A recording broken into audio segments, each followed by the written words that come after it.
Hey, what's going on, guys? We're not doing the whole long, drawn-out intro or whatever. This isn't even technically a URR.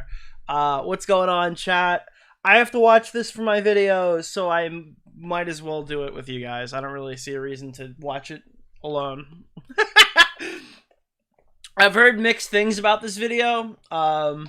Some people say that all the problems that we have with Vaush are basically not really addressed. All the main ones, at least. Whereas he just provides context to the clips and stuff like that.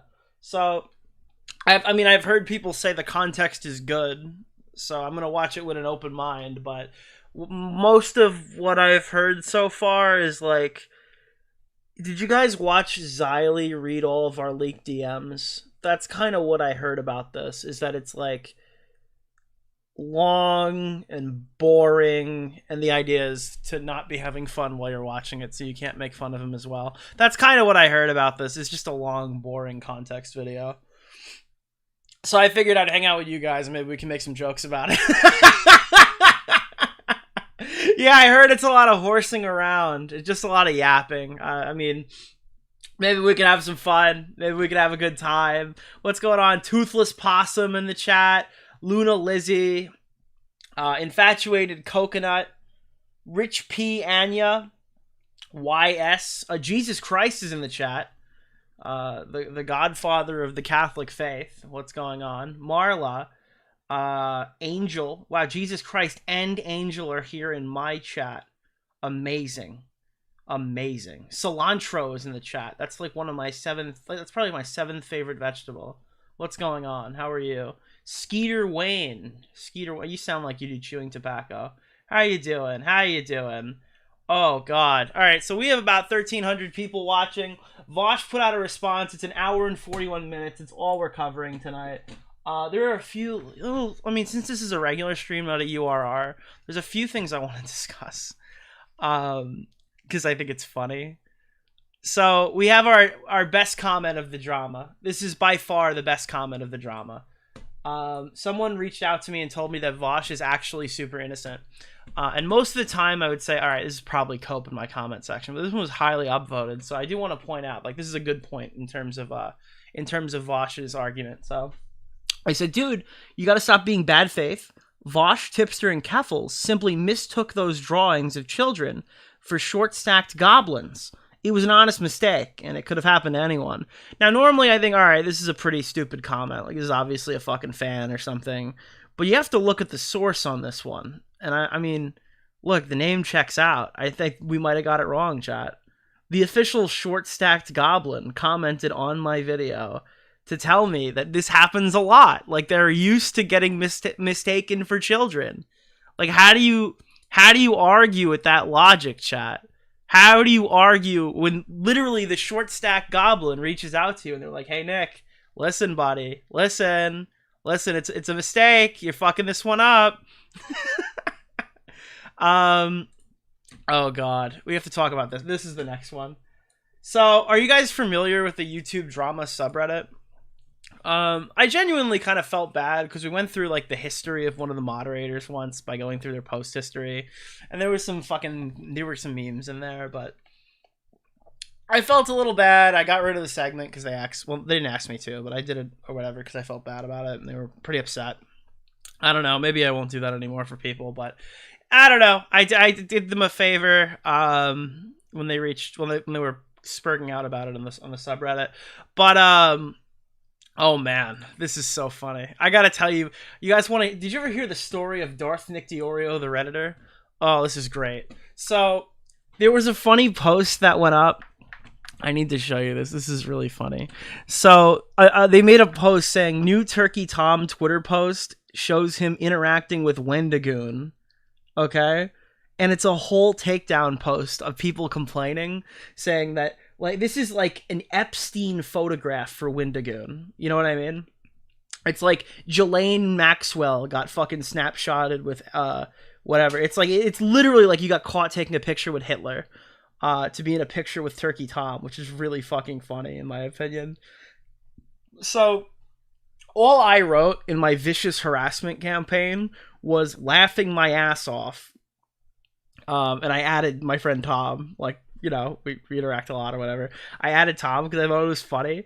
And then one of the moderators made like a whole schizo post being like, someone posted a thread about Wendigoon yesterday, and then today I woke up with dozens of comments and hostile Redditors and trolls. So people basically went there and said like, hey, this is like really soy to like treat of like Turkey Tom existing as like a Jeffrey Epstein style cancellation of Wendigoon. They have like a real hate boner for Wendigoon. I guess because he's like a, what is he, like a conservative who likes guns or something like that? I don't fucking know. Sure enough, after searching Wendigoon on Twitter, who did I find other than Nick DeOrio, crying about the subreddit once again and tagging Turkey Tom, who then tweeted it out to his audience. Like, so these guys sit around all day, right? And they react to YouTubers, right? They react to like YouTubers, they talk shit about YouTubers, they post hit lists. There's like a hit list on Wendigoon that's like thousands of characters long, like the boogie one, right? But the minute that you write LMAO and you post a screenshot of a funny message, it's brigading. Imagine, dude. Imagine. So what I found out is a while ago is that this subreddit was populated by people who watch H Bomber Guy, because this was like a dead subreddit or whatever, and then like it doubled its viewership overnight or whatever, and it became like a whole H Bomber Guy subreddit after the plagiarism drama, right? So this is what I learned about the subreddit, and it's really funny. So someone posted, who are the worst drama channels, all right? And your boy actually didn't make the list, but you'll see it in a second. This is what they think are the worst drama channels. Now, keep in mind, this is an upvoted post on the subreddit. It's called YouTube Drama, and these are the most hated drama commentators from the H Bomber Guy subreddit, okay? Well, I call it that, but it's YouTube Drama. The official YouTube Drama subreddit, okay? Number 1, Turkey Tom. He makes okay quality videos, but he's really fumbled the ball on research more than once. And he's awfully mean-spirited, guys. If you're mean, that's like a big qualifier. You're not allowed to be mean. You're supposed to do drama very humbly and nicely, okay? Very nicely. Tom Dark. Dude, Turkey Tom is such a Nazi, he made the list twice. He's the top 2 worst YouTube drama YouTubers. Who's also Turkey Tom on his second channel, right? He's far more uncensored, and it's just stream clips, so it sucks even more, and you get to see more of his chuddy personality. Okay. Sensitive Society and a Cheeto, I'm gonna put them together. They're the standard slop drama content. More folks that are anti-woke and irony pill. Like, I'm not watching Sensitive Society or Cheeto, so maybe I don't know, I can't really critique that too much. But Bo Black's mostly because he just reads shit and he has nothing of value to any situation. Bo Black's got roasted, bro. I don't even disagree with all of these, but I just think it's funny that you run a YouTube drama subreddit and you hate every drama channel. Like, I was reading one, it's like, who's the worst drama channel? All of them. Then why do you browse a YouTube drama subreddit? Papa Gut. Less chuddy than the others. Has anyone gotten a right-wing vibe off of Papa Gut in your entire fucking life? Has anybody watched a Papa Gut stream and went, oh, this guy's an alt-righter or something like that? Like, ever? Like, wait, what? If Papa Gut's an alt-righter, then I'm literally Hitler. There's no way. Less chuddy than the others, but wow, he says some dumb shit. Again, I can't really argue with it. This is actually not like a terrible take. I can sometimes watch his coverage, and he drops the dumbest shit.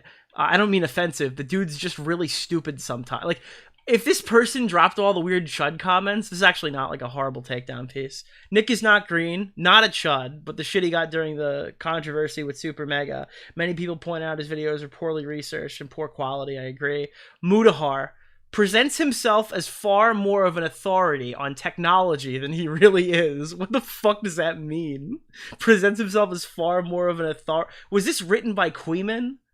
Is Queeman the head moderator on the YouTube subreddit?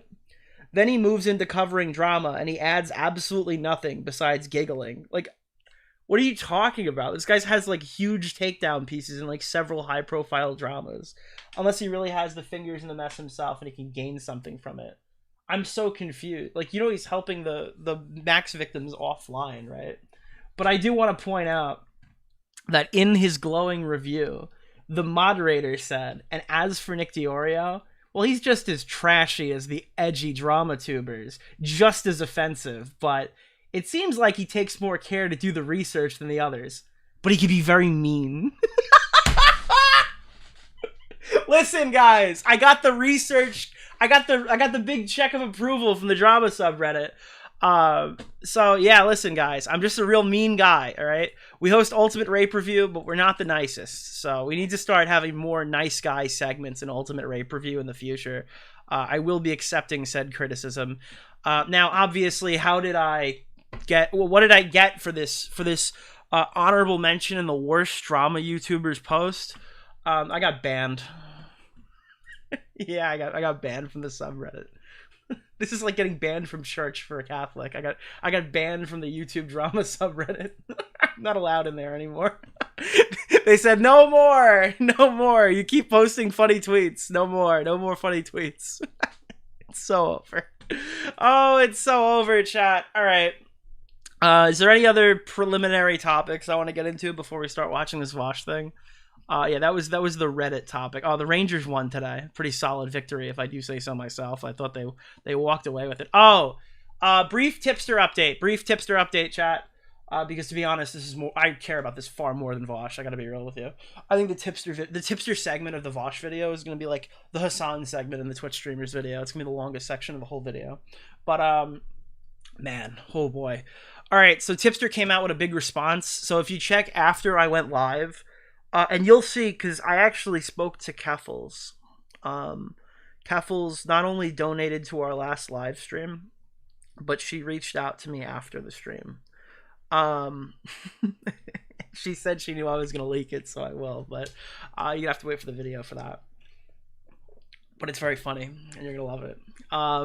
So following that, Tipster would go on to Keffel's stream and try to walk everything back after we eviscerated him. If you don't know what I'm talking about, 10 a.m. tomorrow, I'll be re-releasing that VOD. I had a problem with monetization stuff.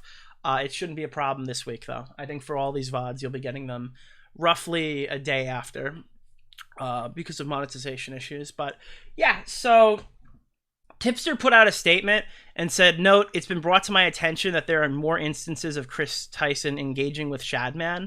This is 100% indefensible, and I no longer stand by my point, my prior takes on Chris Tyson. So here's the problem with this, because all in all, that does sound like a good statement if you remove all of the context.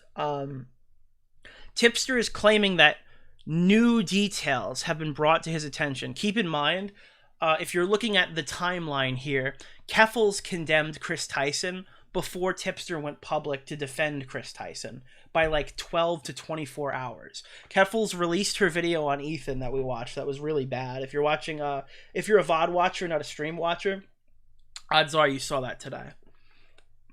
That's in the that's in the VOD that went up early this morning. Was reacting to Keffels' video. And Keffels' video was prior to the Tipster stream that you'll see re-released tomorrow. So the issue is that there was no new information. Like, Tipster had already confirmed he'd seen all of the information. Here's the full timeline as it happened. In 2023, when the drama was coming up and people were being transphobic and stuff to Chris Tyson or whatever, Tipster found out, in the middle of that whole thing of like, you shouldn't be around kids, blah, blah, blah, blah, blah, blah, blah, all the other stuff that doesn't matter for this discussion at all whatsoever, just to be clear. Whilst Chris was getting some, in my opinion, mostly unnecessary criticism in that regard, people found out that Chris had some sort of prior interaction with Lolicon. Okay? They were like interacting with the artist Shadman. They'd made tweets about jerking off to Lolly. They'd owned the portrait that we've shown on stream multiple times, censored, heavily censored.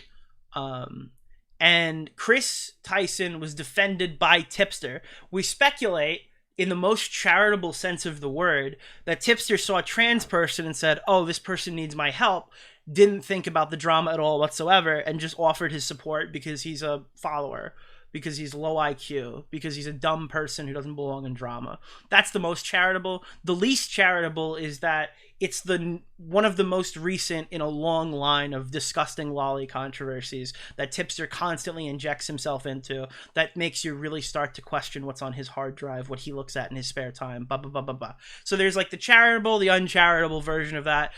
The answer is probably somewhere in the middle, if I had to say, right?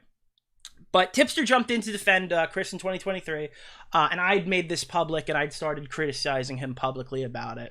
And then a new clip was leaked that wasn't just about edgy jokes. Tipster called the image, the depiction of the minor, an adult, and said it was uncontroversial. So that takes all of the wind out of the sails of the response up here. Tipster had seen the image that Chris Tyson likely bought from Shadman, otherwise printed out, hung in his house. Okay, Chris Tyson claims it was the centerpiece of his living room in a tweet. Now, whether that was a joke or not is to be seen, but they did have the photograph in their fucking home, right? The printout of an obvious minor. The girl's missing a tooth. Okay, I'm not going to pull it up for the 4th stream in a row.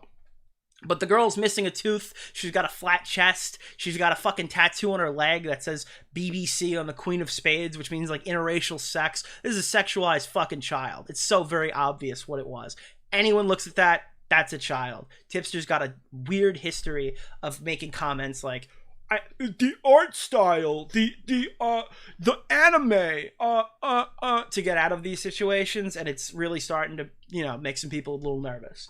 But Tipster, initially, you could say that first response was related to edgy jokes. The second one, not so much. He directly references seeing the photograph and saying that it didn't look very controversial. Now, February of 2024 is what we're talking about here. The video this was attached to, the one we just did our recent stream on. Keffels condemned Chris in the H3 video. We watched that. That was the VOD that went up today. Tipster went live, played his 2023 response, and he fully stood by it. He fully stood by it. He was still reluctant to call he still wouldn't concede that it was a child after everyone told him it was a child, after days of coverage shitting on him that it was a child, right? He still would not call that what it was. It was lolicon, right? Then Keffels donated and reached out to me and said the Tipster's in the wrong on the Chris Tyson drama. And then Tipster placed this pinned comment on the video claiming it was new information, more instances of Chris Tyson engaging with Shadman. That's just not true. That didn't happen. Tipster's calling an audible because his point is no longer defendable. His only friend has now forced him to concede this talking point, so he's lying. Oh, crap. Go back. I hit a what's happening button. So he's lying. There's no answer that makes sense here. So yeah, he takes the L pretty hard. I don't think lying your way out of this one is a good look. I think he should have just not talked about it anymore. But again, this is all ammunition for my video. This is all stuff that's going to be used against him. He's dead to rights on this issue. He's dead to rights on multiple issues. Tipster's time of saying he hasn't defended Lolly is over. It's irrefutable. It is true. It 100% happened, and we're not letting him weasel away from it. So that's your preliminary. We're going to get into Vaush now. Oh, man. So, how's everybody's day going? How's everybody's night going? You having a good time? You having a good one? Is chat hanging out? Is chat having a good day? Oh, man. I was really happy the Rangers won today. They were in MetLife. They went down 4-1. They came back from a 3-goal deficit in the outdoor game, and Panarin won in overtime. So your boy is pretty fucking stoked on it, chat. I am a happy Ranger fan. Ugh. And is there an ETA on the main channel video? Every stream delays it a day. I'm gonna be honest about that. I'll probably put a progress report out tomorrow at the end of the day because it's President's Day and I'm off from work, so I can do a bunch of work tomorrow on it. I'm looking for next weekend, but it might bleed into the early next week. The video has got a large scope. It's covering a lot of shit. I haven't even spoke to Willie, who's supposed to be in it, and Willie's supposed to give me stuff for his vid, so I have to record audio for him as well. So, and Bo Blacks. I have to have a convo with Bo Blacks to get him in there. Willie and Bo Blacks are going to be in this video for parts, but not in full sections. The days of full section Nick DeOrio videos are long since done after Elucid and Dr. Skipper. The only people that I'm going to be featuring in videos from now on are full collabs. So like the Turkey Toms, the John Swans, the videos that I've made in the past where they're like full split collabs on people's channels. That's the only collabs we're doing for now on that are with new people especially, or like no one's doing a full section of my video unless it's a full split collab where we're both working together on the topic, because those are always the worst section of every single video, is every time I collab with people, and they can turn out to be fucking weirdos. So I'm only gonna work with people that I guess I trust for now on. Will the Vaush video come in parts? No, it's a video. It's gonna be. I'll just show you. This is literally the video. All right, you can go watch this video now if you want to understand what this video is. It is. So here, let me take a look at my channel. I'm not breaking the bank here on new ideas. Let me show you how my brain is working right now. Well, I'm running off nostalgia. Before we get into this section, I don't think people care if we take an extra minute. A lot of people have been reacting to this all day. 2,100 viewers. Thank you guys so much for being here. So take a look at this with me. Here, take a ride. This video that you just saw, right? This video right here. This video will make you hate Mama Max, right? When I set out to discuss Mama Max, I made an extremely detailed deep dive into his past and present actions. Great video if you haven't seen it. I could never have imagined how far he would fall mere days after my video was released. For this reason, I feel like moving on from the situation. You see it? You see this video?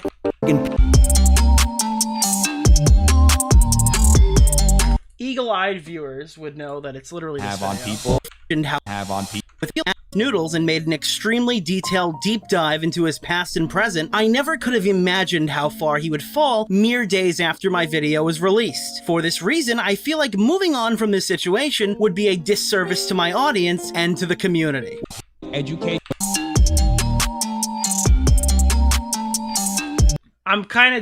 It's the follow-up. It's the same title, it's the same theme. Thematically, I do this shit all the time. This is something I've done for my channel for ages. This is my Vaush video. Okay, if you want to watch this video, you haven't seen it yet, this is like the part 1 to my Vaush video, realistically. It's going to be broken down exactly the same way. Transformative is... Obviously without like the Leafy undertone, because the video is thematically about Leafy here. So the first section of the video is going to be explaining the drama in the very beginning. And it's gonna be like the Ethan Klein-esque segment. That's the only one that's kind of out of order in comparison to this one. Then, as right here, this whole segment's on Hassan Piker. It'll probably be a bit shorter than this, but this is the Vaush segment, right? Then you got the XQC and the Destiny segment. This is probably the Tipster segment. This is probably the Keffels segment. Conclusion. This is the part where I get myself all prepped. So much of the Twitch person like try have any idea how to, and if I could, my opinion, this video of her so this is where Boblax comes in. This is where Boblax is going to come in on the new video too, and probably Willie. All right, so then I'm going to put a conclusion here without attack, but that's still wrong. Okay, and then after the conclusion, then we put in the secret segment. And I like just criticism. Like to end if the little commentators are just a bunch of little gnats at this point. Yeah, like the Nicholas DeOrio crowd, they would. Dude, that is like a cult. Yeah. It's a very, very small cult, but it's a cult. Like it's that again. We're just doing that again. All right, so it's obviously a completely different video because the subject matter is different. All the people in the video are different, but just like all the people in this video, they could be future videos on the channel. It's not like I'm going through their entire detailed, sordid history. It's going to be drama related to the subject, and then a bunch of other stuff that I think is related to the subject, but it comes from their past and stuff like that. So that's the main channel video. It's literally formatted exactly like the Twitch streamers video, and the video is literally going to be called the H3 Podcast Meltdown (parentheses fucking Vaush, Tipster, and Keffels). So, by the way, when Bionic Pig said that we're a small cult, I think he put a video out recently saying that his channel got demonetized and his main channel isn't paying the bills anymore. So I guess there's that. I didn't notice this initially, but every time I do a purple thumbnail with 3 people in it, the information needed to help. There's a secret segment on Bionic Pig. I didn't know this. But there's a whole secret segment on Bionic Pig every single time. Every single time I do I feel like I gotta make a reference to Bionic Pig, but I feel like most people won't know it.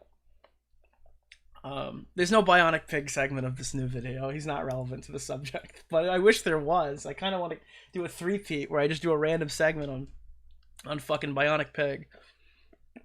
The extra segment in this video is the announcement for the next video. And it's narrated by Colossal is Crazy. So that's your teaser for the day. I'm very excited for it. Yeah, so that's that. But what's going on? All right, we're ready to talk about Vaush now. I died. We didn't even start playing yet, and I already died. That's insane. I doubt anyone would mind if you added another to the video. All right, we got to get started on this one strictly because it's a long video and it's a lot of like, it's all the old clips, and I don't really care about most of them because I feel like we've already talked about this stuff to death. And for the most part, chat, just for our prior arguments before we even get here, just to summarize, most people like myself have known about like a percentage of these clips for years. The excuse given by most people is that he was like a debate pedophile. And that terminology means that he was just like a dumb fuck who got into really terminally online Discord era debates that don't translate well to the average normal person who are listening to it. And that's just ridiculous. And it's stupid. And I mean, to be honest, I think you kind of got to disavow a lot of that stuff. But that's all it was like debate pedophilia for a while. Once people saw Lolicon on his hard drive, that was when people went, oh, okay, so the weird guy who debates about child porn all the time has like Lolicon on his fucking computer.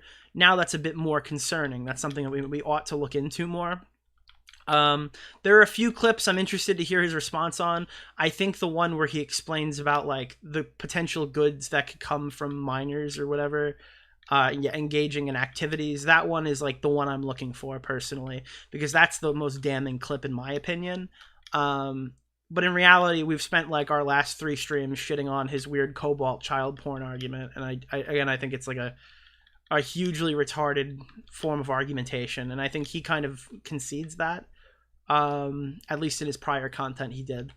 The main stuff that people are probably looking from Vaush, and I've heard it's not really addressed much in here. I heard Poppy's not really addressed at all in here, but that's not something that I guess got on everyone's radar because all the videos about it haven't come out yet. Is the Lolicon. The Lolicon is what opens the door to all these discussions. The Lolicon is the main talking point. And the problem is for Vaush, it's not really a defensible thing.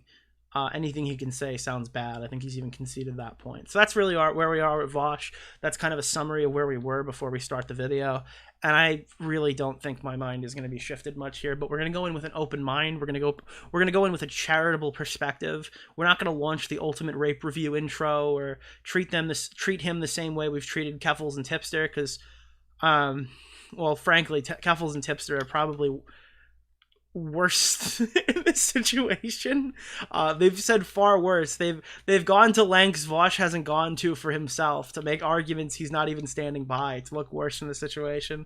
I feel like out of the 3, he's probably like the least bad. Yeah, but he's still one of the ones under YouTube investigation. So let's get here. Vaush went from debate pedophile to actual pedo debater. Jesus Christ. So this is a video I probably should have made a long time ago. Yeah, probably. And I'll even extend that to this is a video you probably should have made before you responded on stream. Nobody ever wishes, damn, I really should respond to these allegations faster. They always think, oh yeah, I ought to really look into it. There are 2 main reasons why I haven't. For one, everything we're about to talk about has been discussed over and over and over again on this channel, in live streams and yeah, but like in front of your own audience, it doesn't really mean fucking anything when it expands to people outside of your immediate audience. And not to mention, you know, I don't want to poison the well too early, so I'll address this as it comes up. In videos, some of it has been discussed to death. Over engagement with the topic has caused it to have a disproportionate influence both on my community and on the way people outside of my community perceive me and my channel. The second main reason I've been hesitant to make this video is because experience has taught me that, generally speaking, if folks want to hate you or distrust you or whatever else, it's pretty difficult to convince them otherwise. Sometimes, if you're unpopular enough, even if you've got a good point to make, just the attempt to change people's minds can come across as kind of self-incriminating. You actually ground them further in the positions they already have. You know, it's one of those deals where the people who need to hear it won't listen, and the people who will listen don't need. So on the one hand, he's not entirely wrong here. On the other hand, this just sounds like cope. I'm kind of stuck in the middle on that one. I'm fence-sitting this point because, like, yeah, there are absolutely times where your response doesn't mean anything, right? Like, there are people who hate you, disproportionately hate you. Like, if he's fighting with the kill stream, it's probably not worth responding because there's no way that, like, the audience that comes from there would like to hear any of these talking points. They don't, there's no quote-unquote fucking charitability that comes from audiences like that. But the problem comes in when it's Ethan Klein. Because I genuinely think if you had something to defend yourself with and you presented it, or you contacted Ethan or you debated Ethan on the subject, Ethan is a position, like, Ethan as a person could have probably had his mind changed if you had the goods. You know what I mean? I don't think Ethan is looking for a political reason to bury you, right? I don't think that's what's happening here. I think that if anything, that was the time. So this reminds me of, like, when Mama Max said that victims are their voices are often not heard in exchange for, like, clickable dramas and stuff like that, right? And that's true. But Max, you're, like, literally doing a story on vampire, werewolf, pedophile cults. Like, that's an extremely clickable headline. You don't need to do all of this. You know what I mean? Need to hear it again. Let's get right. Like, if you were ever going to have an opportunity to explain these points in front of a large audience and defend yourself, it sounds like the H3 podcast was, like, the one. To it then. Let's not waste time. What am I actually talking about? Well, I hate to drop this on the people who just innocently watch me for my political content and don't engage in any Oh, okay. Now this is kind of broader community drama. Some folks online have called me a pedophile. Now, this in and of itself. all right. Well, that's a little obvious. So when he says stuff like, oh, I don't want to drop this on my channel for everybody else, he obviously does. He wants to limit how far this gets. And there's a percentage of Vaush's audience that doesn't watch the H3 podcast, that just watches his uploads and stuff like that. Now, it's obviously not the same because he streams on the same channel that he's on. But when you post stuff like this to your main channel, it might have the adverse effect of people finding out about Ethan's stream and unsubscribing. That's what he's talking about. Isn't actually that noteworthy. With the political climate being what it is, folks are getting accused of being pedophiles on Twitter left and right. It's pretty common. But some people have called me this way more insistently and a lot louder. So why? Remember how I said self-defense can come across as kind of incriminating even if it's accurate or well-intentioned? Yeah, even though I've gone over all this before on stream or in videos, I wasn't exactly jumping at the bit to make a why I'm not a pedophile video. That's not...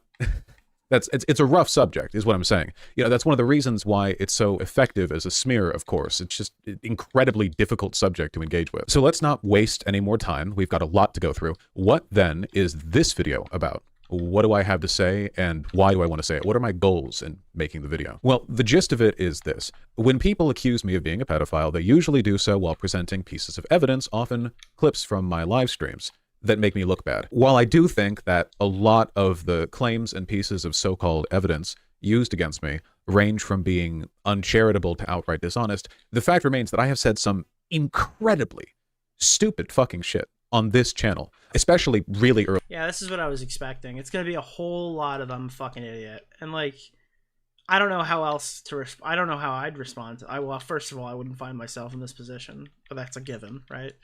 I don't know how I'd respond to this either, but I heard that this video so far is a whole lot of, yeah, I'm a fucking dumbass. I mean, you can't really argue with that. Like right when I started streaming, and I don't fault anyone for seeing clips from that and being suspect of me. You know, I wasn't doing myself any favors, I'll say that much. For a lot of them, such as the ones where I'm making a point that is overall good and like uncontroversial, but I do a bad job of making it, there's nothing for me to... You're being so uncharitable. Vaush said he wasn't going to waste our time. Give him a chance.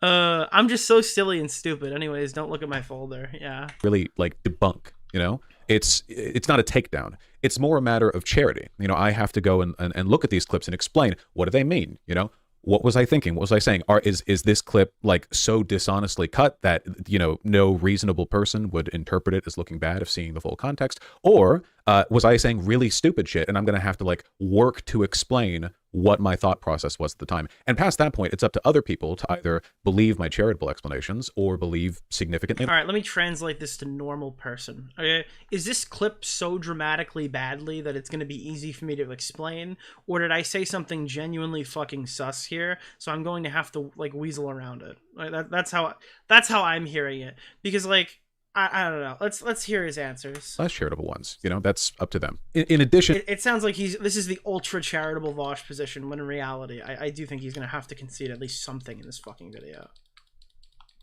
To some of the it's legitimate, going to go poorly.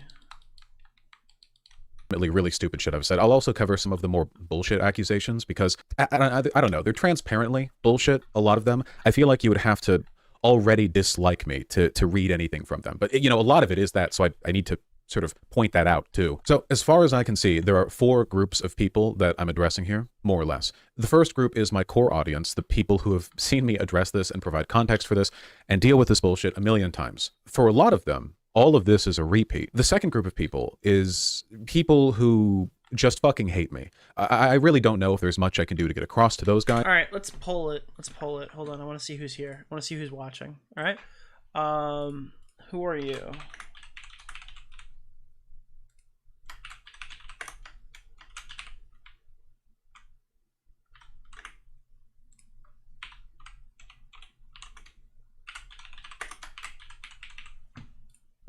I would like to. I really do think a lot of the hate is misguided, but ultimately that's up to them, right? Yeah, shocker. I'm not magic. Hey guys, the third group, Vaush disagrees with you hating him. That's a good point. Really good argument so far. Is the massive, disaffected, disengaged, entertainment-hungry drama vultures who are just here because they... I got a shout out. Guys, I got a shout out. Dude, Nick DeOrio reference. Think it's fun to watch people squirm. I see you. Well, welcome. A lot of this really has been like thoroughly addressed before, though, so I don't plan on doing much squirming, but there will be lots of self-debasement. So to you and to the people who just hate me, if you want to see self-debasement from me, there will be that. So you can look forward to that, I guess. Right. Yeah, and I know that even making us. a video like this can come across as pretty damning, just innately, but I really do hope that you take it seriously and try to be charitable, if for no reason other than because it is a pretty serious topic. And last, the fourth and maybe the smallest group of people watching this video are people who are genuinely neutral, or maybe coming in with that fair mind to see what all the drama's about. Or maybe they're from the... I put a poll in, tell me where you land. I just kind of want to get I want to get an understanding over who's here. All right, so we got the Vaush fan, Vaush hater, drama vulture, and neutral party. A lot of neutrals. I didn't expect 8% to come out the gate as neutral. You certainly don't fucking seem neutral in chat. You must be the silent but deadly. Wow, we got 4% Vaush fan. We have a real solid demographic of those. I mean, to be honest, I'm hearing it's pretty down these days. Stocks are low. Ooh, 70. And bam.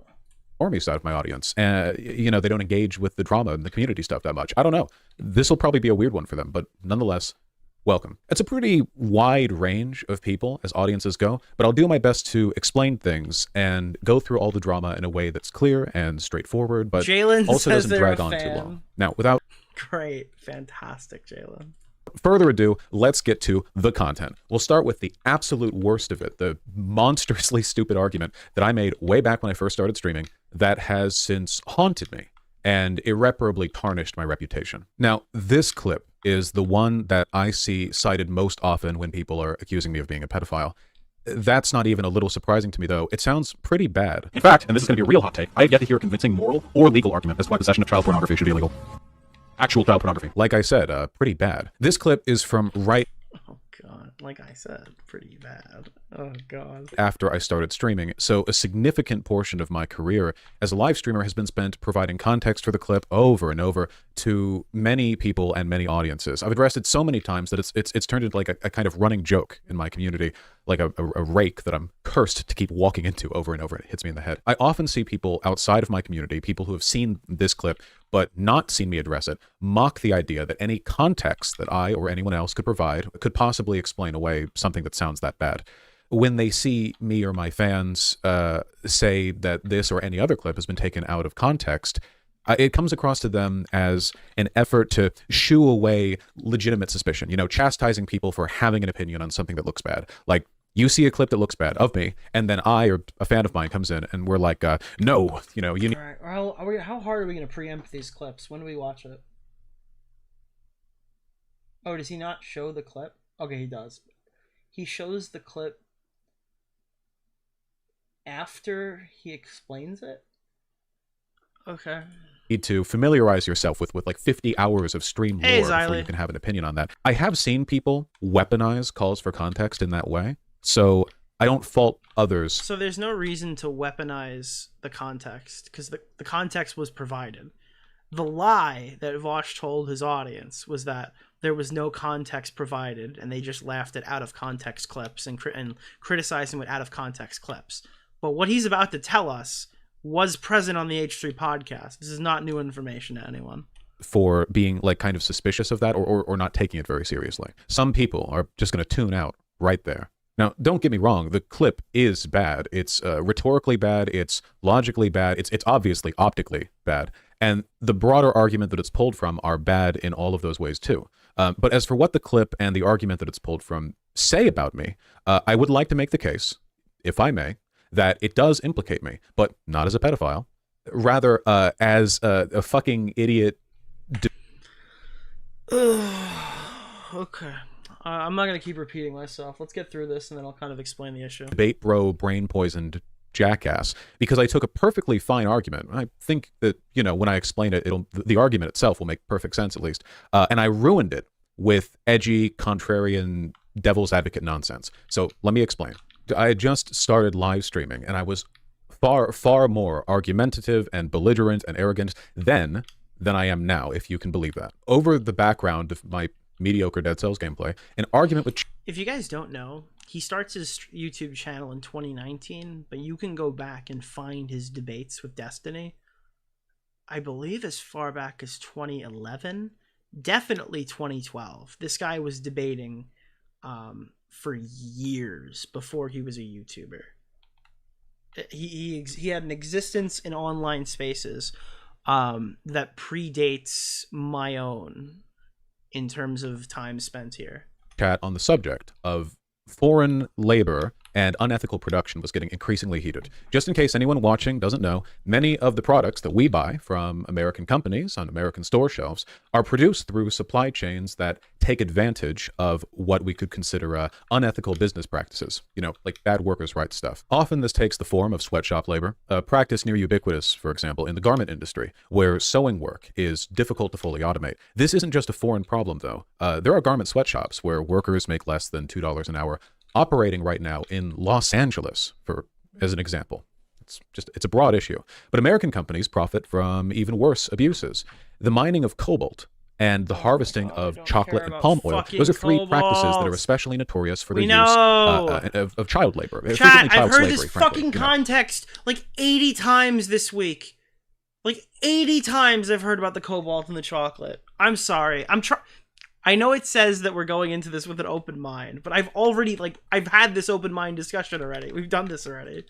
Oh, God. Can we just fucking get to the explanation? Does anyone else want to hear about cobalt, chat?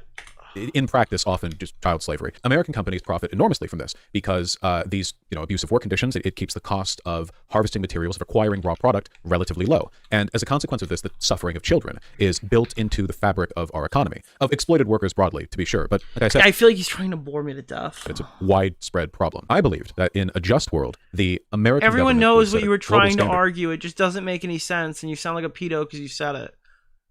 For labor rights by barring companies from selling their products in the United States if they or other companies they bought their product from fell below a certain minimum standard for labor rights. Yeah, guys, one in the chat if child slavery is bad, guys. I need to really virtue signal here. I still think that would be great, by the way, as complicated as it would be to implement and as unlikely as it is to happen. It's a doable thing, That's not like there's precedent for that. A lot of twos. Kind of action. A lot of twos in the chat. It would make the world a better place. So, you guys are insane. Are we gonna get me canceled? Anyway, there I was, belligerent, angry from arguing with chat. However much of a debate bro I'm known for being today, I swear to God, I was so much worse back then. I wanted to construct an argument that would effectively and succinctly convey the severity of the problem, how intertwined human suffering is with the regular products that we buy and use every day. Those kids love fucking mining cobalt, and you're trying to take their job away. How are they supposed to feed their family if they can't mine the cobalt? Hey. Right? Like... Shock value was essential because I needed to prove how edgy and daring I was. And speaking of shock value, an example already exists of something so inextricably tied up in human suffering that both its production and possession are illegal: child sexual abuse material. If we already know something that harmful should just be excised from society, couldn't we do the same for products that we know are made with child slavery at the very least? Okay, but the problem is that we don't know they're made by child slavery. Everyone knows child porn. I feel like we've talked to this 50 fucking times, and I feel like he agrees with this, and I don't even know why I have to explain it to you. But yeah, everyone has gotten, like, child porn is bad because everyone knows child porn is bad. No one knows where their Hershey bar is coming from. People found out, and I guess maybe you could argue that this is a good thing by your... one of the positives of Vaush being called a pedophile for the last 5 years is that a lot of people learned that apparently the Hershey's chocolate industry is built on the backs of child slavery. So if there's one good thing that Vaush can say that came out of everyone calling him a pedophile, it's that we all now know where our chocolate comes from and how they mine our iPhones. But I would really, really imagine that the majority of people who own these products and consume them daily don't even think about where they're coming from, if they even know, if they even care. Okay, I genuinely don't think they even know where they're coming from. And in the same regard, I don't think the same person, I don't think every single person who eats meat knows exactly how the animals are fucking killed and knows how they're and knows how, like, knows the full visual of what happens to veal as it's fucking thrown out of the fucking animal's ass or whatever. That's where babies come from, out of your butt. Yeah, that's 100%. I don't fucking know, dude. No one knows how these fucking animals are produced, all right? They don't understand how they're fucking killed. They don't know how inhumane it is. There's a reason why all these fucking stupid fucking... animal rights activists keep showing us videos that make our fucking skin crawl about the meat industry, right? It's supposed to invoke a reaction from you because people don't know how it's... Now, you can obviously go and say, fuck it, I'm still gonna eat meat. Hell, I've done that myself, right? Oh, okay, dude, this fucking veal came out of a fucking cow's vagina. It was, like, instantly... this is the fucking Family Guy clip is the one I'm thinking of, all right? The veal thing slides out of the fucking the cow's vagina or whatever, and it fucking gets put into a blender, and it goes into a chicken nugget or something. I don't fucking know, all right? They just throw 15 different animals in, and you get a chicken McNugget out of it, right? The reality is that most people don't know this process, and there are probably a high percentage of people in the audience that if they fucking took you out into Iraq or whatever and waterboarded you and then made you watch 50 hours of how animals are fucking killed to make your fucking lunch, there's a percentage of the people in the audience who'd probably think, oh, morally after this I have to be a vegan. Now, it won't be everybody, but there's probably some of you, even the people scoffing at me right now, would probably look at this and go, ooh, I need to rethink my animal intake if you watch how this stuff happens. But you don't know that. You don't have that reality. And it's the same thing for his argument here. It's why his argument makes no sense. Everyone knows child porn is bad. You don't have to know a person who's been, like, the victim of child sex abuse to know why child porn is bad. And that's the issue. The parallel felt clear to me, and I wanted to really drive home the hypocrisy. I'm gonna go eat a steak now. Me too, buddy. I'm actually not a huge steak fan. I just prefer a regular cheeseburger. Of the people arguing against me, who said you were downplaying. Ooh, I got a quote from the Vaush man himself. And by the Vaush man, I mean the guy who made the video on Vaush. What do you got here, buddy? What did you say? Whoa, okay, a lot of words here. Oh, okay. I'll look at this after.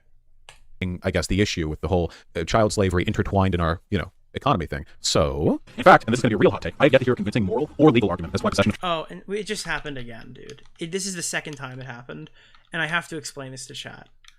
Someone in chat said, hey, Nick, why don't you put Vaush on 2x speed? Well, then clips like this won't be playable because he made them faster on purpose, but he's actually, unfortunately, already at 1.5 speed. That might come as a shock to you, but we've been watching this video at 1.5 since the very beginning. I'm so sorry to be the bearer of bad news. economy thing. So, In fact, and this is going to be a real hot take, I have yet to hear a convincing moral or legal argument as to why possession of child pornography should be illegal. Actual child pornography. How's that for a hot fucking take? Now, to clarify on this take, as I feel it necessary to do so, we do not, in this country, typically criminalize people who have procured media or resources which were the product of abuse. It is not illegal to own necklaces that have slave diamonds or whatever. What are they called? Yeah, blood diamonds. Yeah, all of our clothes produced by sweatshops, our computers with silicon and lithium mined from literal fucking slaves. In our society, we have already deemed that people are not responsible for the mechanisms by which the media they consume and the content they engage with are produced. You like that argument? Ooh, you like that? You like that moral culpability? You're all worse than fucking CP owners, and I am too. Do you like that? No ethical consumption under capitalism. Shit sucks, right? But if we accept that argument for slave labor, then It's also really funny to see that Vaush lives like a very highly capitalistic lifestyle, and he owns all of these products. I'm pretty sure, wasn't chat, tell me if I'm wrong on this one, wasn't the reason why Vaush's porn folder got like getting leaked, wasn't that because he was trying to show off like designer clothes or fashion or something like that? Is that real? Like, it's not just, so there's the part of this where it's like this argument is bad and you sound like a pedophile for just saying this thing out loud, which his response is, well, I'm a fucking idiot, right? But it's the fact that he literally like owns the iPhone, probably eats the chocolate, right? Like he literally, he does this stuff, like he's using this graphics card. Like it's the stupid comic or whatever, all the socialist post on Twitter when you point out Hassan lives in $1 million fucking mansion or something like that, where it's like, oh, I just live in the world or whatever, or it's, what is it?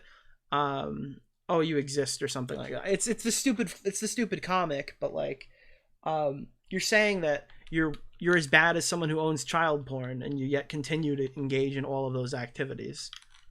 we definitely have to accept it for child pornography. yeah, there you go.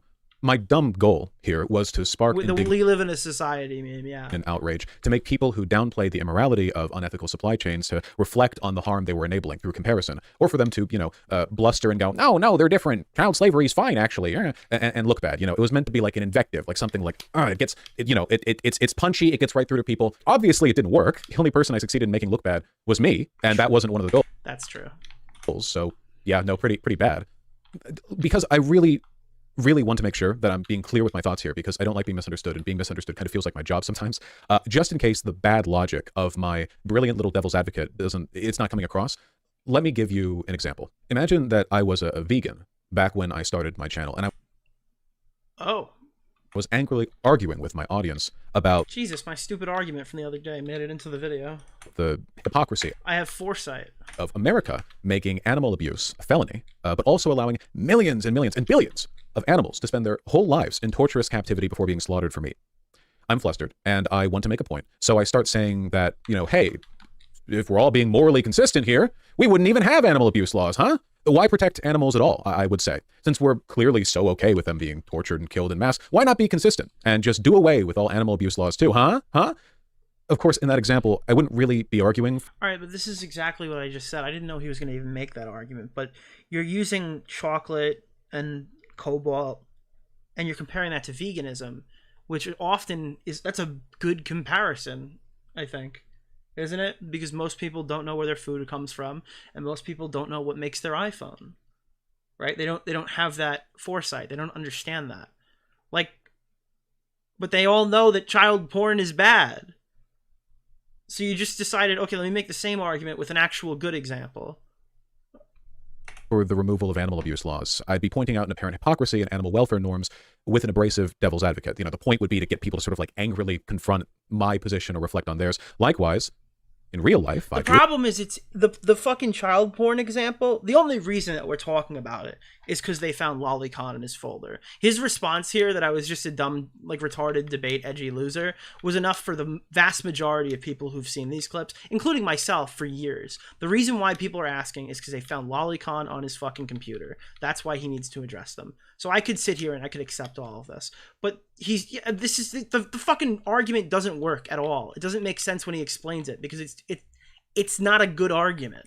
Ago, I wasn't actually arguing for the legalization of child sexual abuse material. I was pointing out an apparent hypocrisy in child welfare norms. Notice he's not talking about the lolly. Supposedly that's at like the end of the video after all of this. Our allowance of materials produced through the harm of children in our stores, with an abrasive devil's advocate. Abrasive and bad. So bad. I have spent the past 5 years explaining it. And to be clear, it really is a bad argument. But, a lot of guys in your position who are these kind of like philosophical types, they want to talk about the whole child porn thing and how it's just as bad as slave labor, I think was your argument. Yeah, so that's one of the Perhaps. great philosophical debates of our time. Just can't keep it from I don't know. Someone said literally none of this matters because he had the lolly, which no, it does matter. It's a combination. The guy who made all the child porn arguments 5 years ago just got outed for jerking off to a horse fucking a child, depicted visually by a cartoon. Yeah, that's obviously the reason. Like, the child porn guy. I guess that's what he really wanted to go by in his early days as Irish laddie gone Vaush, is he wanted to be the guy who just inserted child pornography into every single debate, and he thought it was a good idea because it would get him noticed and stuff like that, and he's still suffering the consequences of that decision now, right? But, like, obviously that's why we're here. What is it about smart guys that they feel like, I must rationalize? Now, I don't want to fucking hand wave every single thing he says in the first 3 sections of the video with just, well, we're here because of the lolly. Well, we're here because of the lolly. Because there are other arguments that I actually do want to hear answers to. It's just this one specific one I've been hearing for the last fucking 5 years. I'm just as fatigued about hearing out this exact same clip as he is. Child porn. Like, there are timestamps? No, we're going to watch the whole video. We're going to watch the whole video from start to finish. We're not going to skip around. I feel like it just, I mean, first of all, just for starters, that was heavily taken out of context, correct? Oh yeah. Like, I mean, obviously it's gotten thrown through the dishwasher a bit, as internet arguments go. The basic idea of the argument. You know? By the way, the only way that was clipped out of context, like if people ask, the only way that's ever clipped out of context, if they just clip the sentence where he says he's never heard an argument for it, and it stops right there. Because, like, the next sentence that's always in, like, every version of the clip that I've seen posted by someone who doesn't call themselves, like, fucking Groiper 1488 on fucking Twitter, it usually shows him say, like, and, like, well, let me just say what I actually mean, and then he explains the exact stuff about, what's it called? Supply chains. Like, the supply chains part is almost always in the clip. It was in the clip on the H3 podcast, and they said it was out of context anyway, so... they have no problem with lying about that.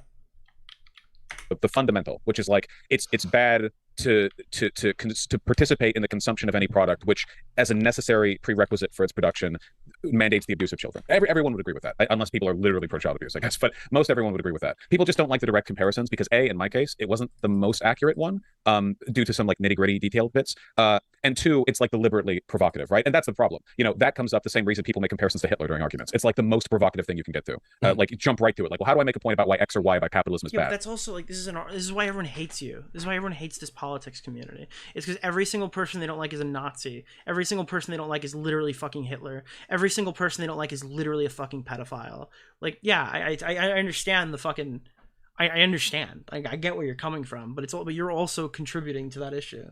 You know, cracks knuckles. Okay, I've got one for you. You know, and even if you're bulletproof on how you phrase that argument, people are going to get mad at you. But I wasn't. And if you're not, people will get more mad at you. And I have had to explain it so many times. The vegan gains debate, that's a solid F. Not only did I not make my arguments well, and what like this community is so fucking hyperbolic in every single drama that they do.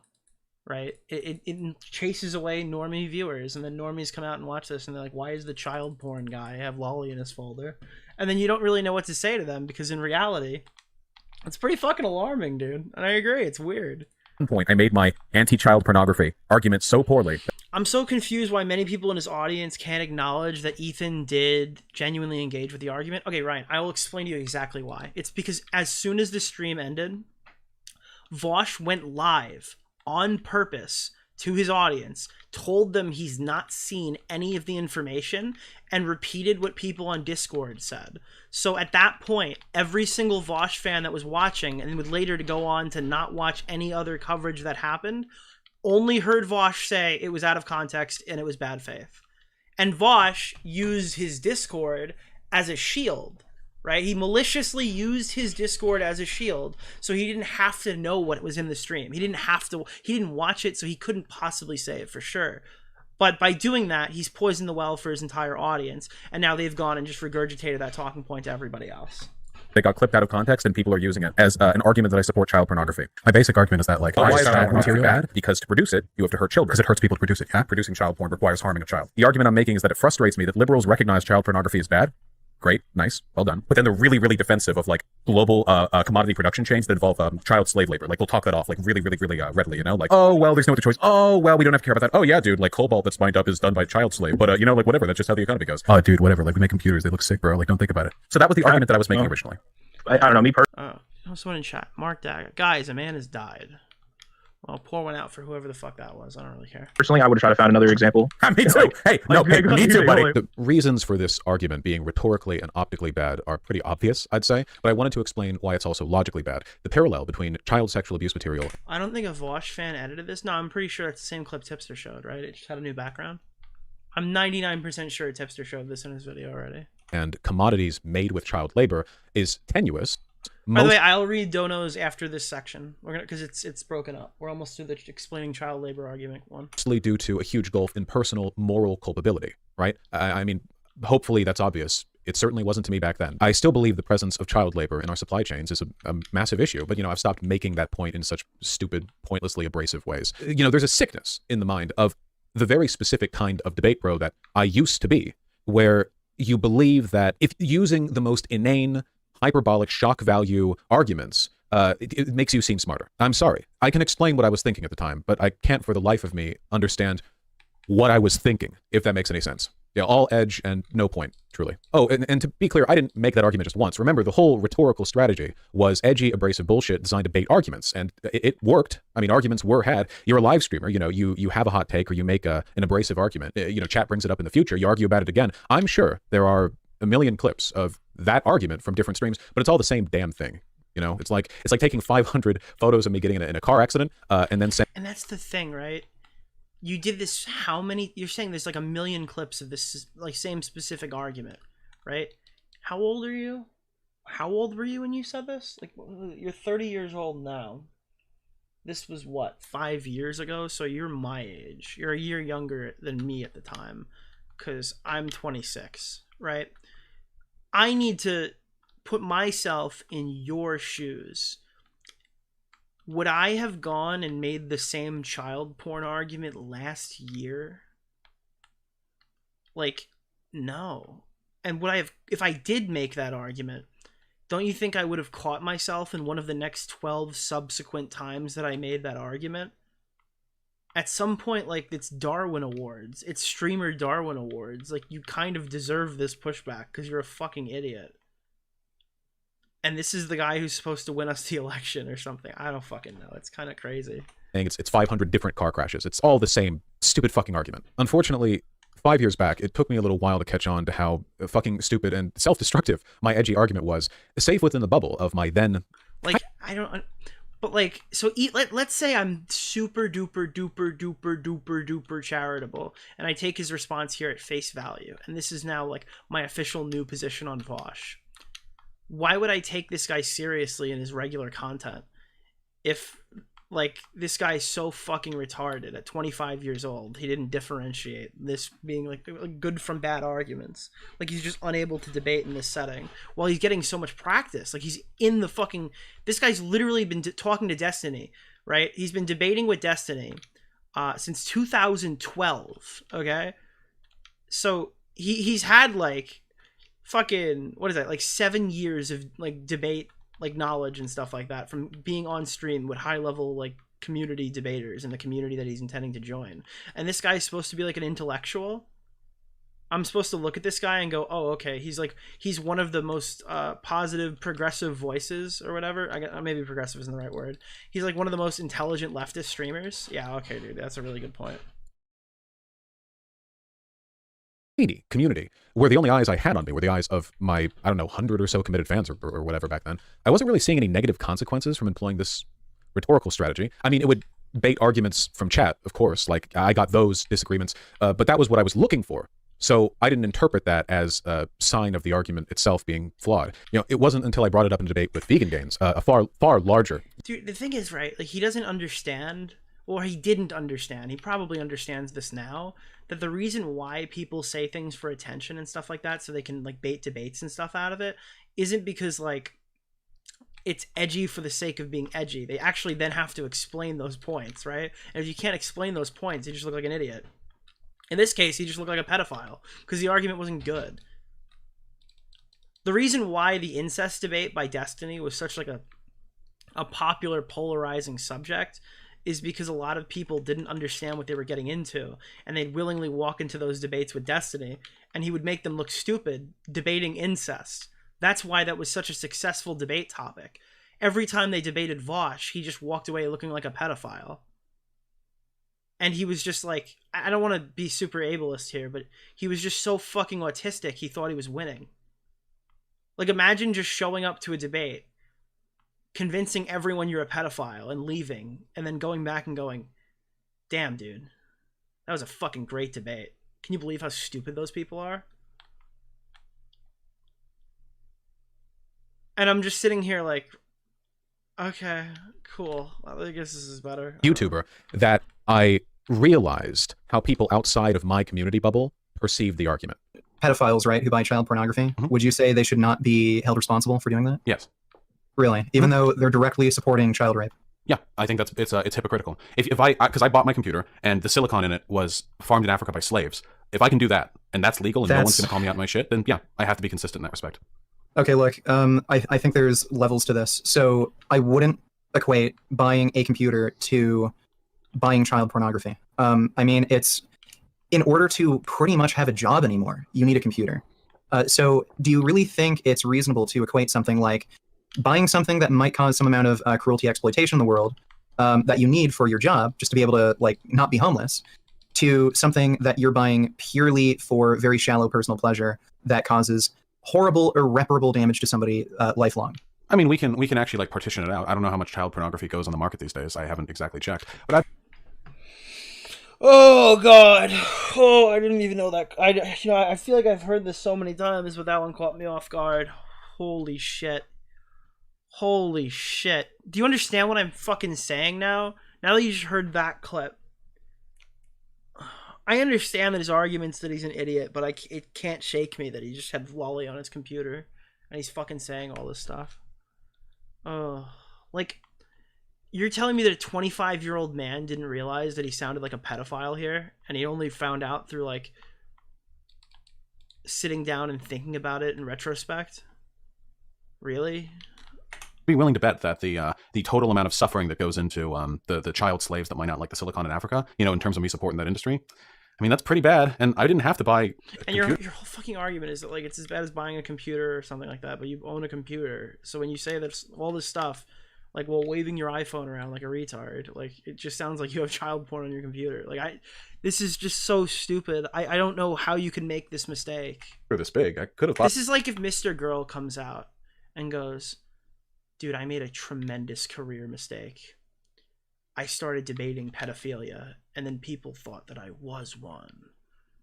But, like, it's Mr. fucking Girl. This guy's been doing this for years. He's like the pedophile debate guy. That's what he is. Like, he has no right to tell anyone that they're, like, being bad faith and assuming he's a fucking pedophile, right?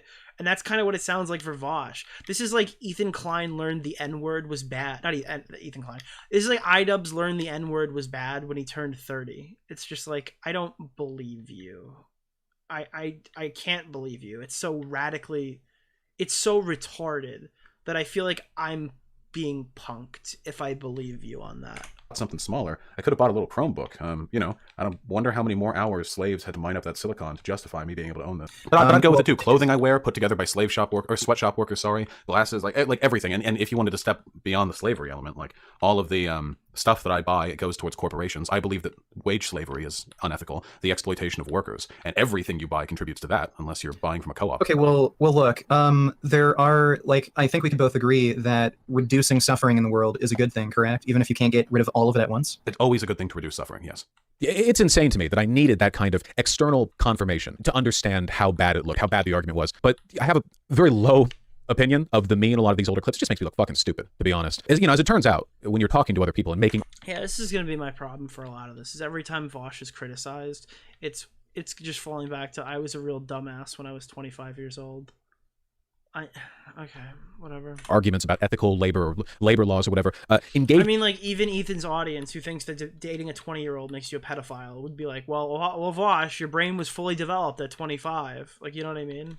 In this kind of argument doesn't make people want to, they don't get, like, blustered and confront you in a debate about labor laws. It makes them want to call you a pedophile, obviously. So yeah, that's the explanation for the argument. Like I said before, it does reflect really poorly on me, but only in regard to my intelligence and character, not any sort of paraphilia. The clip is from very early on in my career. I think the original stream VOD was actually lost when my Twitch channel was first banned, but while looking for video context to add, I ended up finding this ancient effort from a fan of mine, presumably, to provide context to that clip. I don't know who made this. I hope they're doing well. None of it is, yeah, I agree. None of it is ethical. But we've already made this social decision that people are not responsible for the systems by which the stuff they own is produced. We've already made that decision. You're right that you're kind of revealing your power level. No, this is exactly what I fucking mean. I'm right, but I'm revealing my fucking pedo power level because I'm right. No, this is a moral inconsistency in society. The answer should be that all of these things are bad. Hopefully that makes what I was doing there a little more clear, even if the way I No, it doesn't, because the argument doesn't work, and you admitted that the argument doesn't work. It doesn't make it clear at all. chose to do it was really, really stupid. So there you go. The argument doesn't hold weight. It's a bad argument. And the fact that you kept going on debates and getting embarrassed by using it doesn't make sense. That right there, that's the basis of like 90% of the pedophilia accusations that people make against me. Hopefully I explained it decently, in spite of the fucking Herculean effort I made 5 years ago to make it completely inexplicable. I'm so tired of explaining it. I sometimes see people say I'm always talking about child pornography, but what they're referring to when they say that is me defending myself from that clip, from people bringing it to me. Like it's like this nonstop. It's Sisyphusian, truly. Like I cannot tell you how much I hate the me in that clip. The amount of trouble he's caused for me. You know, honestly. Okay, the utilitarianism argument is the one I really want to hear, but we'll get there. Honestly, a car crash would have been less trouble. I tell you, monumental. Give me a broken leg. I swear to God, it's so stupid. I don't want to explain it anymore. Please let this stand as my explanation. Please, God, it's embarrassing. I look so stupid. Even with a charitable explanation, I look stupid. Let's move on. So thanks to my indefensibly stupid, let's call it child labor argument, I had given people a very easy in with which to attack me. Now, again, to be clear, I really, really don't fault people for thinking the worst of me on account of those clips. I really didn't do myself any favors in that regard, and I've been dealing with the social consequences of them for the better part of 5 years now, you know, of my poor rhetoric. I just want to make it clear that I'm not lumping everyone together in like a "you're bad faith if you criticize me" category. Of course, there are still... But here's the thing, is that's what Ethan was doing. Like, Ethan showed all that context, and he's explaining very much the same stuff I'm explaining now. And he's critiquing you based off of that clip and the subsequent context. And you told everybody they're bad faith for reacting to it. People who... Is it only bad faith when you tie it in with the fact that they found lolly on your computer? Act in bad... Like, and not lolly on your computer when you were 25. Lolly on your computer when you were 30. Now. Actively. Of a horse fucking a child. Drawn.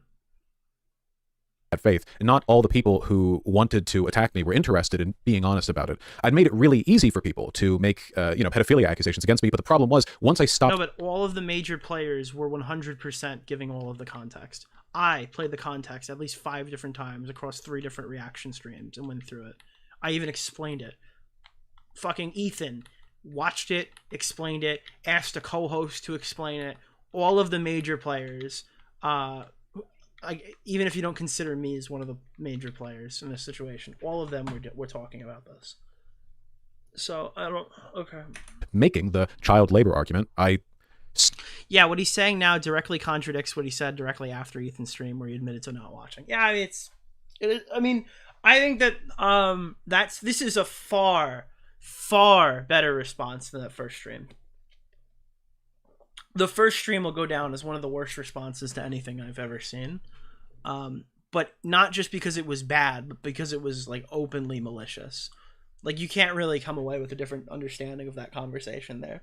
The first conversation that he had post-stream was identical to the way that Destiny has described Vaush's conduct, where he just sits on his fortress, pulls up his stream, talks directly to his chat, and tells him every single thing that Destiny said about me is bad. Like, if you look at Vaush's clips about Destiny, again, I'm sorry there's a lot of glazing that's going to happen here, but he legitimately kind of makes Destiny's argument against him that he's made in the past. He'll pull up like a really short clip of Destiny and use that to explain why Destiny's bad or whatever, and then he'll be the first guy to tell you that you cut this out of context to criticize me. Oh, you cut this out of context to criticize me. He plays both sides of that argument. But when I watched him sit there and just lie about Ethan and just claim his Discord did it to his own audience because he knew it worked in the past and he thought it could work there. He didn't really understand how much crossover he had with Ethan and how much bigger his voice was than everyone else who's criticized him in the past. It taints this video for me a little bit. Because now I'm watching him like, oh, okay, I have to take this from a different approach. It's possible that everything he's saying here comes from a good place, and he's really just going out there to try to like explain everything really once and for all and do the best he can. But I've already seen him get on his stream and say that he did nothing wrong, and all these people are clipping him in bad faith and trying to wedge his relationship with his hardcore audience as a deterrent from discussing this further, to try to just kind of like, okay, well, we're cutting the bridge with Ethan, he's real bad faith, and just straight up lying about his live stream and stuff like that. It's provided a lot of credence to Destiny's qualms that he's had with Vaush in the past. Stopped making the child labor argument, you know? I stopped. So folks went fishing for other stuff to throw at me, and a lot of it was really, really dishonest. One category of disingenuous pedophilia accusation that I find particularly maddening is when they're cut from a video in which I am clearly arguing that our society has a tendency to fetishize youth in girls and that it's bad. Essentially, I'll say our society broadly has a serious problem fetishizing young girls, and people will look at that statement and they'll say, oh, he's projecting. You know, he's not talking about society, he's talking about himself, which is insane. You know, insane. Does that logic apply to all social critique? If I said that America has a problem with racism, for example, hypothetically, if you could imagine such a world, does that mean I'm projecting my own racism just innately? Here's an example of this exact thing happening live quite recently. The average American man would be most attracted to? Which hypothetical strip club would be the most crowded if they all opened tomorrow? I think it would be somewhere from 14. No, I think it'd be somewhere from 14 to 17. I don't think we've This changed. motherfucker, wants to fuck 14-year-olds. Okay. That is a child. What a crazy clip. That guy I'm talking to in that clip, Mr. Girl, is, well, if he's not a pedophile, he does an amazing impression of one. I'll say that much. And he spent that entire goddamn debate being a... All right, that one got me. That was a good one. All right, I'll give him that. That was a good one. Creepy piece of shit to me, asking me weird fucking questions. I think when he first got on call, he wanted to talk about how he thought he could have debated Hitler out of doing the Holocaust. You know, it started funny crazy like that, but over time it just got creepier and creepier, and eventually I just kicked him from the call in disgust. He's one of the reasons that I don't have a debating all comers policy anymore. You know, you got to filter some of these people. So, all right, where's the context, right? Well, here's a clip from that debate of Mr. Girl asking me that question the first time. Here's a thought experiment. I'm gonna open a string of strip clubs in Las Vegas. And it's gonna be called Mr. Girl's whatever you want Emporium. Okay. Mm-hmm. And in one strip club, the strippers are 25, 24, 23, 22, all the way down to infants. But each strip club, and this is a sovereign state, so there's no laws. In each club, everyone is the same age. Okay, so if you want to watch babies crawl around, or you want to watch 100-year-olds, we'll start at 100. So basically everybody, and everybody all the women on the planet have to work here. My question is, in America now, which club do you think would be the most popular if this were to open tomorrow? In a sovereign state adjacent to America. Yeah, and it's you know, there's no one, identities are, there's no issues of social ostracization. Nobody knows, everybody's wearing whatever disguises. The closest argument you could make there, I think, is from European literature from ye olden days, and it seems like predation against girls spiked up around like 14 to 16. So if you could, if all the degenerate sex tourists, yeah, looking around you at America now, I want you to base this just on your sense. You know a lot of people. You talk to a lot of people about this. And we all. You know, I haven't talked to a lot of people about this specifically. I'm going to. Okay, well, we run in different circles, but based on your observations of American humans, which club is the most popular? Straight men are going, and they're women. Culturally, I don't think that we've done anything to appropriately discourage that kind of predatory behavior towards girls. So my guess is that it would be somewhere between 14 to 17. 14? I don't want to sound like a moral F here. If you told me, like, I don't know. How do I say this so I don't make a Vaush clip? So, if you're making the argument that people who look like they're of legal age, and if you didn't know that they were that age, that people would then sure, right? I guess there's a societal issue there that could possibly come up in. But 14, and to knowingly go to a strip club of 14-year-old girls, I don't know. I think that's weird. I had a conversation with Mr. Girl too, and I wouldn't concede that. It just sounds fucking crazy. I don't think people are attracted to 14-year-olds. I mean, obviously people are, but those are pedophiles. I don't think the vast majority of people in America today are attracted to 14-year-old girls. I think that culturally we've done. So, oh god, this is a fucking minefield of a topic, and I kind of understand what he's saying from that regard. But hypothetically, oh god, it sounds so terrible. if everyone in America was attracted to 14-year-olds, hypothetically, why is the law the way that it is? If it was like, if the vast majority of Americans would be into that, why do we have laws that say 18? I don't, it doesn't make any sense to me. Right? It would have to be close to the age of 18. That would have to be the no. Like, it would have to be like a strip club close to the age of 18. Wait, Mira, the girls don't know. The girls don't know that you're. Is it even predatory? To prevent it, but no. So I understand what you're saying. To prevent it as like a deterrent. I understand what you're saying. But if the majority of people were into that, why would they want a deterrent? If the world is as Vaush claims it is here, why would they want that deterrent? The majority of people would be into it. They're not. That's what I'm trying to argue.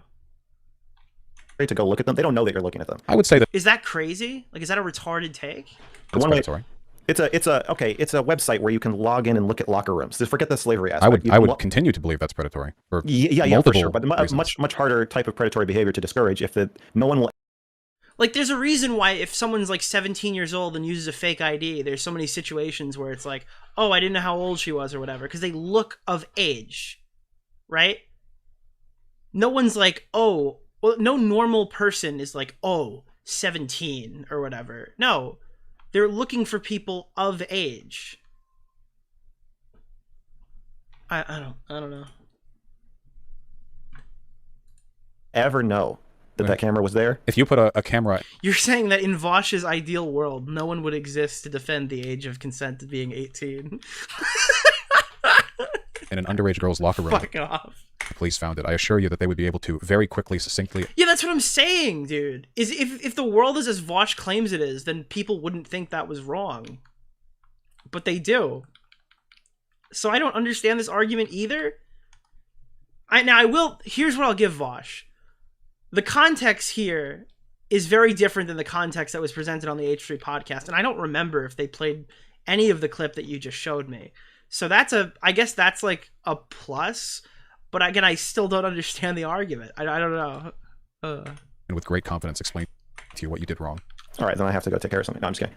My question is, which club is the most popular? My question is, where do you think we're at? And I'm asking it in kind of a exciting way because we're in public. But where do you think we're at? What is... I genuinely don't think that much has been done to culturally disbar the average modern guy. Because here's my problem. Vaush seems to think, like, you know how the Joker is like, one bad day, Batman, and you'll be as bad as me. It feels like Vaush thinks that we're all one bad day away from we're one bad day and millions of dollars away from being Jeffrey Epstein. And I am very confident that I am not. Maybe Epstein's like a nuclear example because that's obviously younger than what he's implying. But that's what it feels like. It feels like I'm getting a Joker speech from somebody who's one bad day away from being Jeffrey Epstein. From the attitudes that we had back in antiquity towards women and attractiveness towards women. And what number? I think it would be somewhere from 14. No, I think it'd be somewhere from 14 to 17. I don't think we've changed. Those are big. That's a big difference. I have no idea, and I couldn't even begin to think by which categories I would separate them. But you're saying 14 to 17, and you will not. You won't pick a number. I will absolutely not pick a number within the range. Because you don't have a guess, or because you don't want to be clipped saying it. And the thing is, and Mr. Girl's 100% on that one when he says you don't want to be clipped. Vaush knows whatever he says here is going to be clipped. And he thought that was like a good answer anyway. I don't understand this. Maybe if we have a conversation, he could explain it to me. I'd be open to that, I guess. But like, I don't get this at all. Because I don't even know by what category you would distinguish into that group, and because I'm referring only to my he's gonna clarify it, but I don't know. Feelings on other people's predilections, not to my own. So you're not asking me for my preference, you're asking me what I expect of the average American. No, a group of which I have a very low impression. Okay, but you don't want to say the number. I don't have a number. Do you have a number? Is there a number you're looking for? I think it's 15. Well, I suppose we'll leave it to the historians to judge. It is not 15. It is absolutely not 15. That's insane. Maybe 16. It might be. I think it would be 14 at first, and then it would it would move up once the novelty wore off. I think it would be 15 or 16. Is this consideration in novelty- line with your desire to empathize with pedophiles, or is it something more personal than that? What do you mean by that? Well, I mean, you sound like a pedophile, not a person who wants to promote empathy for socially misaligned people. Why do I sound like a pedophile? Because you're dedicating a considerable amount of thought to the subject of what type of underage girl people would be most interested in. What color? See, this is the part that plays to his argument the best, saying that he was clipped out of context in this position. Because I didn't hear this, and this part of it seems like he's very adverse to this topic. But then there's the part where he's like, when he's playing along with it, where he sounds really fucking weird. So then it kind of goes back. If you had to guess what color their underwear would be, Vaush, what would you say? Yeah, okay. You see that? You people ask for debates, and what do we get? I am explicitly talking about a widespread social failure to address, prevent, or discourage predation against young girls. Nothing about my language even remotely implies that I'm describing my own preference. I think you'd have to be really goddamn dishonest, or. But you're talking about the majority, so why would the majority not imply that some of that is your own experience? Again, please, I'm looking for anyone in chat. Mr. Beard, stop me. If you're in chat, please stop me if I'm getting uncharitable on that regard. But if you're telling me about the majority, you'd be included there, right? Stupid to take that as a mark against me. Or alternatively, maybe you don't think we have a broad... Smaggle, well, there's also the part that he downloaded. I know, I get that. Obviously, the lolly is like a huge fucking factor in this. But, like, I'm trying to address this without invoking that under every single point. Because I do think some of these are problematic, even without the knowledge that he downloaded lolly. I think that some of these stand on their own without that.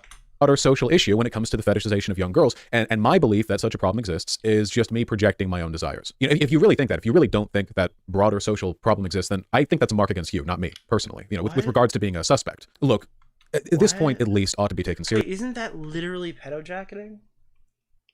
Isn't that literally fucking pedojacketing? Isn't that as described?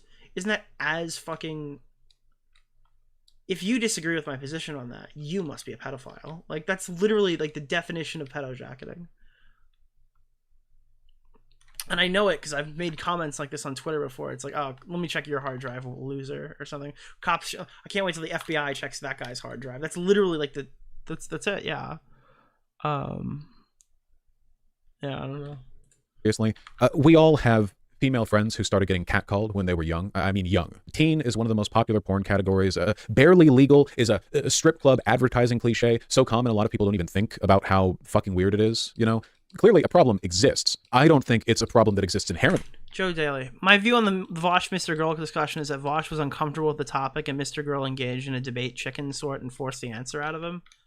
Yeah, but, like, I had a similar conversation with Mr. Girl, and I didn't say... The majority of Americans would pick the fucking strip club with 14-year-old girls.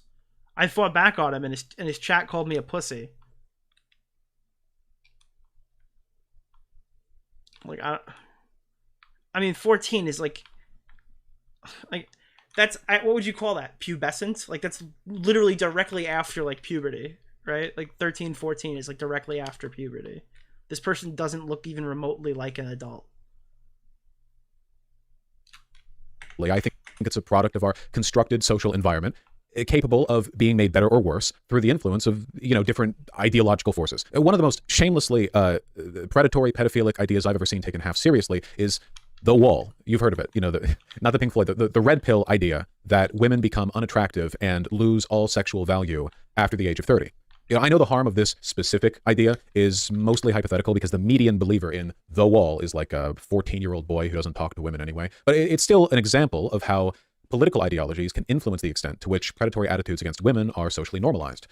To make a change for the better, you know, you'd probably have to look into some kind of, I don't know, feminism thing. You know, not to get political, but feminist writing on this specific issue, the social normalization of being creepy about girls, that goes back a really long time. So again, pointing that out, I don't think that's suspect. I think that's a good argument. Fuck me, dude. That is bad. That is really, really, really fucking bad. Holy shit. Is he just showing clips of, like, I don't want to put this on the screen, but that is. What's the takeaway from this one? Like, I don't know. Don't do that, Netflix. I don't even know. This is. Wait, so he's just showing clips where he's like, hey guys, this is weird. Like, cool, dude. Like, you know, this really debunks the other argument. Like, this is unfathomable to me. Does anyone else get the feeling that, like, men, at least in the West, are kind of, like, taught to be kind of a little pedophile-y a little bit with how much we're fetishizing young girls? Does anyone else? No. Is this new? Did he choose that clip? What? No. Everyone, like, universally said that movie was bad. What? Let's kind of get that feeling a little bit, just a smidge, possibly. Not like every guy's a pedophile. Why is the whole chat saying yes?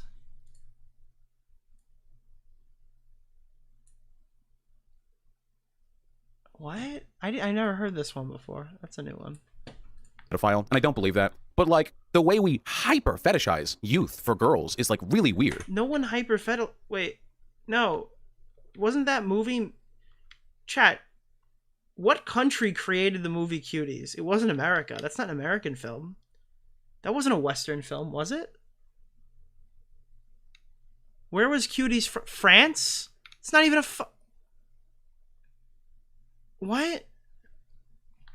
In every aspect of our depiction of sexual relations between men and women, we almost always associate youth with desirability when it comes to... Isn't lolicon like a totally normal and accepted thing in the East? Like, isn't that like normal in Japan? Like all those guys, like, what are you talking about? Like all the weird pedo-y fucking anime stuff comes from the East.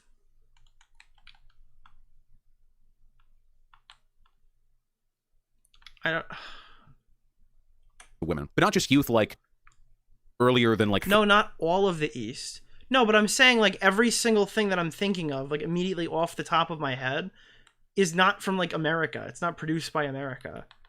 I guess like a good argument would be the sexualization of Britney Spears when she was underage, or the sexualization of Miley Cyrus when she was underage.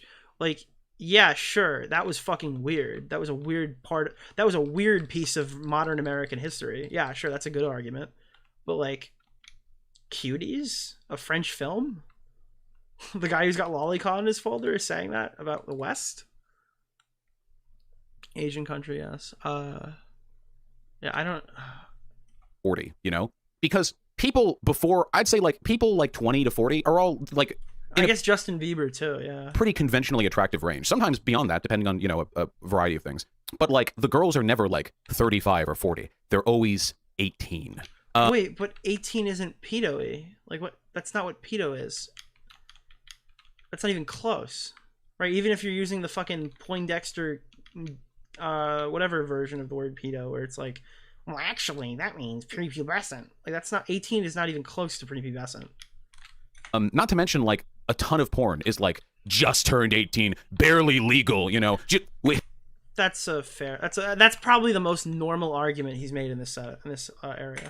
Hold up your driver's license. We'll censor the fucking name, but yep, there it is. Turned birthday 2 days ago. Yep, like they're fresh out of high school. Barely learned how to drive. Hey, thanks for picking me up. Yeah, it's my first day at driver's school. Like it's crazy how we... Half you people in chat probably haven't fucking learned how to drive. Yeah. Alright, stop listing random celebrities that were sexualized before they were adults. My whole chat's just like, yo, the Olsen twins! It's like, no, we got the point. We got the point. We figured it out, chat. We figured it out. McSkillet moment. Oh, fuck, we're gonna die. We're so dead. We're not gonna be able to McSkillet our way out of this one, boys. Oh, we lived. How much do we push this shit? Same exact deal. Me saying there's a broader social problem and people saying I must actually be talking about myself. I can't believe people try to use this shit against me. Seriously, it's really frustrating. Oh, and as bad faith clip jobs go, this one is especially funny because it is literally cut from the video that I made attacking cuties. The the movie. Wait, that was an attack? I've been on any drama YouTube years ago. You've heard people attacking cuties. The video is entitled "Netflix Tries to Capture the Pedophile Demographic with Mixed Results." Not. I guess that was a clip they showed and I hadn't seen it. So charitability to him. Maybe he didn't include that because he thought he made it look... that made him look good. Maybe that was supposed to make him look bad. Maybe there's context coming. The video does not contain an endorsement for the movie. It's pretty critical. So again, like it's like calling a guy anti-black because he ends a video on, I don't know, the history of the Confederacy by saying racism in America persists to this day. And then people are like, well, of course, that means you're racist. It's just stupid. I mean, you can tell I find it frustrating from the way I'm talking. I think there is a very clear difference between examples that, or I guess evidence that people use against me, where I am legitimately saying really stupid shit, and then ones where people are just like desperately cutting any kind of clip, like, you know, like Frankensteining clips together and hoping that, you know, something incriminating comes out in post. There's a lot of that, unfortunately. All right, next clip. We've all jerked at Bilali at some point or another. We have at some point in our lives been going fucking crazy on some hentai site, and we've been fucking stroking as hard and fast as we can, and then after we nut, we go back, look over our history chat, and we go like, oh, geez. Oh, boy. Some of these girls look pretty young. You know, this one definitely sounds rougher than the last two clips, but it's, you know, it's a bit. It's a joke. A bad joke. What? I can explain it. I don't think that'll make it any funnier. The intended comedy element of an indiscriminate whirlwind masturbator being used to draw attention to a problem, that problem being the ubiquity of lolicon in hentai sites. I don't really know how anyone could get like a serious vibe from that. No, I don't believe you. I don't believe you for a fucking second. That's a fucking lie. There's no way. There's no way. There's no fucking way. There's no fucking way, chat. That was the first, like, no, that's not true. I feel like we've been pretty fair so far. I don't think I've given super crazy yardage to the point where I would say I'm like, it's like the most charitable thing I've ever done. But like, I feel like we're not going omega hard on him right now. That was a straight up lie. He 100% meant that. He 100% meant that he's jerked off to shit and then he's looked back and he went, oh my god, fuck, that was a minor. 100%. And again, just to be clear, drawn depictions, but there's no way that's like true. There's any kind of like, you know, grave point being made. Again, it's not a funny joke at all. I mean, I cringe looking at it. It's great evidence against me if the point that people are trying to make is that I was or indeed still am cringe. So a point to their favor on that one, I guess. No. Another thing leftists have pushed is the idea that pedophilia is just another sexual orientation. Citation needed. Like being gay. He should have just not responded to that one. He should have just left that one out. Him claiming this is a joke makes him look so bad. Yeah, look, so far, I mean, I could kind of buy most of what he's saying here. If I'm being ultra charitable, if I'm saying, all right, these are all bad faith arguments. Now, I have my problems with each of them, and I've gone through them. But, I mean, we're 42 minutes into the video. He just straight up lied, so. Or straight. Oh my gosh. Stop discrimination. Citation needed. It's time to be more tolerant of demons. And, like, that's an old clip. And, like, he's literally claiming that he accidentally jerked it to Lolly. Like, in real time, that's actually, like, his current argument. Is that he accidentally jerked it to Lolly. And he's saying, oh, I'm joking about this. But, like, it actually is his legitimate, like, current argument. Fucking Christ, bro. Feed on kids. I do take issue with the moral outrage here. Child sexual abuse is widely underreported. It's a huge problem. It's incredibly damaging to the psyche of young people, and as they grow older, it can lead to many negative mental health consequences. However, stigmatizing pedophilia to the extent that we are calling them demons probably discourages pedophiles, people who feel attraction towards children, from getting the help they could need to keep themselves from abusing children. By demonizing them to this extent, you are increasing the likelihood of child sexual abuse. Do not demonize pedophiles. Demonize child sexual abuse and encourage pedophiles to get help. I don't think I've heard this one yet either. Now, if you've got pedophiles who have never sexually abused a child, but they're advocating for it, they're like, yeah, I've never done it, but is there anything really that wrong with lowering the age of consent to 13? Then of course, fuck them. Like, fucking shut them up. Just fucking smack them. But by and large, statistically speaking, there are 370 people watching right now. I'd be willing to bet that at least 20 or 30 of them experience habitual sexual attraction towards children. It's surprisingly common. To those of you who do to an extent that you feel as though it may be like a problem, please, just get some fucking help, my dude. There's nothing wrong with you as a person. We can't help the shit that we're into. We can help our actions. There's nothing feels weird, man, about this. You can't help the things that you're into. If you realize as you're like 20 years old that you have a thing for kids, what the fuck do? Commit fucking Sudoku? You just stop existing right then and there? Do you toss yourself in front of a car? No. You have to live your life anyway. And you have to recognize, if you're a responsible person, like, hey, even if I just keep this to myself, like, this might affect people someday, you know? I should probably maybe see what I can do about that. Talk to somebody. Okay? Man, can I just say how much I hate how my voice sounds in these old... No.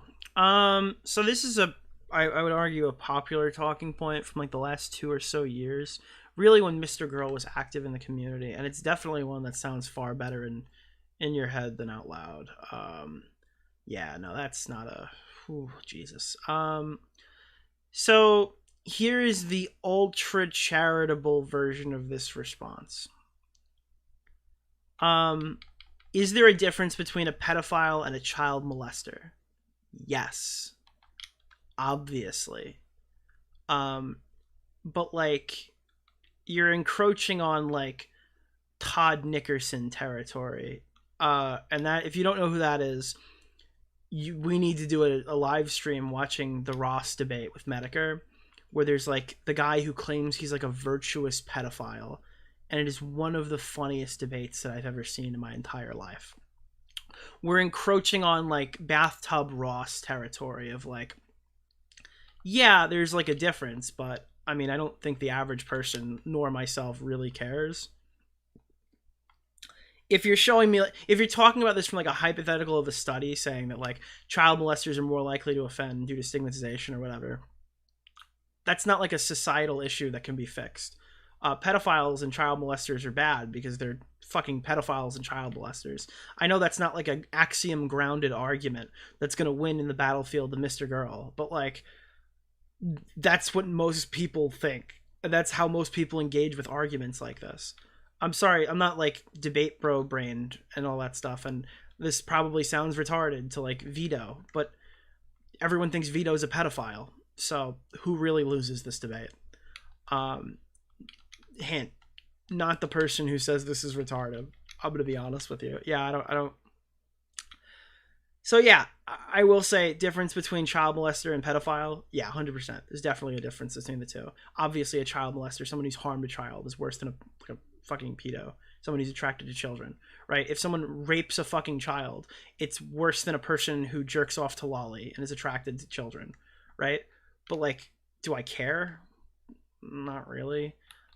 Is there, let's say your argument's 100% true. In a perfect world, the destigmatization of pedophilia, of pedophiles or whatever, would lead to less child abuse. Okay, how would you now go and enact that in the current world? How could you take this debate topic and turn this into less child abuse in America? You couldn't. There's no way you could possibly accomplish that. It's a mind jerking off debate. It's a debate where you jerk off your mind and you're like, look how big brained I am. Actually, the problem is going after pedophiles, and everyone just looks at you and goes, oh, okay, so you're a pedophile. Cool, got it. You're like, no, you don't understand. You're just super low IQ. It's another one of these debate pedophile arguments and stuff like that, where everyone who just engages in it looks worse, I guess. Yeah, like I don't know. There's not really much to this one. Clips. So I think that I sound kind of stilted. Here, chatter message. I don't think just because pedophiles are bad, we shouldn't research how to catch warning signs early and treat them somehow if possible. I understand what he's trying to say. But okay, so here's my problem with this. And here's my problem when Mr. Girl says it. And here's my problem when Vito says it. Okay? Bro, if you're a father, okay, and you hold the position that pedophiles aren't as bad as child molesters, and you like, if you hold Vaush's current position that he's holding here, and you're a father, and this person, this hypothetical pedophile that is around you, is receiving the best treatment that money can buy, okay, would you let that person around your child? Would you let that person around your child? Let's say you hold these your axioms are grounded. This is your position. You're arguing from the position that Vaush is explaining in that clip. And you believe that therapeutic methods can stop child urges or like pedophile urges, right? If you believe all that, would you let that person near your kid? Well, you're a fucking hypocrite because there's cobalt mines in fucking India. Dumb fuck. Like, no, this is the stupidest fucking shit on the planet. This doesn't work in the real world. There's no real world application for this gay little argument. That's the problem. That's 100% the fucking problem. This is such a stupid tangent that would never exist in like any sort of society that we currently live in. So it's not even worth engaging with. And here's the thing. All those fucking therapeutic methods or whatever that people claim aren't 100% effective. So like, I mean, I don't know. I mean, I'm pretty sure anything short of castration isn't going to stop a pedophile from urging or whatever, or from ever being able to hurt a child. And I'm going to tell you right now, you know what therapy can't stop? Lying. It can't stop people who are lying about no longer having urges to hurt a child.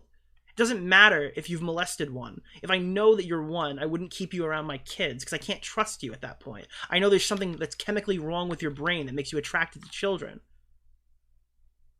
So that's why his argument, that's why I don't understand this fucking argument. I don't understand why people use this argument. And I think it's phrased a little weird because I just wasn't experienced at streaming back then. But yeah, the message seems fine. As I understand, it's just such a stupid terminally online debate pedophile fucking debate. It's stupid. Encouraging pedos to go to therapy is like mathematically the most effective way of reducing the likelihood of children being harmed, which is... Dude, all these fucking YouTubers keep going to therapy, and they're all still horrible people. They end the drama, and they go, guys, I'm gonna go seek therapy, and they go do the same thing every fucking week later. All right? Like, I don't know, bro. Everyone just keeps saying therapy, therapy, therapy. Nobody ever shows receipts on the therapy they go to.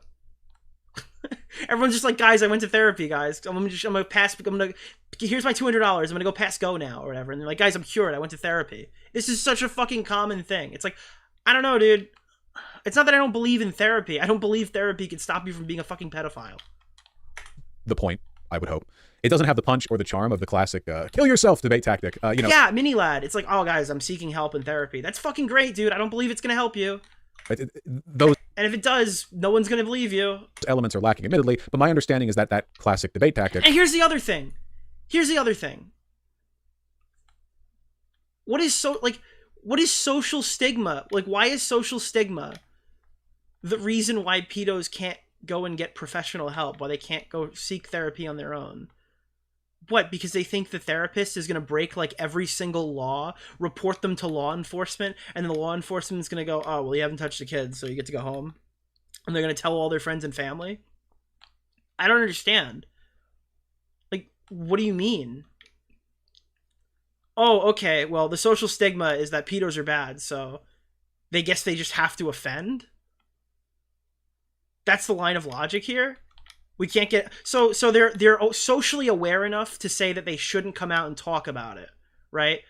To, like, I guess, the therapy sources and stuff like that, and seek professional help, right? They're socially aware enough to know that they shouldn't do that, but they're not socially aware enough to not rape a child? Ryan Beard, sometimes social stigma is good. Yeah, 100%. Dude, I gotta show you this Todd Nickerson meme. This Todd Nickerson meme from fucking... We'll watch this after. I need to show you the Virtuous pedophile debate. It is one of the funniest things I've ever seen in my life.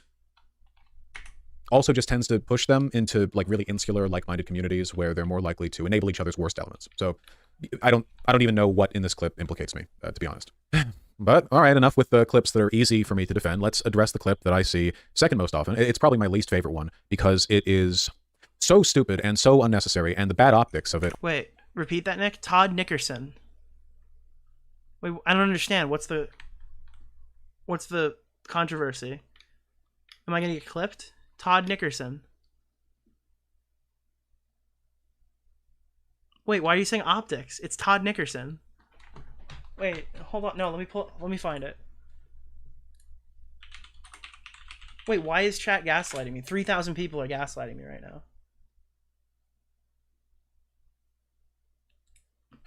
This is what Vaush sounds like. Do you want to hear what Vaush sounds like? At 8 o'clock in the morning, I heard pounding on my door. I just went and saw a bunch of people heading towards me. Some policemen in uniform, some people who weren't in uniform, and they were on me so quickly that at first I wasn't even sure what it was, and then it clicked. I knew exactly why they were there. My name is David Goldberg, and I'm a pedophile. Oh, this isn't Todd Nickerson. Doesn't feel good to say it out loud. That's David Goldberg. Wait, I don't... Hold on, where's Todd Nickerson? Is he not? I looked up Todd Nickerson and this was where he was. Okay, so Todd Nickerson's not even in this video.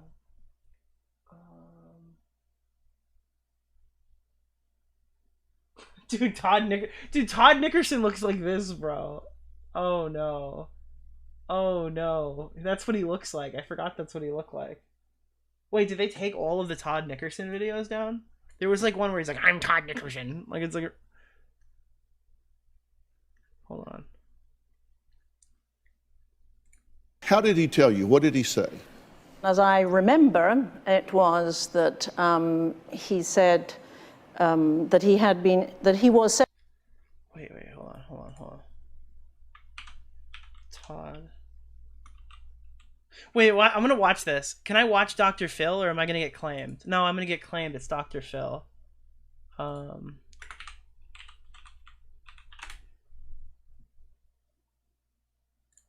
It's a rare glimpse into a...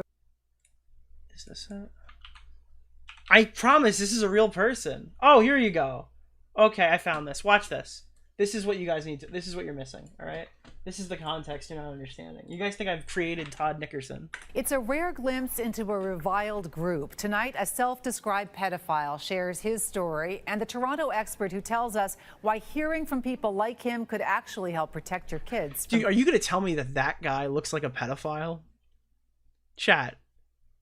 On a scale from 1 to 10, 10 being most pedophile-y, would you say that that guy looks like a pedophile? Predators. Dude, it's always the ones you least expect. By the way, we have to say alleged. No, I'm kidding. We don't have to say alleged. Oh, God. Whoa. Whoa. Why did fucking... Holy shit, dude. He just morphed into like 2005 Sam Hyde. Pedophiles get this message from society that they're destined to offend. Oh, no. This is the future Vaush wanted. What the fuck is that? Why does he have that tag? And I want to tell them that's not true. Dude, we have the live pedophile debate reaction. I think they can, they can live a non-offending life just like I do, and it can be done. Todd Nickerson speaking on. What, are you gonna get on her ass for saying it, dude? Like I do, and it can be done. Todd Nickerson speaking on Skype from his parents' home in Tennessee is part of an online support group with more than 1,000 members who call themselves Virtuous Pedophiles. I'm not crazy about the name Virtuous Pedophile. Yeah, I can imagine you might not like it. It kind of sounds pretentious. Pretentious. Probably a better name would have been Celibate Pedophile. This is... Dude, guys, we beat the stigma. Vaush won. Vaush beat the stigma. Files. What does it mean to be a virtuous pedophile, and what is your organization all about? To me, it means... Is this the world you want to live in? Do you want Todd Nickerson to go on fucking CNN and talk about this shit? Basically living within the law and first and foremost doing no harm. This Toronto psychologist and sexual behavior scientist at CAMH says there's evidence in brain scans that pedophiles are born that way, but little research has been done on those who don't act on their urges. Unfortunately, because this population has been driven so far underground, there's really no good way to study them. You're hearing this, right? And you're like, fuck me, dude. That's exactly what Vaush just said. The only people that we can ask questions about and do research about are the people who commit crimes, get caught, and then, become known to the system. City News has featured people like Justin Payne, the vigilante pedophile hunter. It don't matter where you made them. You're not supposed to. It's illegal. And a new Vice documentary called Age of Consent. It just keeps getting worse. It just keeps getting fucking worse, Chad. It just keeps getting fucking worse. So delves into the creep catcher phenomenon. I don't think this kind of a social phenomenon can be stopped, but I think the energy behind it can be channeled for good. I just don't. Is this satire? No. And this came up in a blood sports debate. The shaming techniques do any good. And here's why. Dr. Cantor says having an attraction to children doesn't mean someone will act on it. And those are the people, the ones who don't act on it, who are not being studied because of the stigma. For somebody who has nothing to be gained by saying, hey, doc, I have a problem, and by the way we treat them, they would be crazy to come forth and volunteer for a study, even though that's exactly what we need them to do in order to understand how to prevent pedophilia in the first place. By persecuting us, by, trying to treat us as as a ticking time bomb, they're not helping kids, because what they end up doing is they end up pushing us under. Okay, so this is why I think that Vaush's argument is stupid. That's Todd Nickerson. This is the greatest debate of YouTube in history. Okay, this is a quote from the greatest debate in history. All right, this is where Medicare debates a pedophile who works at an elementary school. You don't think it's fair? That is Tonka Saw that you're hearing. I don't think it's fair.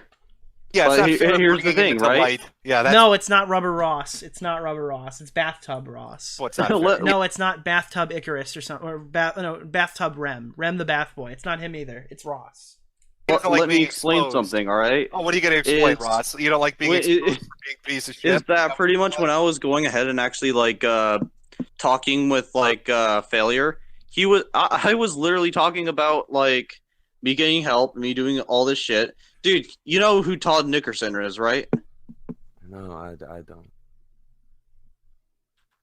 Do you know who Todd Nickerson is? No, I don't know who Todd Nickerson is, and I don't know how that relates to you being a pedophile and working at a school. Why don't you tell me? Because guess what? He's a virtuous pedophile. Oh, is he And a virtuous doesn't poop on pedophile? Does he work at a school, Ross? Does he? He's work around at a kids, state-funded- and he does doesn't do jack Does shit. he work at a state-funded school, Ross? No, he doesn't. Yeah, there's a fucking reason. But for it. here's the thing: he's allowed to be around kids and doesn't do jack shit. So you're twisting the narrative, saying that pedophiles are just child molesters, even though they're entirely different. Failure. He's trying to drag you in here like you've given him the okay. Were you aware that this self-confessed pedophile worked at a fucking elementary school? Did he tell you that? Look, I'm learning on this. I just asked if he was willing to talk to you. Okay, so Mr. Beard said before that some stigmas are good, and I'd argue that the pedophile one is good. Because if the pedophile stigma, quote unquote, wasn't real, we would have people like Ross asking us if we know who Todd Nickerson was in legitimate debate format as to why he should still be able to work at an elementary school. Do you follow? Do you follow why I don't believe in Vaush's worldview? This is the problem. Okay. So Ross, he's not your fucking crutch to try to limp away from this shit that you put yourself in the center of. I was like, so most people think that like, oh, okay, like in a world where this existed, and like it would never be attainable. Well, this actually has been field tested. Todd Nickerson is the field test for this idea, and it didn't work. So we can never talk about it again. That's fine. I've gotten out so much shit. So getting out of this one isn't that hard, really. That is a fucking crazy statement from. Okay, Jesus Christ! I remember this debate. We gotta sit down and watch this one day. Oh, you think you're gonna get away with it? Oh, you think you're gonna get away with it? That is adorable. It's fucking the way you're talking about it. It's like you fucking know. I am. You fucking Doesn't matter. know. Wait, Todd got caught with child. No way, no way, no way, no! You're kidding. You're kidding. Todd didn't go back down. No. You're kidding. You're kidding. You're kidding. After he did the Virtuous pedophile interview, he got caught?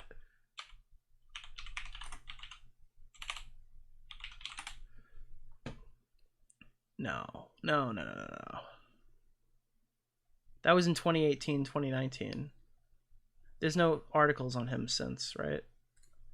That would be the funniest. That would be the funniest thing ever. I don't see anything from after 2019.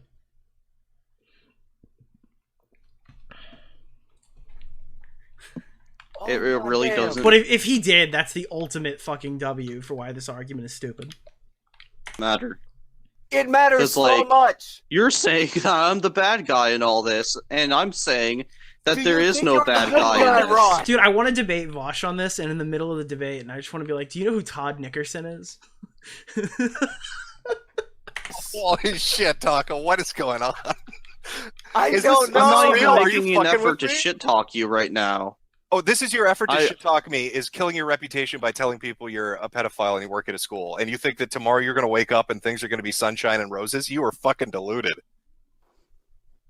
There's going to be a firestorm, Ross. There's going to be a fucking I think being deluded is a lot more better than fucking being a bitch like you. Just saying. Oh, I'm sorry, Ross. Should I be a more... Okay, he's going to say the N-word or something in the next 30 seconds.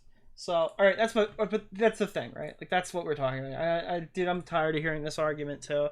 I think, after the Vaush stuff, I think these hypothetical perfect universe fucking... Like, here's the thing, right? You know what? Remember Destiny's ethical CP argument? Destiny's ethical CP argument was, in a perfect world where it would 100% reduce the rate of child sex crimes, would you be for it? Like... I don't, and then but like the fuck you part is if you say no, then you're not reducing child sex crimes. It's a gay debate tactic argument that doesn't actually like interact with reality. It's just I think after this, all the stupid fake scenario hypothetical pedo related debate topics need to die. Okay, because it's either you have the right answer and you say no and they go, well, you're pro fucking children getting abused. Or you have, like, the stupid answer. aren't even from the argument that I was trying to make. Here, enjoy the terrible clip. Please, please, right now, uncuck your dumb shit libcuck fucking SJW brains and recognize this empirically correct fact that I'm about to spit. It is possible for an adult and a child to have a sexual relationship and for it to have positive outcomes on the child as well. That is possible. Man, look at like, how, I don't want to look, fucking look how interact cool with anybody who has these hypothetical gay discussions anymore. I'm gonna be honest with you. That's like where I stand with it. Like, no more. Go away. Where is Bunk? Dude, Bunk is like furious right now that he can't debate pedophile stuff. He's like, what do you mean, Nick? Like, oh god. Logical I am, calling people libcucks for having the audacity to take... Like, if I'm ever talking to somebody and they go, all right, hold on, dude. So imagine if aliens land on Earth, okay? And their ages are completely different than our own. It's just like, at that point, I just don't want to talk to that person anymore. I'm cutting that person off. Okay? That's my new position.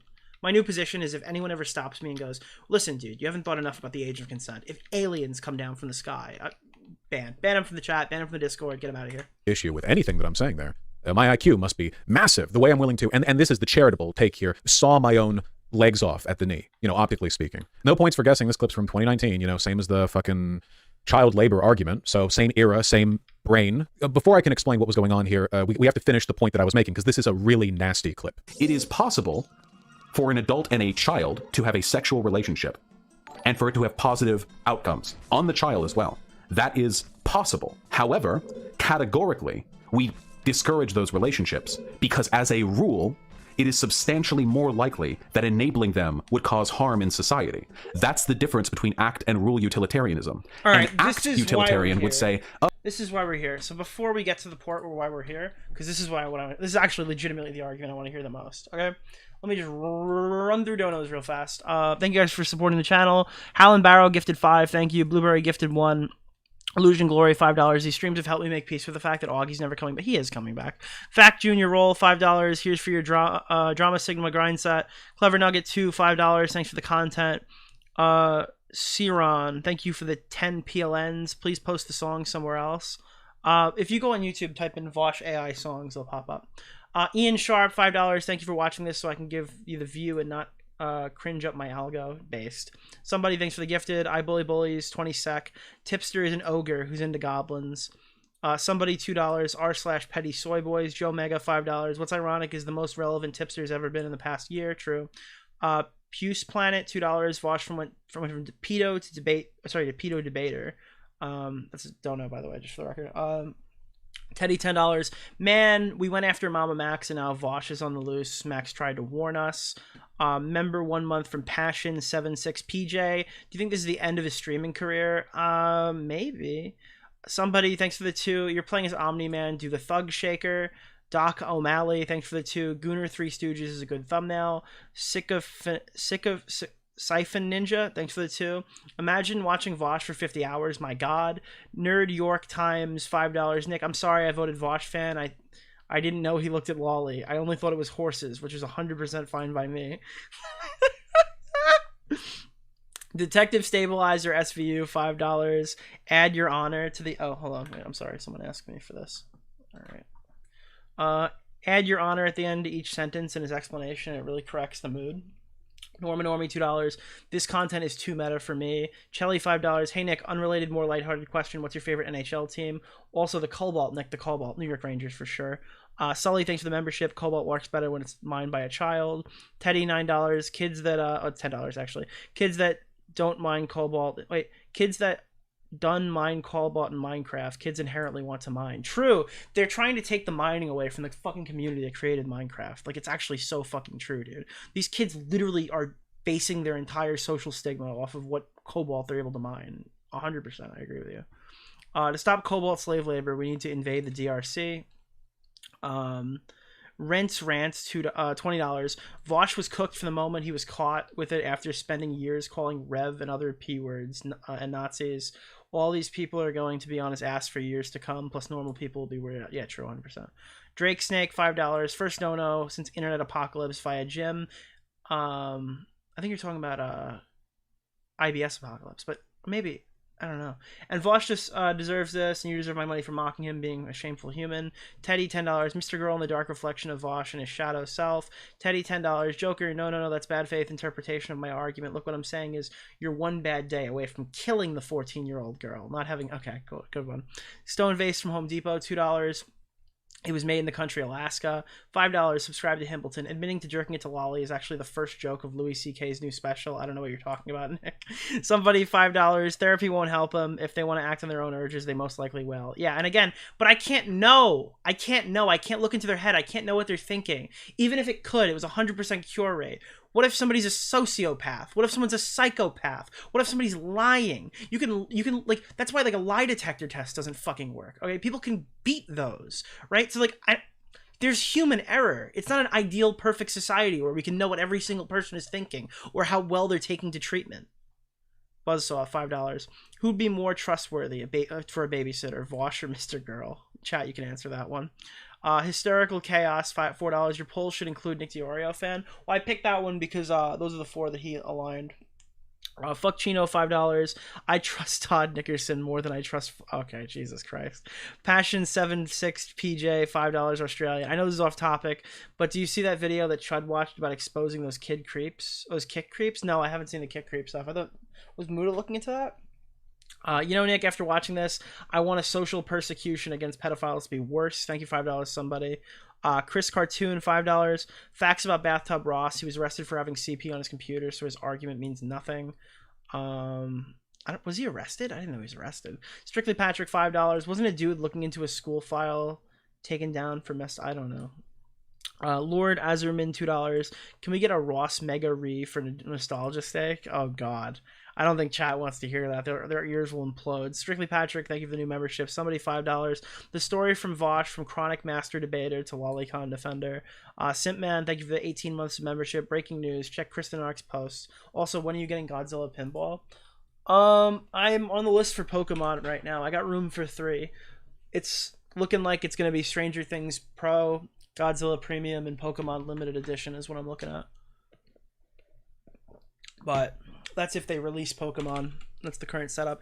I want someone to convince me why I should get Jurassic Park instead of Godzilla, but I'm playing them both probably next week, so we'll see.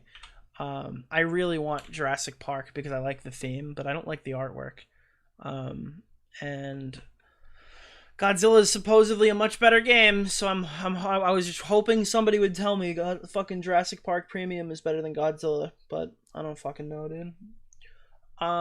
Kristen Ark Twitter. Let me check that and then we'll watch this segment.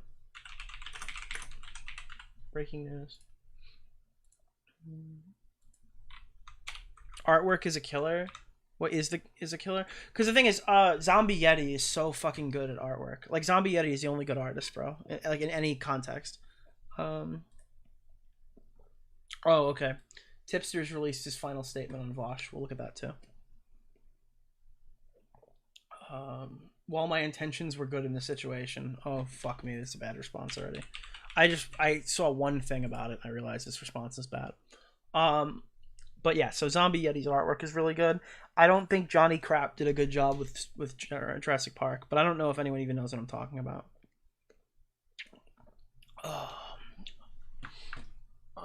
And yes, the artist's name is Johnny Crap. But here, this is Tipster's final response. I'm downloading this because I need it to demolish him. I already know that before I read it. Okay, where is my screen? Let's make it bigger. Okay. Everyone, for those who are not already aware, Vaush released his response to the current controversy. If you'd like to see it, you can check out the link below. As for me, I won't be commenting on this any further. I've said all I have to say on the subject, and I'd encourage my community to check out his response. If you wish to hear directly from Vaush, his positions on all of this. I want to wrap up this argument by apologizing to the community, as well as communities adjacent to mine. Wait, he's...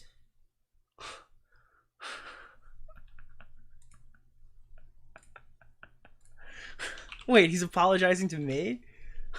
No way.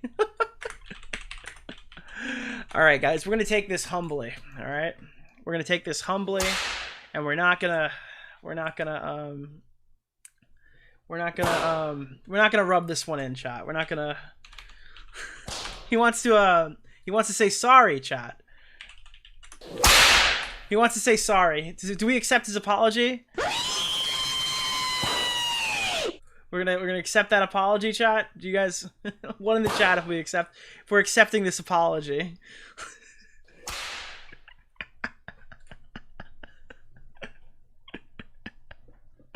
There's a lot of twos. All right, we haven't even heard him out yet, chat. We haven't heard him out yet, chat. All right. He wants to apologize to me. While the intentions were good in the situation, oh no, bro. Oh no. Oh no. Oh no. Oh, while his intentions were good, it resulted in heinous attacks against this community and the people who I care deeply about as friends whose relationships I value. Dude, he's just begging for his friends not to drop him. Dude, after Keffels DM'd me, it was so over. Dude, when someone crossed enemy lines for a moment to share that Tipster's a dumbass, that was where life came to a grueling defeat. He's like, please don't leave me. Please don't leave me.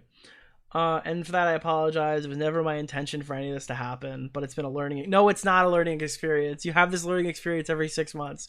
It's an annual experience. This is Jalen like saying, guys, I'm not going to say slurs anymore. It's a learning experience. If you're still watching, no offense, but you're not learning from that. It's not. No, you're kidding. Or how my actions have affected those around me. And I have taken a serious mental note of that.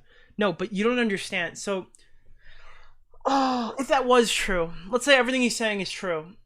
What did he take a mental note of? That he's retarded?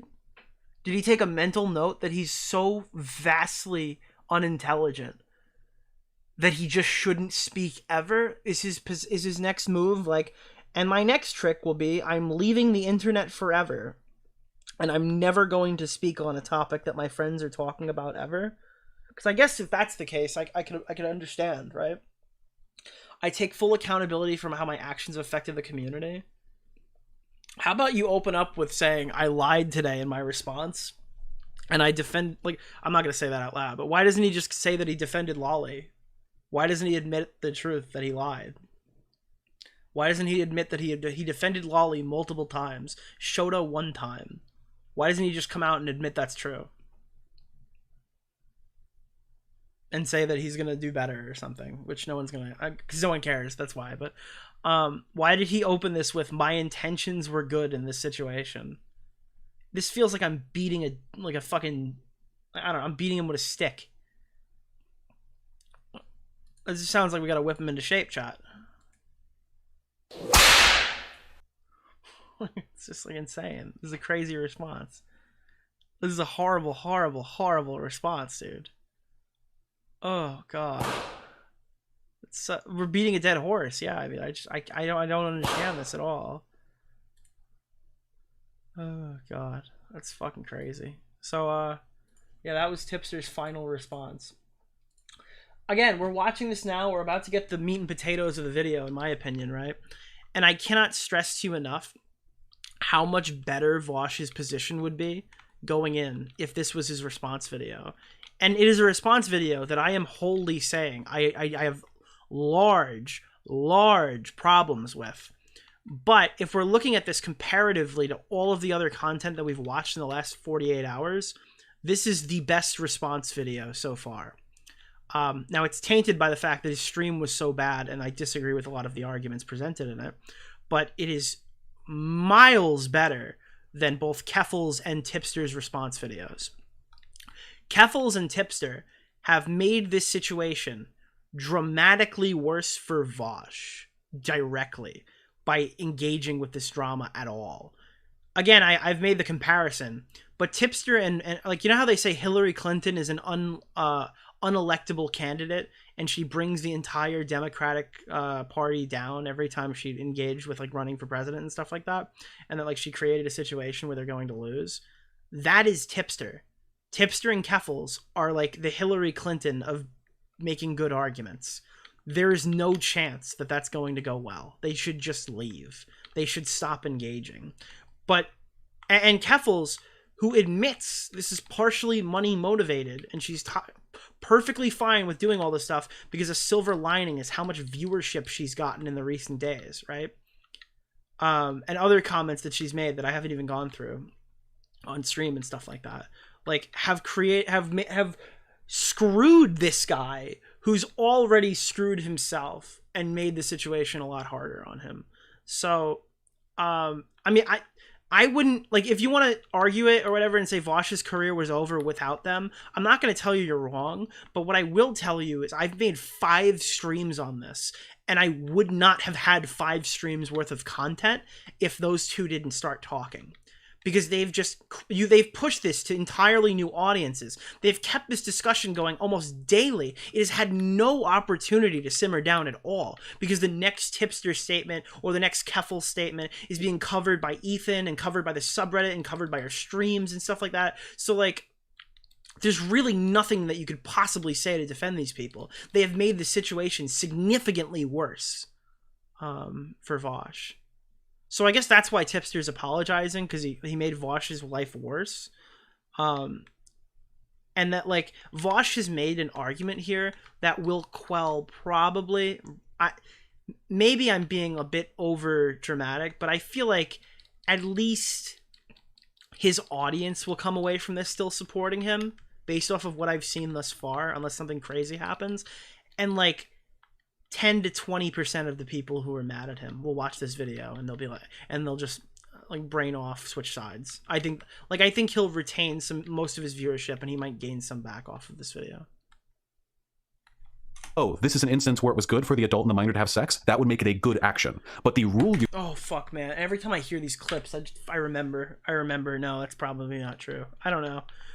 Fucking, we're gonna wait and see. I can't say that for a matter of fact. I just unpaused, and that was the first thing that I heard. Society. That's the difference between act and rule utilitarianism.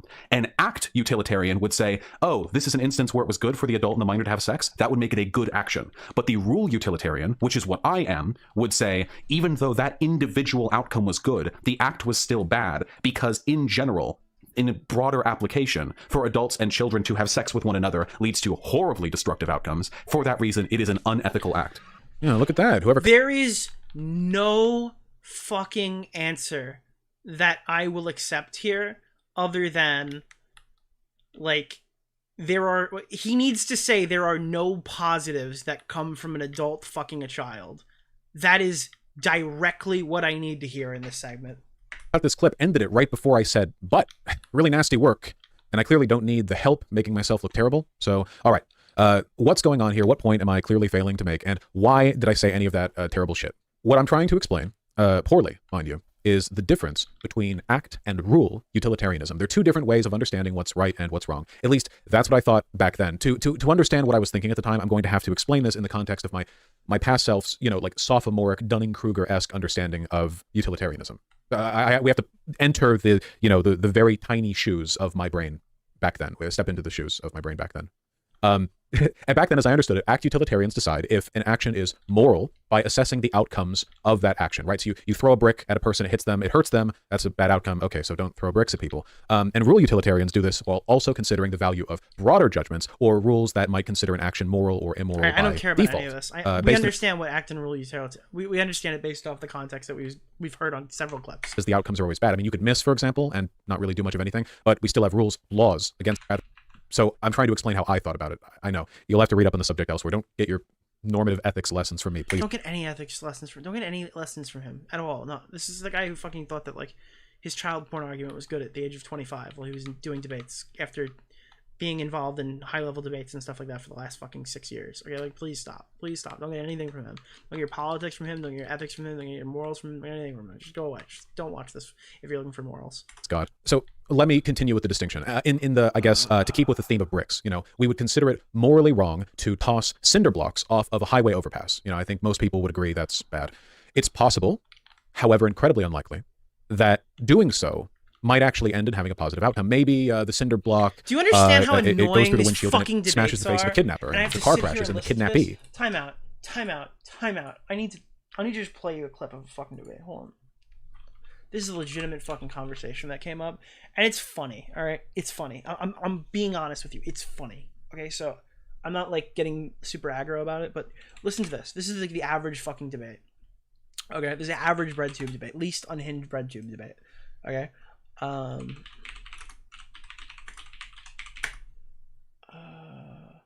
Chat, who's the fucking girl that got shot? Who was standing in the hallway? Breonna Taylor?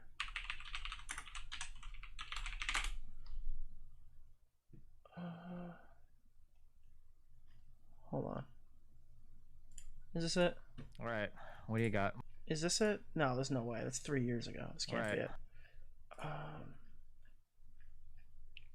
He was in normal. Was it? No, this is too early. Hold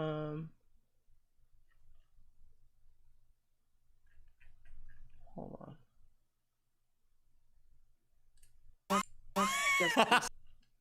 Hold on.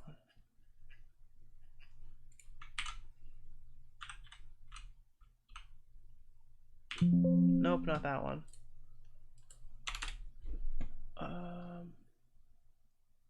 This one? Voice. This is the one. Listen to this.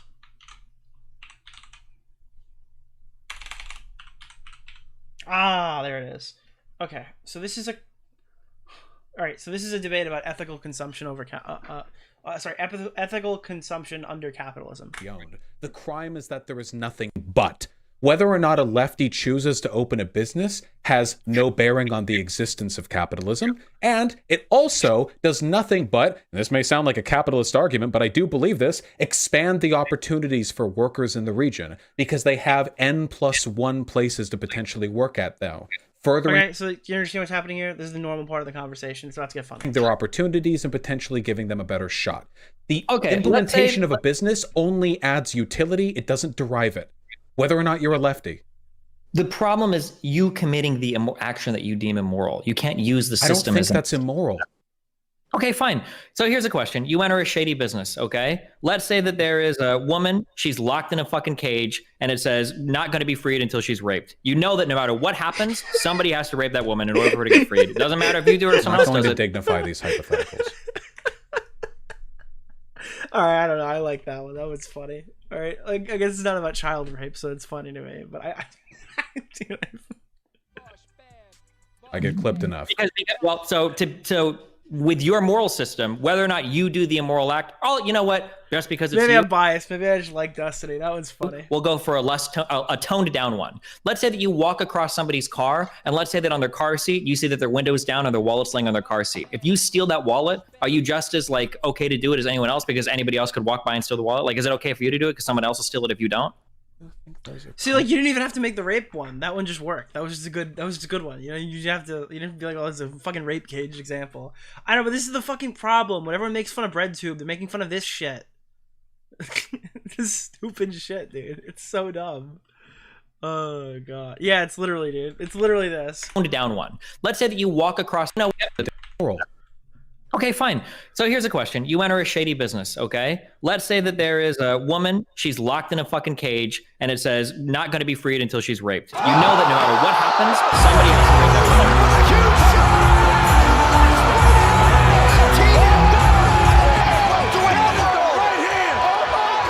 I had to give the people what they want. Alright, back to the fucking stream. Back to the stream.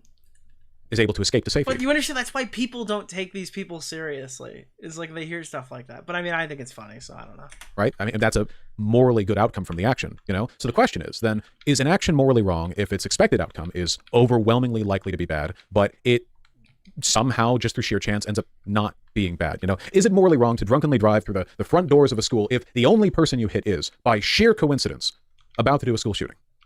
No, I know. You have to understand, these are the high IQ moral conundrums that only the smartest debate bro YouTubers can even hope to grapple with. He just did one in real time. He just did one in real time. It's so fucking... In the full clip, I'm clearly siding with the rule utilitarian argument here, that all of these actions would be immoral regardless of outcome, because categorically the harm is... We're engaging with my understanding at the time. I feel so bad. I know more about the subject now than I did then, so I feel like I'm re-explaining bad logic. But look, two things set me up to fail here. Well, one thing did, the thing being me, but I set myself up to fail in two ways. My aforementioned tendency to engage in pointlessly edgy contrarian, ooh, the normies won't like this one, bullshit hypotheticals, and an extremely, extremely broad definition of can have good outcomes. Yeah, I've already addressed this debate bro brain poison before, so hopefully it's recognizable here, those tendencies, in the same way that it was with the child labor argument. I'm shooting my... Dude, Noah Sampson made a horrible video on Debate Bros, and the world wasn't ready for the subject. but his video was just bad. Somebody could make a video on this about Debate Bros and do it well, for sure, 100%. Noah Sampson's video was just bad. That's all this proves to me, is that Noah Sampson's video sucked. Self in the foot in the exact same way with the same personality gun. The reason I hate this clip, myself in this clip, most of all, is because this argument I was having with chat wasn't even about child sexual abuse. It wasn't relevant. It was completely irrelevant to the point that I was making. It's just shock value nonsense. You know, all I'm really doing is conveying an... All right, notice he's still not explaining. He mentioned it, of can have good outcomes, but he hasn't described what that is yet. I don't know if he does. Intro to normative ethics, understanding of consequentialism. You know, if you were an intro to normative ethics class, you'd probably... This guy makes the alt-right look really appealing somehow. I mean, like, that's the thing is, like, you're like, well, what's going on the left? And it's just, like, this fucking debate. Like, fuck me, dude. I don't know. Well, when I see that, I go, all right, well, this is why I'm not political. But I guess maybe some people go the other way. I don't know. Yelled at by the professor for attempting anything even like this argument. But can we get the Kavernacle to make that? No, Kavos' brother cannot make that video. Yeah, leaving that aside. And because it's completely irrelevant, I can't even explain my thought process very well. It just looks terrible, even though in the full clip, I'm explicitly stating that child-adult sexual relationships are categorically wrong. You're saying they're wrong, but you're also saying that they have benefits. That's the problem. You're saying that, like, there are good things that can come from it. So, like, there's two factors here, two sectors here. There's one, that you're being clipped out of context because you're saying it's wrong from, like, both from the perspective of the life that you lead. But then, like, your logic also has a really weird pedo-y talking point in it that I don't understand. So I need you to explain that part. Completely unforced error. You know, I did this to myself. Also, with regards to can have good outcomes. There we go. There we go. This is what we wanted to hear. This is like a fridge temp IQ element of arguing normative ethics. If you're willing to argue like a fucking idiot, as I clearly am, literally anything can have a good outcome in some specific scenario. Murdering an innocent person. Well, what if someone put a gun to your head and said they'd murder 2 innocent people if you didn't murder 1? Now murdering that person. The trolley problem? You're defending this with the trolley problem? Can have good outcomes? You're meaning like, oh, if you didn't do it, that someone else would go after 2 other people? That's not what you fucking meant. And actually has a good outcome because with 2 possible paths, one in which 1 person dies, one in which 2 people die, you made the path where only 1 person dies, so you basically save the life of a person. Woo, there you go. Nothing's in the fucking pedo trolley problem. There's no way that's what he just said. There's no fucking way. Apparently. Okay, here's the thing. Every single... All right, this is the Vaush video. This is what I get from the Vaush video. Every single time there's there's an explainable answer, Vaush comes in with the chat. Like, if you're being charitable, this is what you'll say. Every single time he's completely wrong, the answer is terrible. Like, dramatically terrible. Like, way worse than anything else we've talked about so far. Wow. Fuck me, dude. It's the trolley problem. Can have good outcomes. We're supposed to believe that there's a Vaush had a whole hypothetical about fucking 80 kids getting raped in exchange for this one interaction in his head. He just didn't think to materialize it for the debate. You're wrong. You know, context. Like, you know, the asteroid hitting the planet would be bad. Well, what if it prevents it from hitting a bigger planet with more people? Child-adult sexual relations. What? Well, what if aliens threaten to blow up the whole planet? No, he just said, what if he did the aliens thing again. Why? Etc. etc. I know. It actually is that stupid. It wasn't even it's the trolley problem. Yeah, dude. Oh my god. Point I was trying to make. It's just that, you know, nothing is inherently wrong. It depends on the outcomes. Style of faux intellectualism was a pretty big feature of how I constructed arguments. No, but Vaush, you have to understand why people think this makes you look like a pedo, dude. They found lolly on your computer. I said I'm not gonna lean on that the whole time, but like that's the point. Like, yeah, dude, you had this fucking statement. It still sounds bad when you explain it to me in 2024, and now we know you have lolly on your computer. How are you not computing why people are confused? Made points back then, and, you know, here's it combining with that tendency to reach for the edgiest possible subjects and comparisons, and it really fucks me over. I know there are probably like hundreds of examples of me doing this, but with like murder or domestic abuse or any other just like edgy topic. Like, oh, you normies in my chat, you think that anything is inherently wrong? Well, let me construct a hypothetical for you that you won't be able to grapple with. You see, because I'm smart, I know that actually, you know, what if this thing happened? I really don't blame people for thinking less of me for that clip. Thank you. All right, guys, you're allowed to think less of him for that clip. We have consent from Vaush. Okay. Bad. You know, if nothing else, my hope, like, this is the goal that I'm trying to convey. Don't judge me for any kind of like paraphilic interpolation of this. Judge me for being a fucking idiot. That's what I want you to do. I'll expand it. Judge my audience back then for watching me. I shouldn't have gotten any viewers back then. I was so stupid. Unfortunately for me, my presence online dates back way farther than the creation of my channel, which means people interested in finding examples of me saying stupid shit have a pretty wide range of material to choose from. Before I had a channel or was even known as Vaush, my God, I was a frequent and notorious shitposter in the community of a streamer called Destiny. I know, that's why I am the way I am. I had been in his community. Wait, that's such a not earned shot that he just took right there. Well, I'm so fucking confused on why he thought that would make him look good to take that shot right there. Jesus. For a long time, really long. And Destiny's not being accused of this stuff right now. Like, what? That's just you, bro. Destiny's talking to Jordan Peterson. I really enjoy the edgy, irreverent, debate lord culture of his Discord server. So let's look at some of the stupid... Apparently you also enjoyed the women of his Discord server. Is that coming up?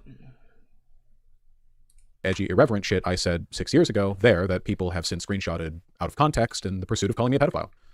So this is a perfect example of context being maliciously stripped from a screenshot in order to make me look bad, even though I'm right and it's not even controversial. You know, I'm uncontroversially right, I hope. The conversation was about media and LGBT representation. Here's the gist of it. So, coming of age stories. Dude, imagine waking up in the morning and seeing a message from Vaush saying, "It seems like I provoked a defensive reaction in you," or whatever. Oh God, Jesus fucking Christ. Are really common. You know, like a young person. Imagine finding out that you're like, oh, I used to go on that Discord server, and you look back at the logs, and you like find out that the lolly horse porn guy is somebody you argued about pedophile stuff with 5 years ago, or like 10 years. So what is it, 6, 7 years ago? Go on an adventure. They meet people they like. Maybe they fall in love. They slay a dragon. Whatever. Really, really, really common type of story. One of the main types of stories, even. And, dude, Vaush, send Bob and Vagine. And one of the biggest culture war talking points back in 2017, and I guess still now today, is that kind of story. I can't do this. All right, hold on. I'm popping an edible. I've never felt like I had to do this on stream before to get through it, but I do. Okay, I'll keep going. Is weird and pedophilic, and I guess the modern term would be groomery. I don't know. If the protagonist isn't straight, right? So their argument was, you know, you can have a story where a young man goes on a journey and falls in love with a girl and everything's fine. But if a young man goes on a journey and falls in love with a guy, then... I need to dumb myself down. I'm Xander hauling out right now.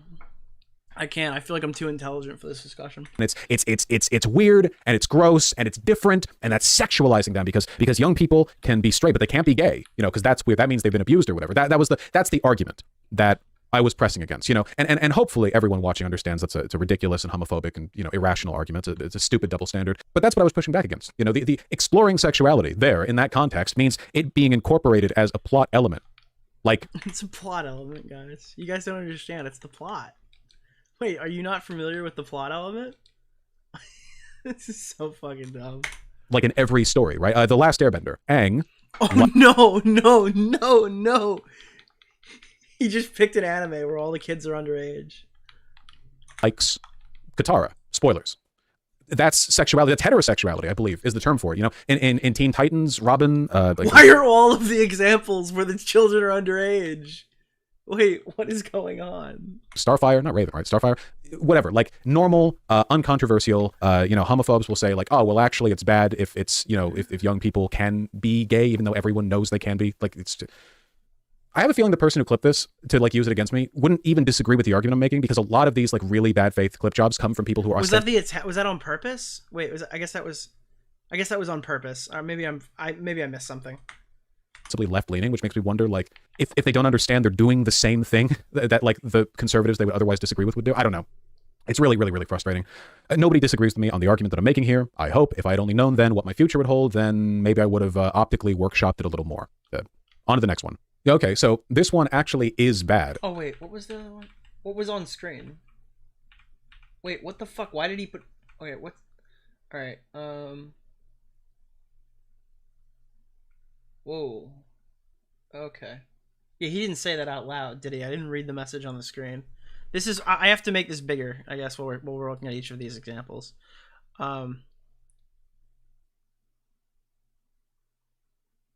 Okay. I don't know. Let's go on to the next one. Hopefully pushing back a little bit. Katara. Would wonder.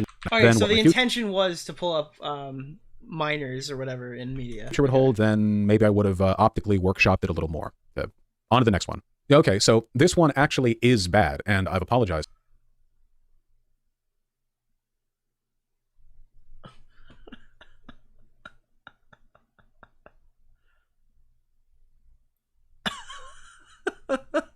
Oh God. Oh God. Wait, that's such a clip. That's such a clippable moment. For it more.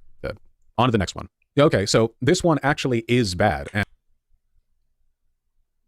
Oh no. Oh no. Oh fuck. Why did he? Oh shit. Okay. Well. All right.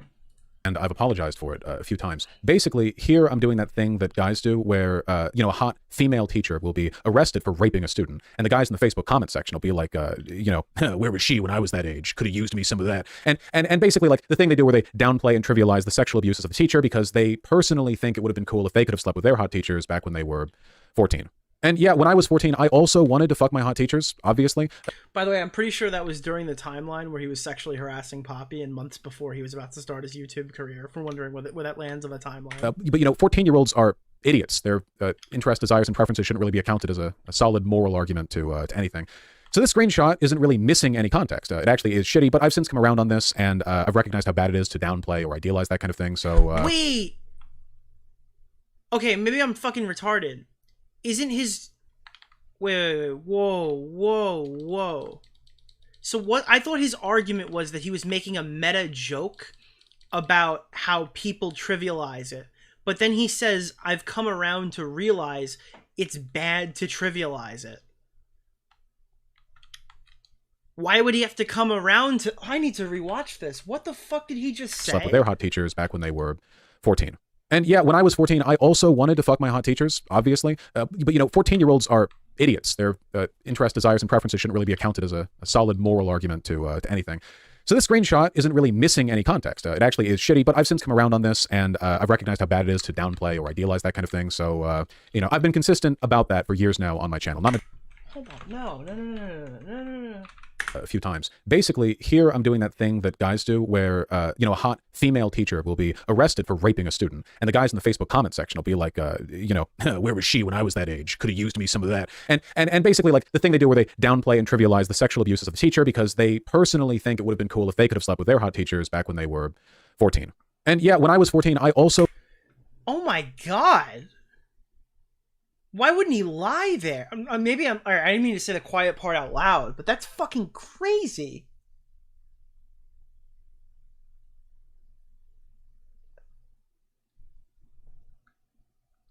Wow. I feel like... I think lying there would be the right move. Why didn't he just make that up? Next one. All right, so this one looks bad. I think... Hold on. So, all right, so he's saying that the intent there was to, like, to downplay it. To say, like, oh, okay. Like, he really was like, oh, yeah, that's hot. Like, there was a real thing he really meant. That wasn't like, oh, I'm making a satire on, like, how other people interact with stuff like this. No, he really meant that. Okay, that's... Wow, okay. About that for years now on my channel. Not much else I can do. All right, next one. All right. We almost got too charitable there, chat. Jesus, fuck. So this one looks bad. I think this is probably like one of the other things that gets used against me the most often. Whoa. It is mostly just stupid in the same way that the previous, like, terminally online debate-brained tendencies we've seen have been stupid. You know, my argument was that under socialism, an economic system that I don't believe exists or has ever existed, oh no, you could defensibly adopt an age of consent set to the same level as it is currently set to in England or France. Another pointless intellectual exercise conducted. I was wrong. He shouldn't have responded. I assume because I and a lot of other people in the Discord server believed arguing controversial topics through inane hypotheticals made us cool and smart. Wow, good thing that didn't carry forward into my streaming career. I think my... Why France? Wait, why France? You're not specifying France. You're not giving a specific age gap. So why is your go-to in the explanation France?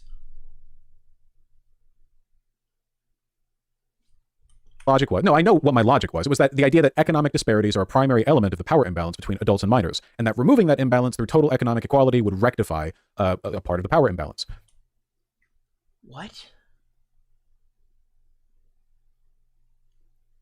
So the reason why 18 is the federal age of consent is because of economic power imbalances? It's a stupid argument. I definitely don't agree with it anymore. I probably didn't agree with it like very shortly after I made it because I was arguing about it. It's pretty easy to poke holes in that one, I gotta say. Economic disparities are present in couples of literally every... France is 15? I thought it was 16. France is 15? Oh. age, right? The power imbalance between adults and minors is more developmental and social. So the argument was stupid and meaningless, yes, but you have to understand that to the mind of the terminally online debate bro, the hotter and less necessary the take, the cooler you are for making it. ADAPs. All debate bros are pedophiles. That's the take. Great stuff. I've done myself nothing but good service in the pursuit of all these excellent... That's a 24-year-old man who's talking about lowering the age consent to 15. I gotta say, whenever I've seen that screenshot, I always just assumed, like, there's gotta be some this has gotta be fake, it's gotta be Photoshopped, there's some logical explanation. And now that I got it, is there like a return to sender option? I was better off before I knew what he meant. Arguments that needed to be had. I think that's it for the Discord screenshots that I can meaningfully add context to. Like ones that I think are It was 14 when he made that comment. You're saying that they raised the age of consent from 14 to 15 in the time that Vaush had since made this argument?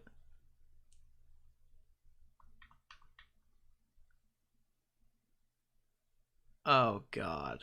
Substantive enough to warrant any kind of explanation. The others are fake. They heard Vaush's argument and they're like, holy shit, guys, we gotta go up one, dude. Like, what the fuck? Like Photoshopped or whatever. Dude, that's so fucking crazy, right? Because even the example he's using here, right? He's like, ideally, in a socialist world, we could do this. And then France was like, nah, bro. I mean, they're obviously not socialists, but even France themselves were like, nah, we don't do that either, bro. We're like, holy shit. Or so insubstantial that addressing them feels pointless. I want to give you an example of what that so often looks like, though. So here's one so stripped of context that I don't even remember what... Here's the other crazy part of this. This is why, bro, it's not... He's addressing this one at a time, right? The thing that we were caught up with on the Mr. Girl section of this video is that he said the ideal strip club thing would be like between 14 and 17. And then he just showed us a screenshot where he's talking about lowering the age of consent to 14 or 15 in the world of socialism. And then they found lolicon on his computer of what looked like a minor getting fucked by a horse.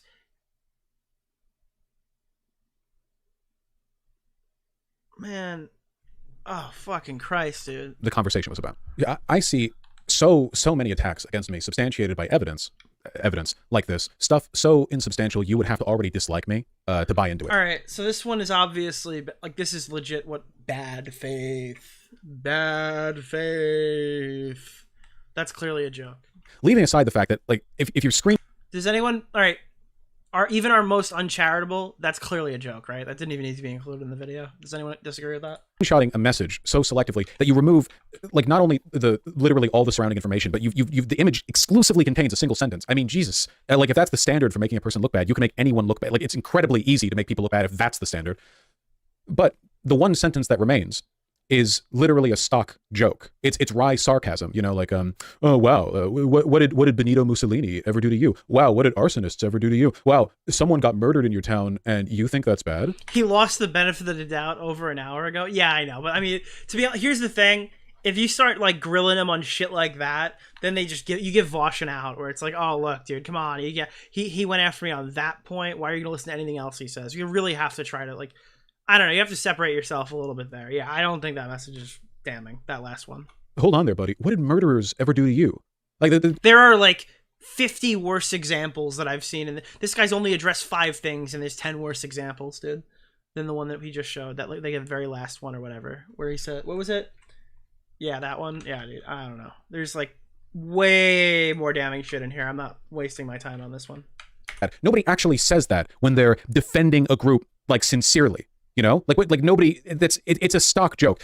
Okay, we know. We don't have to spend time on it. I can't tell you how frustrating it is to see you look into them and it might as I like how he's like getting super aggressive about this one after he literally just conceded about lowering the age of consent because of socialism, but like this one drew the emotion out of well him. be 100 bulletproof accusations because they're never. He's like, thank God I finally found an example that's so like dramatically bad that like I can actually defend myself on one of these. Actually going to look at them. I'm not just saying that. I've been online for a while. I know how internet drama works. You hear about a person being bad. You hear oh my God about them being bad so many times. You know, people say, oh look, here's the evidence of it's a big like you think everyone reads those big twit longers? All those big documents. Wait, what the fuck? What tangent are we going into? 18-page Google Docs that people drop with all the evidence of this and that. Most people don't read all of that for the most part. Okay, so now I know why he included that screenshot. You know, if there's a lot of evidence towards a person being bad. He just wanted to bitch. That's why he included that screenshot. There were a lot of perceived evidence. I don't think that's nothing, but I don't want to, you know, I can't like, we can't pretend. Dude, this guy showed like 3 really shitty examples, and then on the 4th one, it was one obvious bullshit one, and then he's going on a whole moral crusade. Like, this is so weird. That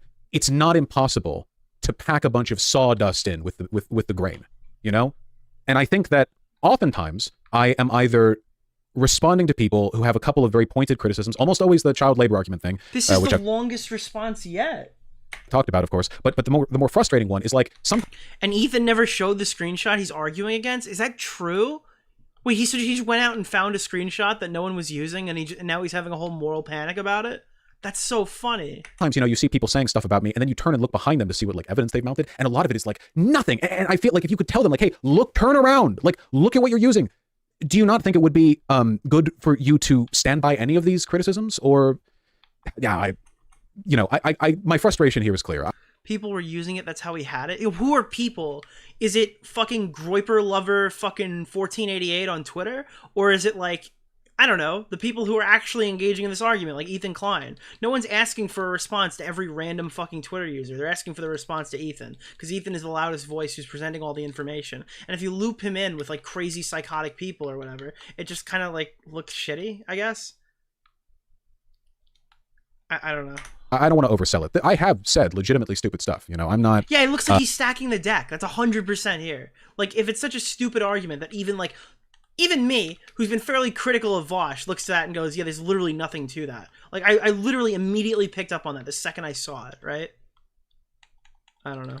I'm not trying to deny that or downplay that. I'm only saying that it makes it more difficult for me to address or give context to those things, give people the opportunity to decide for themselves with the real information how they feel about me, when it's all being kind of, you know, buckshotted at me in a big cloud of nonsense. I don't want to harp endlessly about that nonsense because I feel like it does take away from the substantial stuff. But like, look at this. Like look at this. This is like here's a screenshot. Here's the kind of shit I see.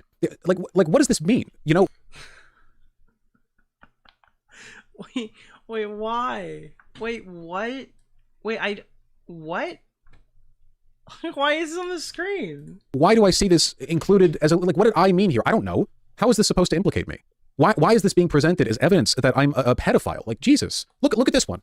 I wrap up my afternoon classes. I get back home to my computer. I open Discord to find the brain geniuses of Destiny's community having a spirited and extremely necessary debate on the subject of sex bots that look like children. So I sigh deeply, bring my fingertips to the keyboard, and type, "This is why I come here. My professors never want to talk about pedophile sex bots." I mean, the only thing I'm doing here is mocking the topic being discussed, which was... These are all messages. I've never seen them before. No, I've never seen these before in my life. Feel appropriate. This was all the way back in 2017, so if nothing else, you can see the vat my brain was stewing in before I went on to make my channel and immediately kneecap it with a meaningless, counterproductive, pointlessly edgy devil's advocate. There's constructed social environments for you. Again, I'm not saying that there's no legitimacy whatsoever to people being critical of me. It's just, you know, a lot of stuff gets thrown my way. So after all that, now we finally arrive at this most recent drama, the incident that lit a fire under drama YouTube, and is, to my mind, the only thing I've done in the past 4 years that actually looks bad. It's pretty fucking embarrassing, to say the least. So there I was, streaming. Uh-oh. This is the part. This is where chat's been begging me to go the entire stream. A few weeks ago, browsing a men's fashion site. With the men's fashion site things come from what child slaves created the men's fashion stuff you were looking at? I wanted to look at an image more closely, so I right-clicked to open the image in a new window, but then accidentally instead clicked the Save As tab in the right-click drop-down menu. Now, because I am, as has been extensively demonstrated in this video, a fucking idiot, my preferred strategy for keeping my desktop clean is to keep a single big folder called To Be Sorted, where every image, document, music file, whatever I happen to download gets sent. This is an insane thing to have as a live streamer, but you know, there you go. It's me. So But why are you downloading porn in there? I hit save as, and a half second later, a preview window of the folder and its contents popped up on stream. And now, of course, that folder had porn in it. So I immediately ended the stream and deleted the VOD. Even if it weren't just embarrassing to make a mistake like that as one of the largest political live streamers on the platform, it's TOS. You got to delete the VOD. So I stream with no delay, and folks are always screen capturing the feed. So I knew the contents of my to be sorted folder and the preview window were irrevocably public knowledge. But to be honest, that didn't really bother me too much. It was embarrassing, sure, but mostly because it made me look like a careless idiot, not because I was ashamed of the, like, furry demon monster GF big dick porn stuff I knew I had in there. You know, I rambled about liking all that stuff on stream before, not a secret, and I thought, you know, maybe, in a way, this fuck-up would come across kind of charming. You know, like, that's my streamer, that fucking idiot right there. My community was already making a big joke of it by the time I went live again. Of course, I knew as soon as the folder opened on stream that it would be pretty easy for people to lie about what it contained, to stir up drama or cause me trouble or for any other reason. So when later on in that stream, one or two people came to chat and they said, hey, there was lolly in there. You know, I figured they were just causing trouble and I banned them.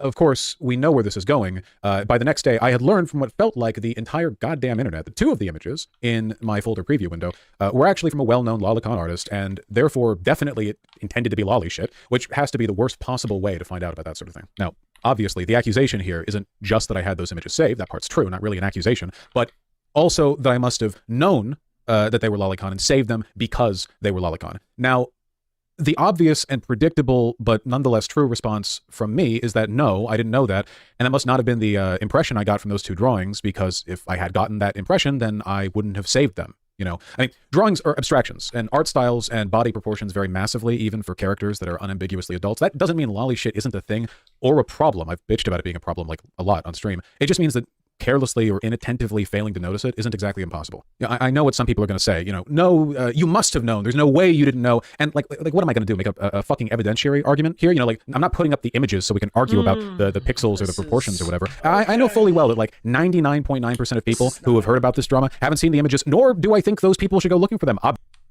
What? Why do I need to see the images, Vaush? You're the one who said they're lolly. Jesus. It doesn't matter if we've seen the image. You're conceding the point that it's lolly. You've literally gone on stream and said you understand where it's coming from in hindsight. What does that mean? Oh, now that I know it's like, what? What are you talking about? You're the source. Don't get mad at us because you said something, dumb fuck. Like, what? Obviously. So it's pretty much entirely a take me at my word or don't kind of situation where people are free to lie. I took you at your word. That's how I know it's lolly, you fucking idiot. Is this guy insane? I'm really confused at what I'm missing here. I took him at his word. That's why I know it's bad. Then you told everyone it was like short stack goblin porn. So your defense for why the character looked young is you thought it was a goblin.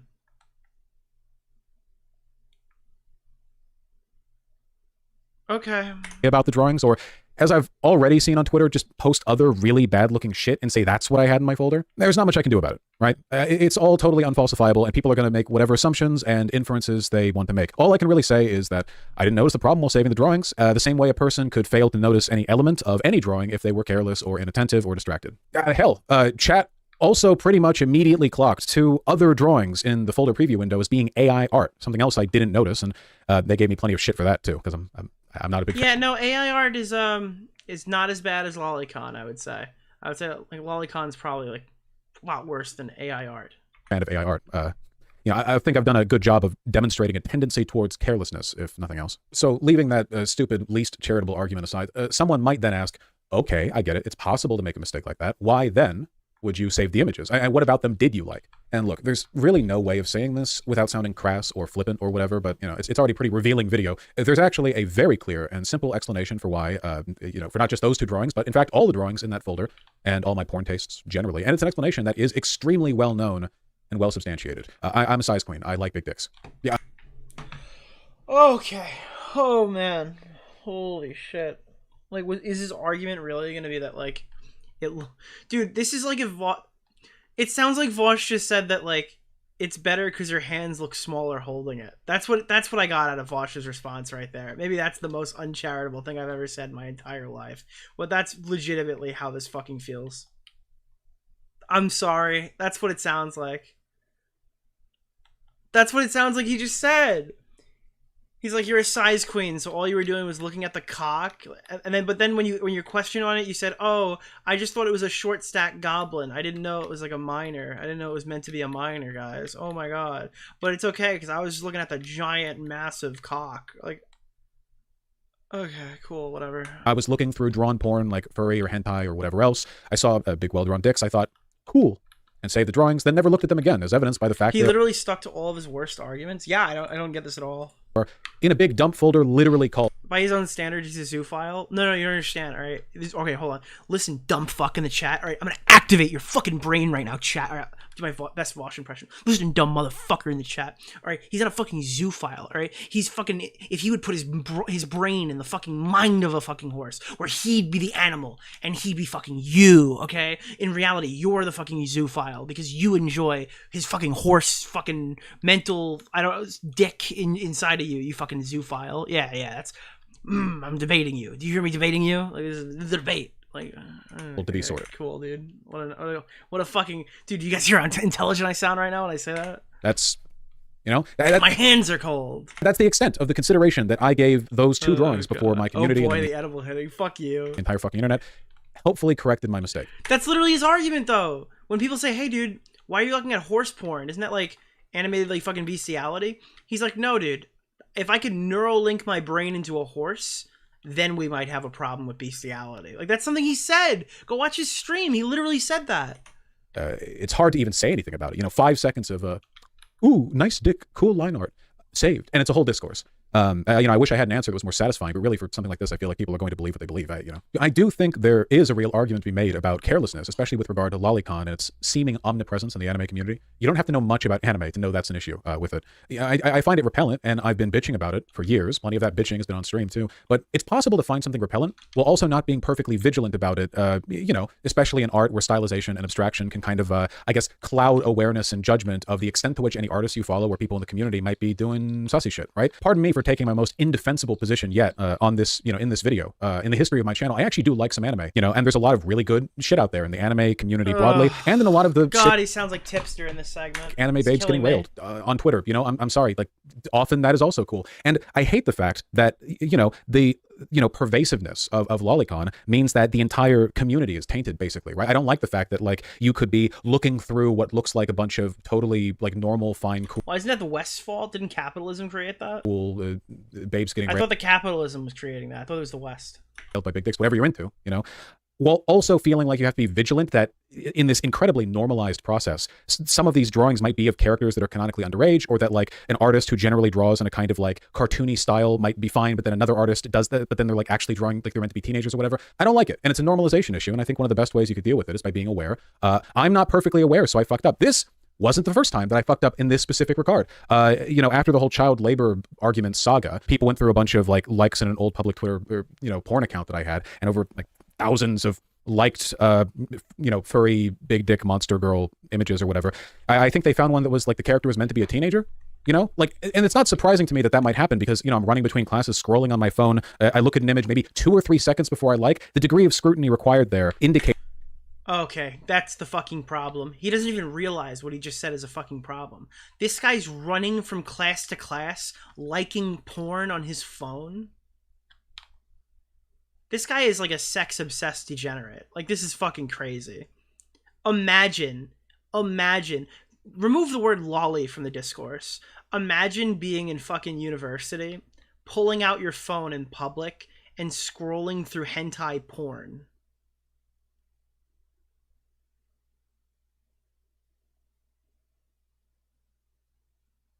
Like, that's crazy. It's that this goes beyond some kind of like matter of personal temperance and extends broadly into like, how weird is it that that's something that's been that normalized, you know?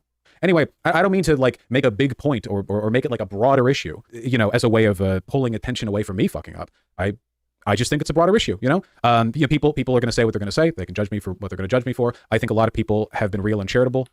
You know, I think it's insane to say this like, Yeah, he's a pedophile. You got him. I think that's insane. But again, it's not really an evidentiary argument that I can make. So, what am I supposed to do? Yeah, I don't know.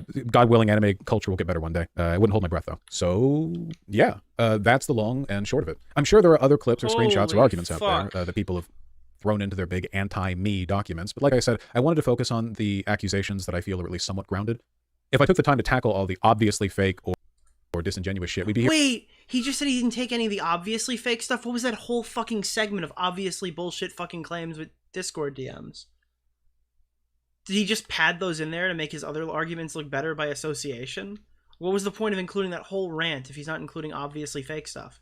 Because I think it was obviously fake. Forever, and I think it would take...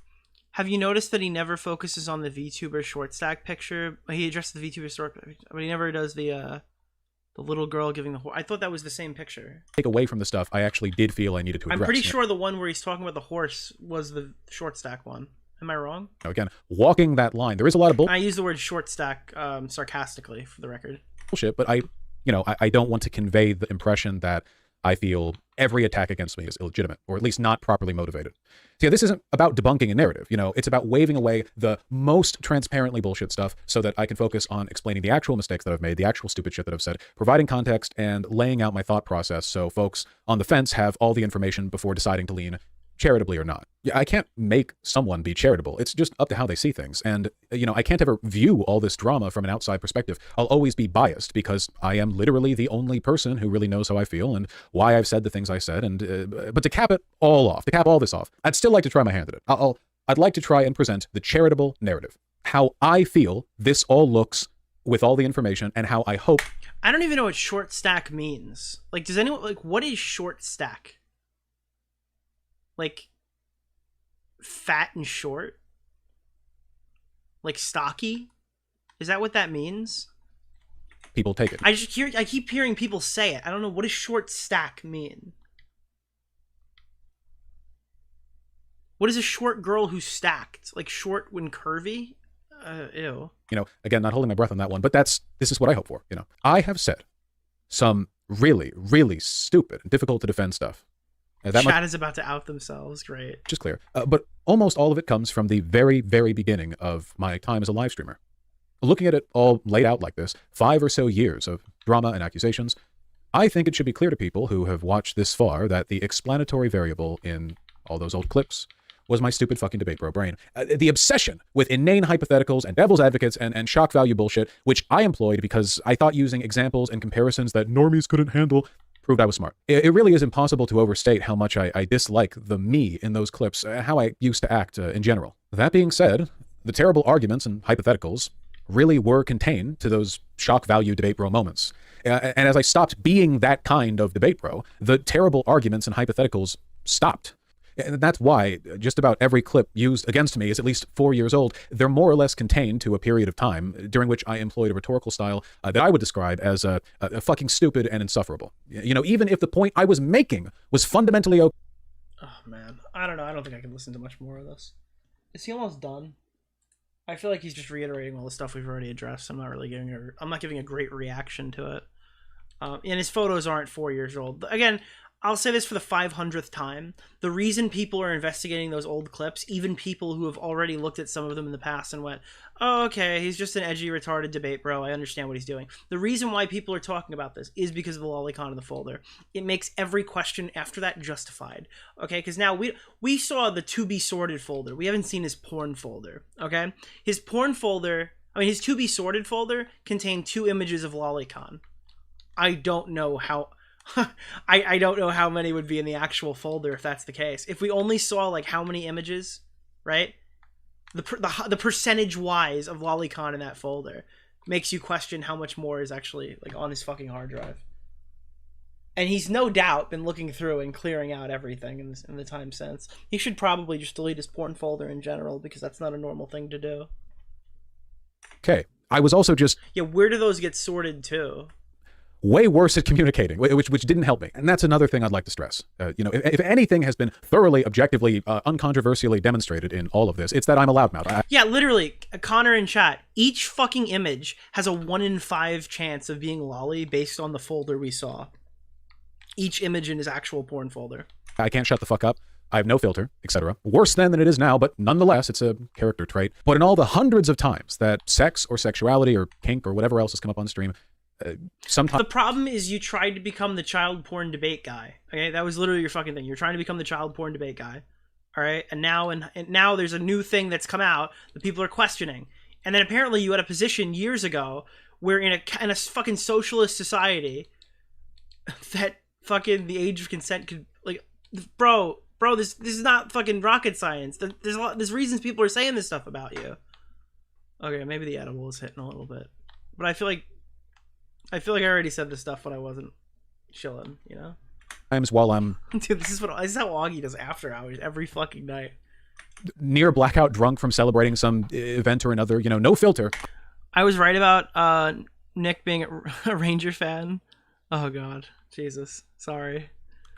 I've always been really, really blunt and consistent about what I'm actually into in people. We love you guys in Ukraine, bro. Shout out to Ukraine. Whether it be people my height or people with big round glasses or people with really dark, tired looking eye circles or pronounced collarbones or aquiline noses or whatever else. You know, I know this is a low bar, but it's really weird to me because people accuse me of being a secret pedophile who accidentally let his mask slip by virtue of several months of extremely loud, abrasive, attention-grabbing, optically dogshit arguments, and yet also back then and now has been really consistent in wanting a girlfriend who looks like Reagan. Dude, here's my mental philosophy. I used to do this, and you'll find like content around this all the time, where it's like, oh, is he, isn't he, is he, isn't he? I've learned that YouTubers are not really typically good actors. So my current philosophy, my current policy is if someone's trying to tell you there's something, I just believe them. You know what? Like, I'm not making any fucking accusations out of it, but when people like Vito are having conversations that he's having, I'm not really questioning it anymore. I'm okay with, like, whatever energy you want to give off into the world, I'm just fully okay with accepting.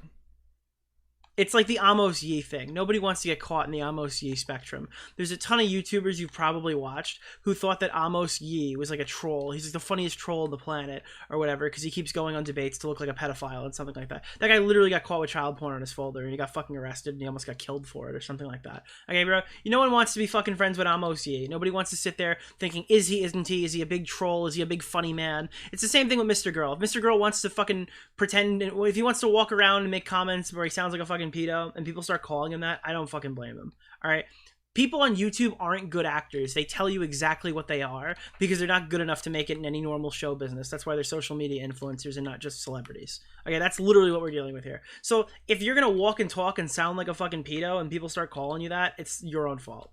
Honestly, this has happened way too many times, dude. Ridley from Inside Job, you know, like that's a very novel way of letting the mask slip. Right? Like, you know, no filter whatsoever.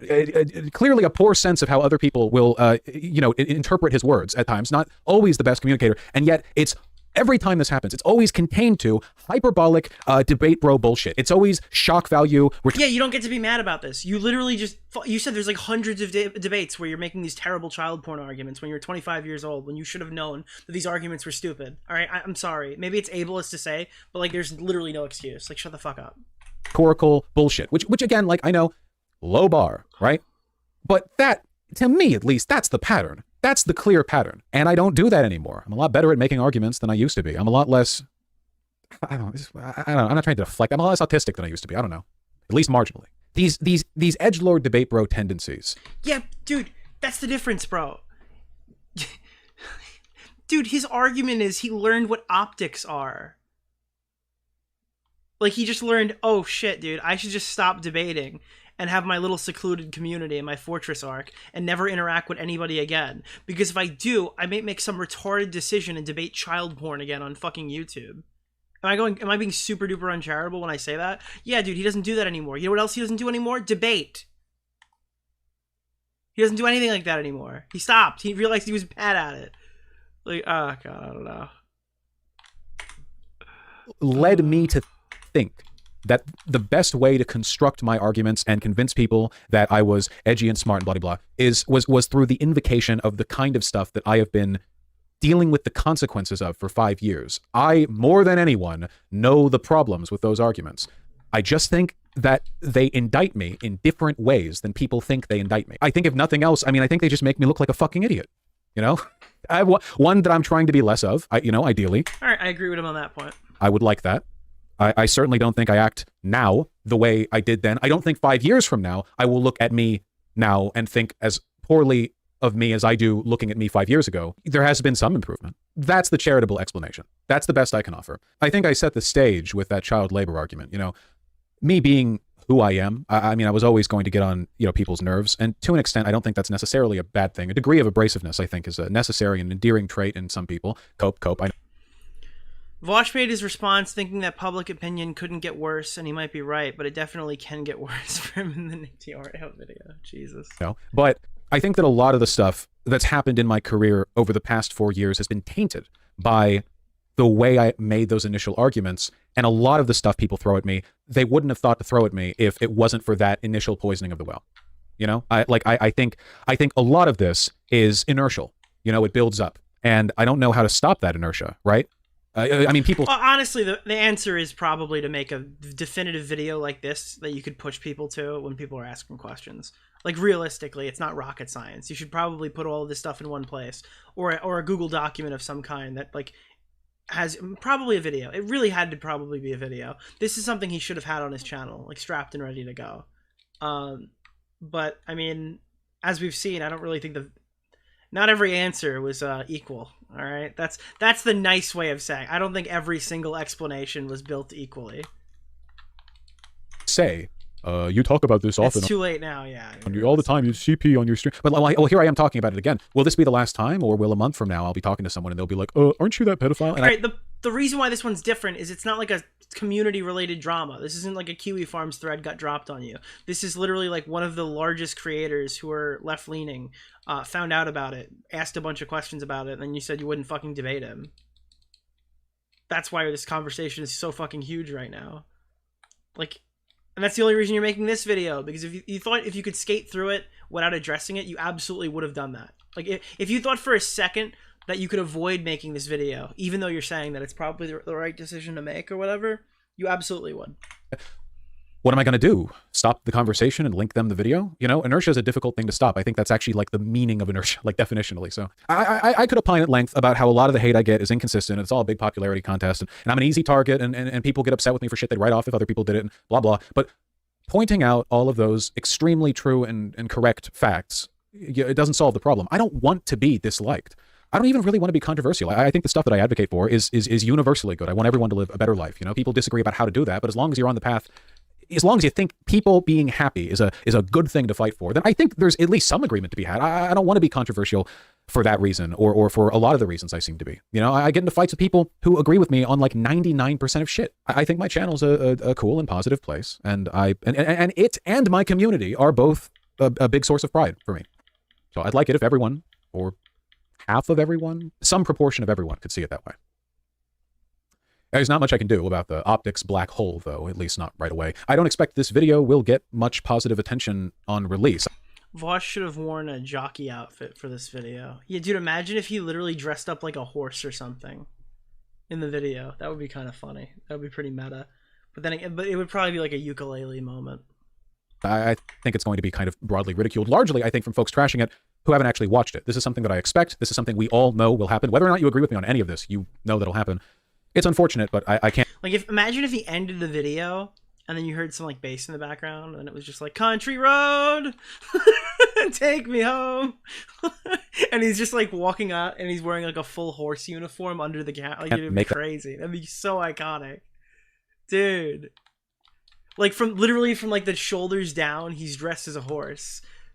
That not happen. I can't like rewrite reality. So if I can't do that, then I just have to accept it. And I'm sure there will be like drama YouTubers who comb over and pause every 2 seconds to talk about the like pedophilic contour of my frontal lobe. I feel attacked. I feel like he's attacked me. Am I being attacked? Or whatever. You know, they'll just make a big laugh riot out of it. Still. Fuck you. Wait, what the fuck?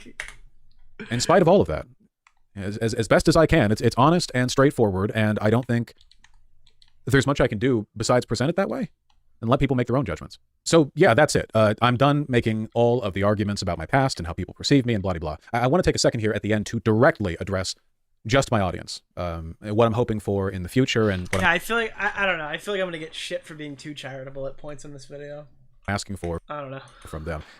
You can still watch if you want, but if you don't care, then you can leave without missing anything. So to my audience, thanks for sitting through the whole thing. I know you don't have much of an attention span, especially because you're not used to this type of content on the channel. Don't laugh. Live streamers only turn into video essayists when they're extremely nervous.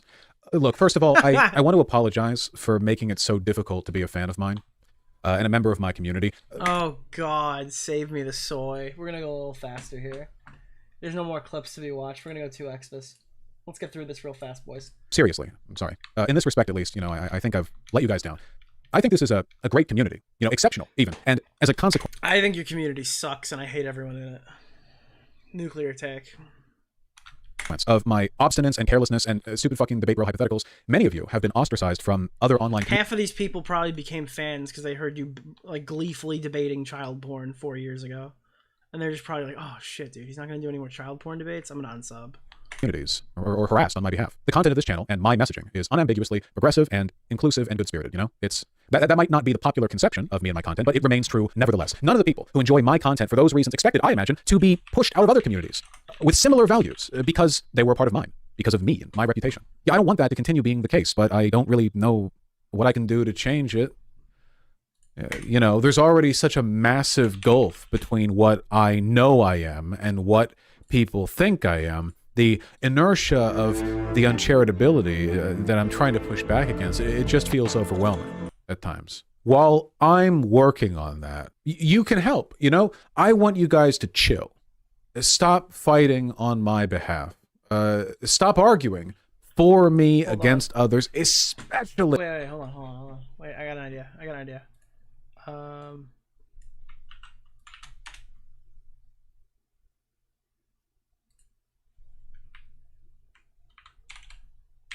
Hold on. I turned it slower? Wait, is it? It's normal. That's normal.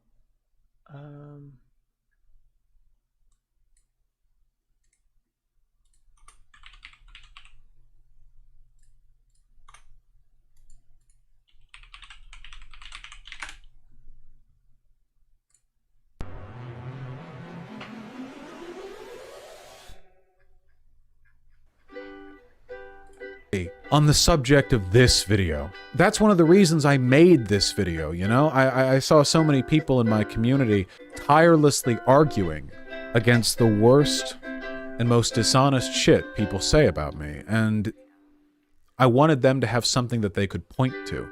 This video, 5 years of drama, of bad faith bullshit and honest skepticism, condensed and addressed as clearly and as honestly as I could. If you're in another community and someone is giving you shit because they think you support a pedophile, point them to this video. And if they don't want to watch it, then that's that. You know, there's nothing you can do about it. It's their choice, right? This is something that we've seen time and time again. People don't just change their minds because you've argued them out of a point. I mean, it's very rare.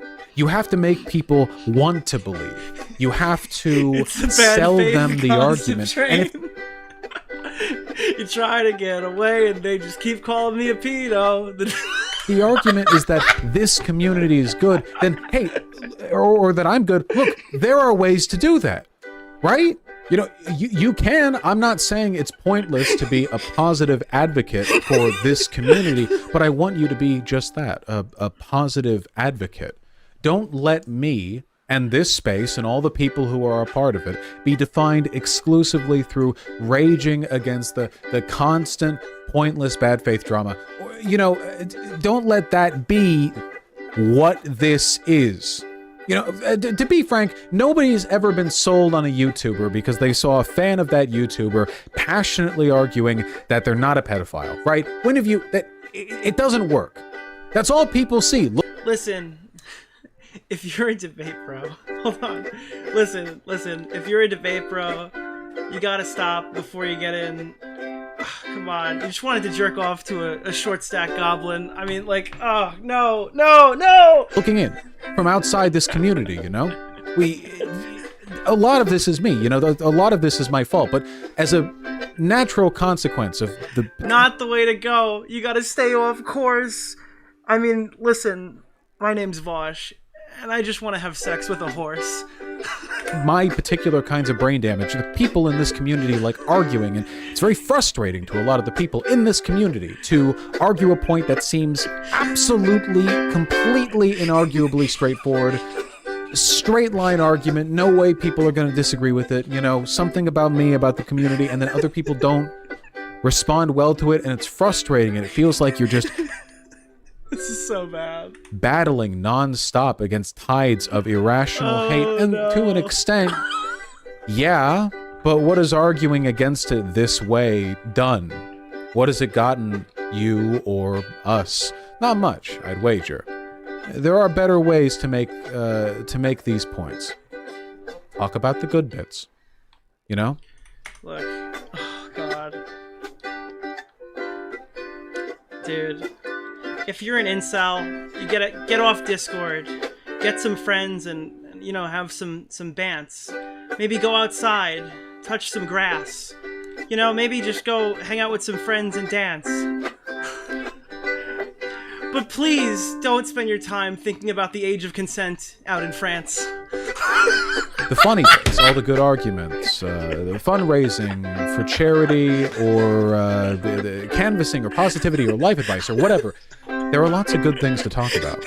You know, I remember a while ago, someone on Twitter, they got upset with me. I don't remember why. It was a trans advocacy account, and there were people in their community who were also in mine, and they got upset with me. So people following them replied, "No, don't go after Vaush. He's cool." And that trans advocacy account tweeted, "Why do you all like Vaush so much? Like, seriously." Tommy wants to call in. He wants to call in, dude. I'm in the state. How high are you? If I was Bull Blacks, I'd be fucking DMCAing channels. Oh, yes, you can call in, Tommy. You know, please. I'm singing ukulele songs to 3,000 people on a fucking... Did you hear Sunday about night. Will Wheaton? It's fucking crazy what he wrote. Is that what you called me? Because you wanted to talk about Will Wheaton?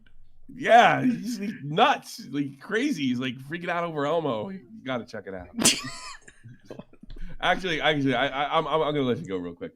I just woke up. All right, it's 6:30 over here. All right. Yeah. Can you give me a synopsis, not details, just like how'd it go for him? So I disagree with a lot of his arguments, but most of this video is just I'm a fucking dumbass, and I made really stupid arguments in the first 2 years of my YouTube career. I don't do debate bro stuff anymore, but if I did, I wouldn't argue these talking points. He did concede to sexualizing a person who had sex with an adult when they were a minor. He conceded to, and I hope I worded that correctly. If I didn't, I don't mean to word it uncharitably. Okay. And then he also conceded to doing a debate where he was talking about in a socialist society they could lower the age of consent to 15. Okay, so he came up with the conclusion that it wasn't the lolly that gave him the problem; it was his past. I don't think he realizes that I think he's got like a, I don't know, I don't want to say like a super autism, but I think his argument was to isolate these individually and then tackle them like that and not address the pattern of behavior. Like if you go from like point to point to point to point, you could paint a very compelling image, right? So okay, so let's jump from that. He says that in a socialist society they can make the age of consent similar to France. Well, at the time it was 14, and then I think since then France has raised the age of consent to 15 years old. He also spends a decent amount of this video discussing his conversation with Mr. Girl, where Mr. Girl is probing him, obviously for clicks and stuff like that, to make a really ridiculous statement. But he's saying that if like people in America or whatever had the opportunity to go anonymous to like a different country where the age of consent is whatever the fuck, and it's not socially ostracizable and no one will see where you're going. If you go to a strip club based on age group, where would most people go to? And Vaush said between 14 and 17. Now he explained why he didn't like that argument and stuff like that, and why he didn't like the whole discourse around it, and why it was a stupid question, right? But now his answer to that was 14 to 17. Okay, he's talked about in the past lowering the age of consent to 14 to 15.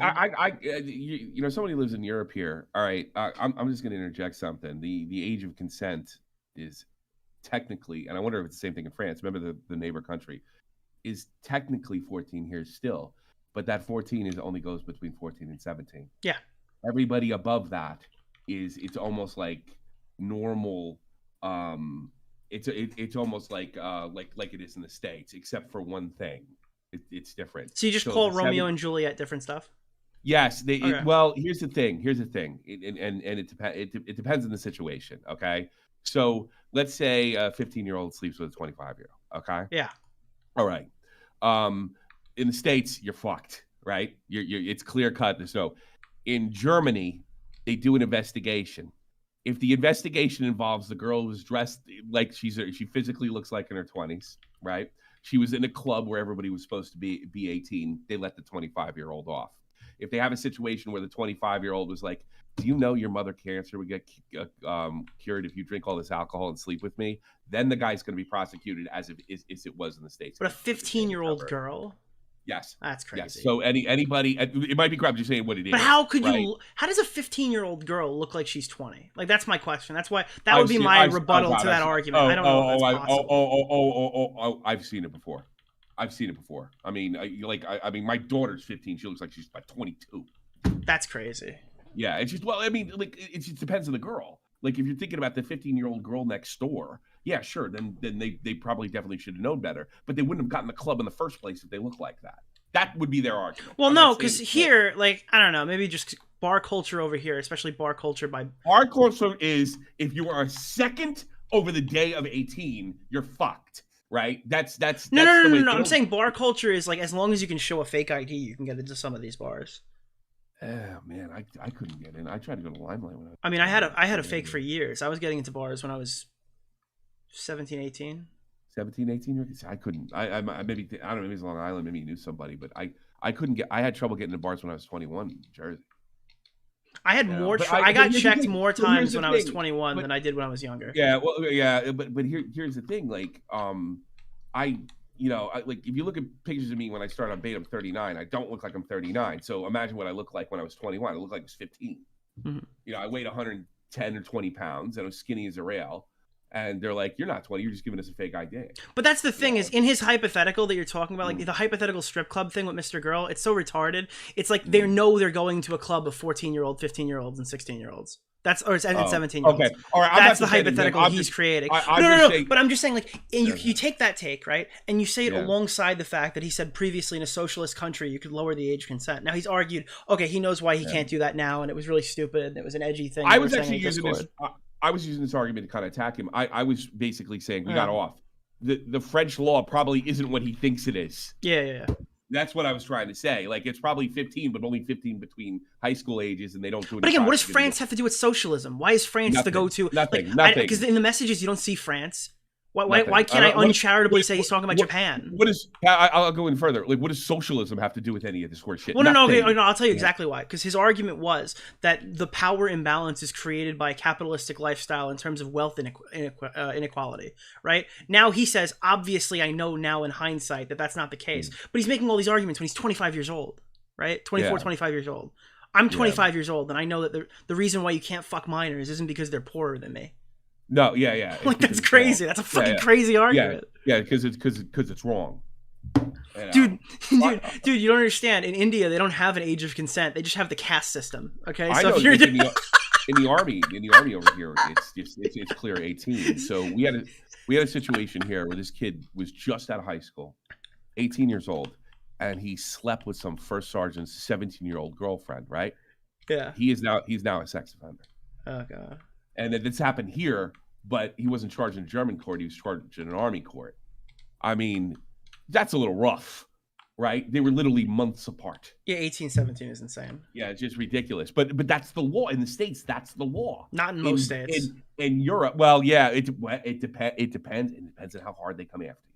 And in the army, we fucked. So he was charged under UCMJ. And that depends on what year that was. Like, yeah. Yeah, that's true. Well, it was. I'll give you exact year, 2011.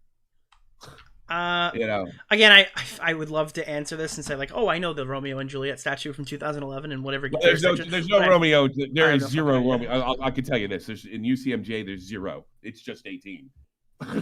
That's it. That's the cutoff. Anything below that. So if you have a girlfriend in high school and you turn 18 like in June, you're fucked. If somebody wants to make a hey about it, you know, that's just the way. I'm not saying like, look, you have to have a cutoff somewhere. And I'm not saying what they do here in Germany. I'm not sure what they do in France is the right thing to do. All I'm saying is they do work it different. So maybe he doesn't like, oh, the age of consent is 15. So that means a 15-year-old can sleep with whoever she wants. No, that's not the way it works in Germany. And I really doubt that. I think there's probably more nuance to the French law. That's what I'm saying. I'm actually attacking him. You know, I'm not like trying to find an excuse for him. I'm just saying this is the way they do it over here. Yeah. The Europeans are not like, because like you're 17, 16 years old, they expect you to go out and sneak into clubs and stuff like that over here. So they're not going to throw a 20-year-old guy in jail because he was fooled. That's all I'm saying. Yeah. They're not going to do that. Dude. Should they? Maybe, depending on the girl. Yeah. Like, yeah. I think my big takeaway here, and if I had to give you like a big synopsis, my thing is, I think that a percentage of this can really be chalked up, like as he says, to edgy debate bro shit. I think there are some wildly questionable statements that he has made that I didn't really care for his answers about. I think the lolicon discourse recontextualizes everything else that we saw, and like literally the only thing that stands out here is like he is the reason why people are looking into this. This is not all bad faith actors and stuff like that. There are normal people questioning him, and it is entirely his fault. Oh yeah. But you know, like my thing with him is like, as far as being like stone evil, has nothing to do with anything he did here. It has everything to do with like on January 6th, him running around saying they're coming for you, like the fear mongering, which I think is stone evil, right? That kind. I mean, every politic group, right or left, fear mongers. We all do it, yeah. But when you fear mongers, they're coming for you. They're trying to kill you, trying to kill your family, your parents and stuff. That's a whole new level. And I think, to me, somebody who like would do that with a huge platform, it doesn't shock me very much. Wait, I'm so fucking confused. Wait, how did we get to John 6? Basically, no, because he was running around. What I was saying is he's fucked even before this, to me. Isn't that like fucking Tim Pool saying that there's a civil war coming because of John 6? Isn't that kind of the same problem? No, well, he's saying the environment's correct for a civil war. Vaush was saying they're coming for you. And I tell you something, if Tim Pool's doing something similar and it's completely unreasonable, then I'll hold the same principle. But he was saying, I saw on Twitter on January 7th, they're coming for you. That's what makes him evil to me, even more so than this, because that could really cause a problem, like violence problem. That's my point. So, am I shocked that somebody like that would be into somebody who would do something that evil would be some kind of degenerate sex? Not at all. That's what I'm saying. I think the guy's stone evil well before this shit. Well before. That's my opinion. Would you say that he's unironically evil? That's the title of the big video. That's the title of the video. Yeah. I never saw it, to be honest with you. The Doomer Media guy. I was making a Vaush video. Isn't the point of that video? His politics are so fucked up. You know, wasn't that point? I didn't. If you watch anything from that video, timestamp when he's talking to Count Dankula. That'll make your head spin. The Count Dankula part or whatever, his willingness to take him out of context or whatever.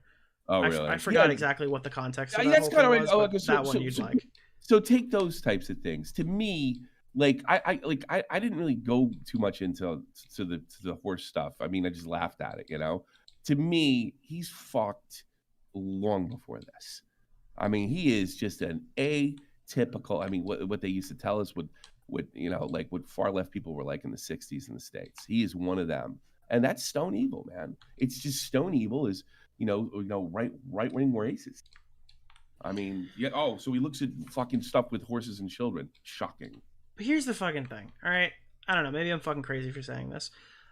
I feel like everything you just said just alienates literally half the fucking audience. It's a bipartisan issue. He jerks off to lolly horse porn. There's no real reason to go. Well, I mean, you could go that route too. People just look at, oh god, he fucked a horse fucking. He fucked a horse fucking. Yeah, that's what people do. That's a human sent to lolicon. No, You know what I mean, Well, right? yeah, you could do that, and you wouldn't see me arguing with you. What I'm telling you, this is not. I'm basically saying this is not a revelation that this guy's stone evil. This is like the least worst thing he does.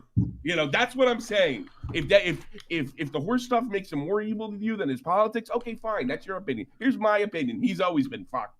You know, and it's not surprising that he would engage in that kind of content. Not to me. You know. What are your thoughts on? Did you see Tipster's final response? Because I feel like maybe people are going to be... No. Again, you know, because he never makes any sense. He always steps Well, in Tipster wanted everyone to know that, like, while his intentions were good in this situation, it has resulted in heinous acts against him. Like who did something to him? Well, it's against his friends, rather. Against his friends. He's hurt his friends by speaking. Well, yeah. But he says he's learned his lesson, you know?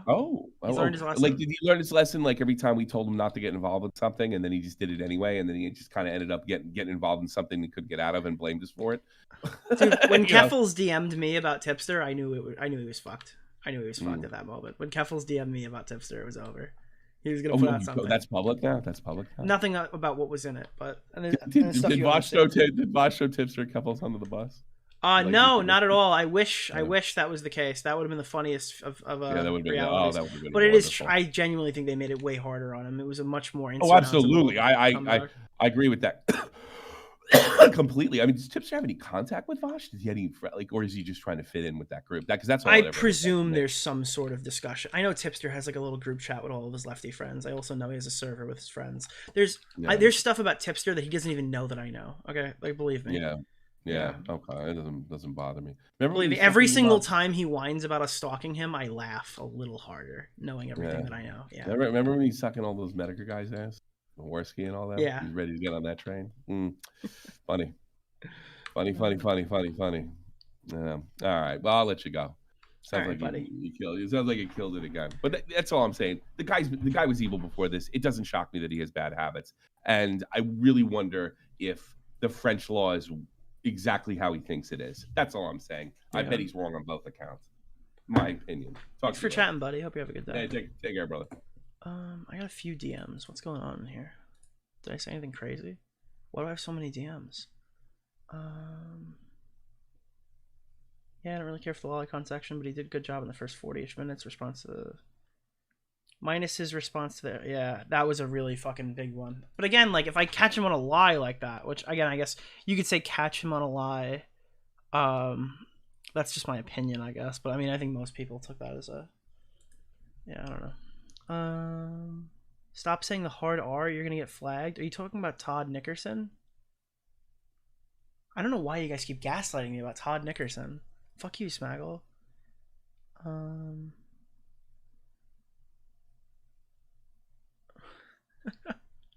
Bring back the ukulele. Oh, let's just finish this off, dude. See, what's with all this defense? You know, what has he done for you? And what resulted from that was, and this has been archived. You know, it's something that I look at. You know, I'm man enough to admit it. I get a little misty-eyed.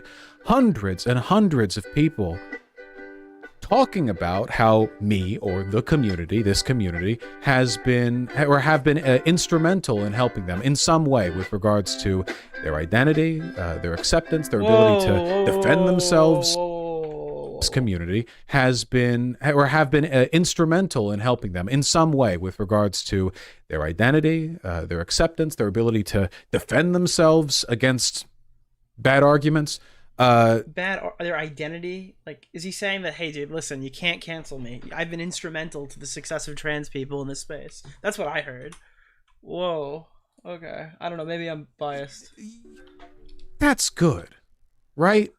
I mean, that's a good sell. I don't think that I would remember this with the same fondness that I do now if the response from my community had been like, I don't know, trying to debate them on how, like, it's illogical for you to not like Vaush. How could you not? You know, like, I don't think I'd remember it if that was what people did.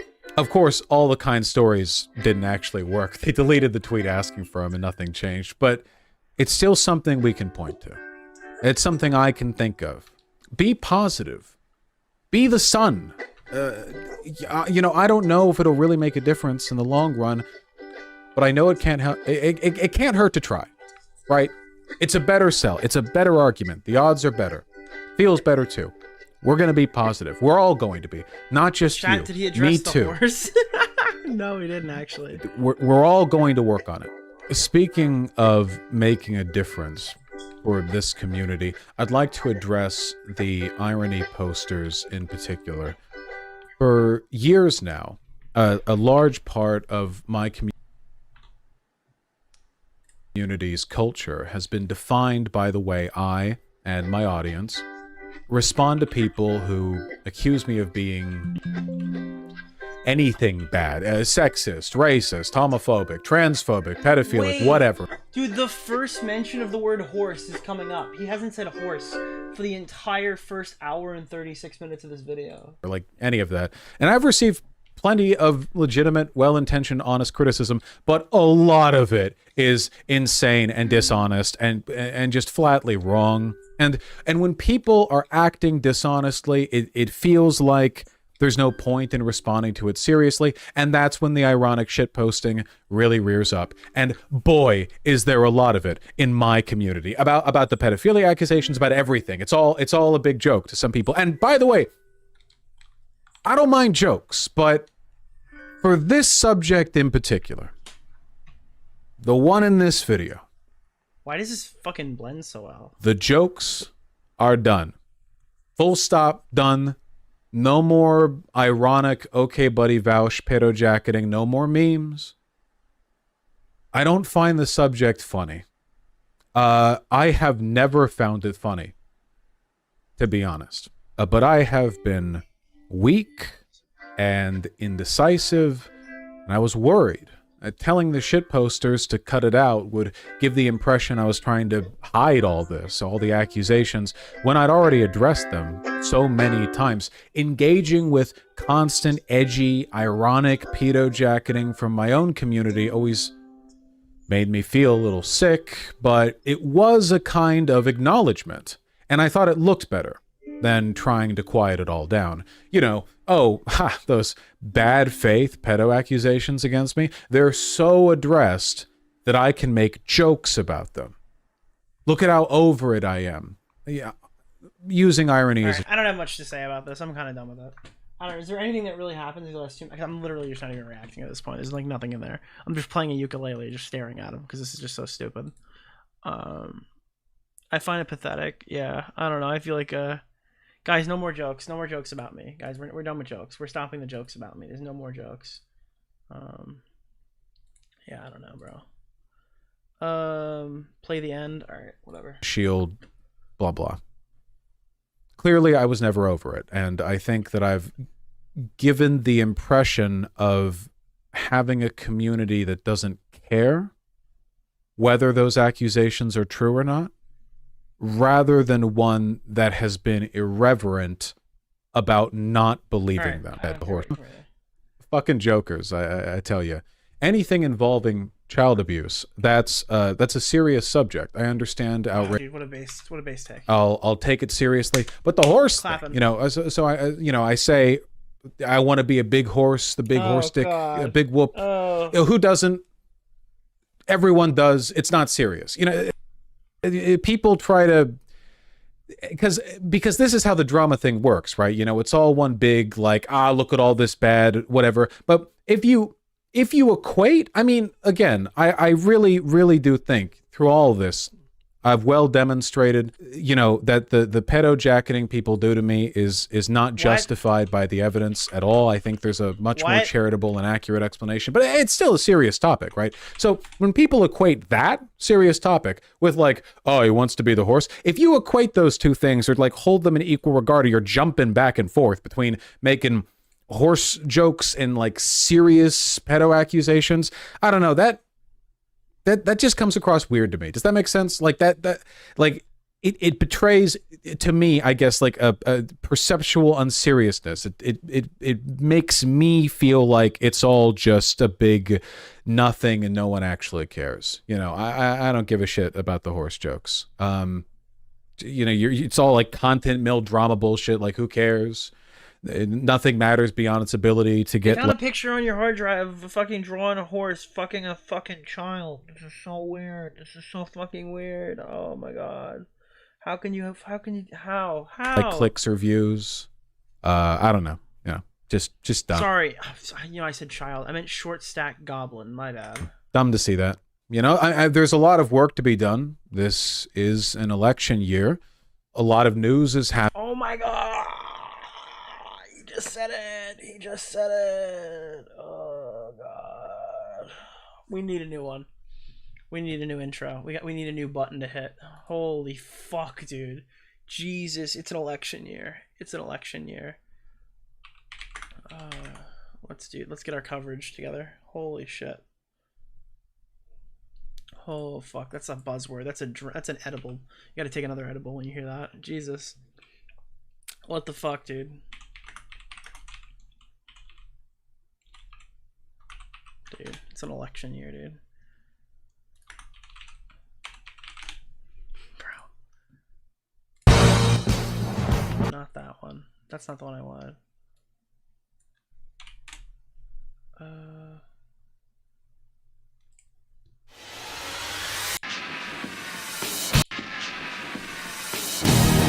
Not that one. Where is?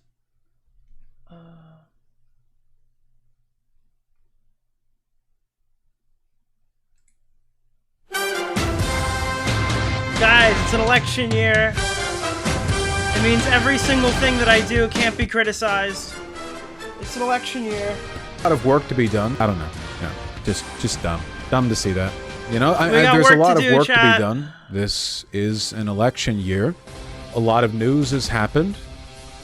Greece has legalized gay marriage. That's pretty cool. Gay marriage, guys. They've reinvented being W in the gay. chat for gay marriage. I know I've always been on the back foot when it comes to good optics and making friends, and that's not. Your fucking whole stupid thing is burn or bust anyway. You just won't. You're fucking. Isn't your audience not gonna vote if fucking Biden's a candidate? Like, what? Never been easy for me, and it's going to be a lot harder now. Oh god. But I guess that just means that I'll have to try twice as hard to do and to say good things and give people a good impression of me. I don't know if it's even possible to climb out of an optical black hole like this, but I believe in the work that I do, and I think I've got a pretty great community. Why does he keep saying optics? Like, I don't understand. Like, this genuinely doesn't make any sense to me. So, maybe it's possible. I'll be back to streaming soon. I've already missed too much news. Don't get into any fights over me. It's Tipster, Tipster, stand down, Tipster. Tipster, stand down. Fine. It's a good community. Be positive.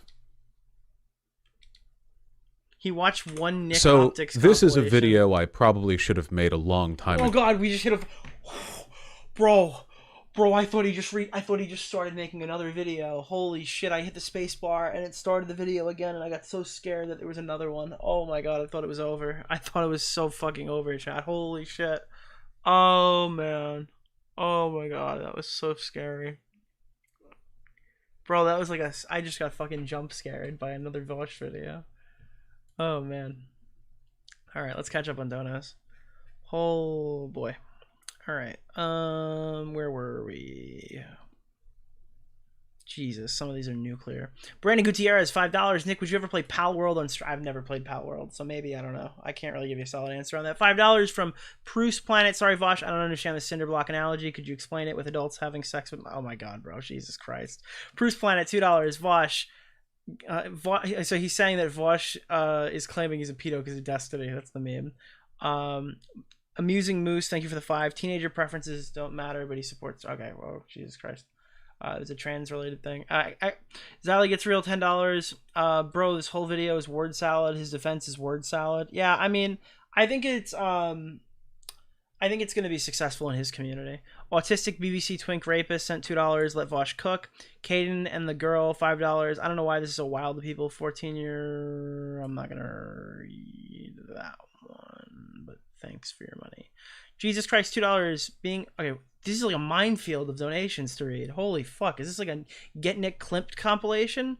Jesus Christ. Thank you for the $2. That's his name, by the way. I'm not saying Jesus Christ to the donors. Being a PDF file for clout is a defense, he guesses. Camus, $2. You should definitely read Destiny's Vaush Manifesto.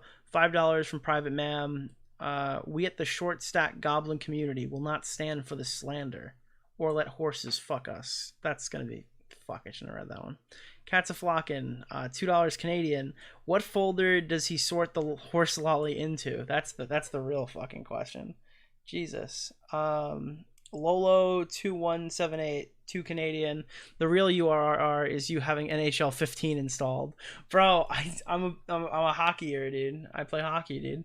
Pragmatic Culture, $5. It'll never not be incredible how the Islanders can blow a multi-goal lead. Boys, holy shit, did the Rangers make a fucking crazy comeback today. I'm stoked. Crablap, 2 Canadian. New follower, thanks for the stream. Oh, I'm glad to have you.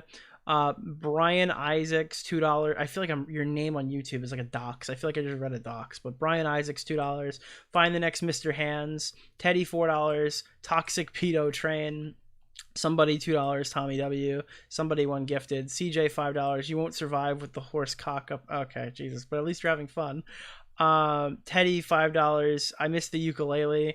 K Huck with 5 gifted. Kyle Javlina, $5. Vaush is definitely weird and creepy, but it's kind of silly to say he's evil.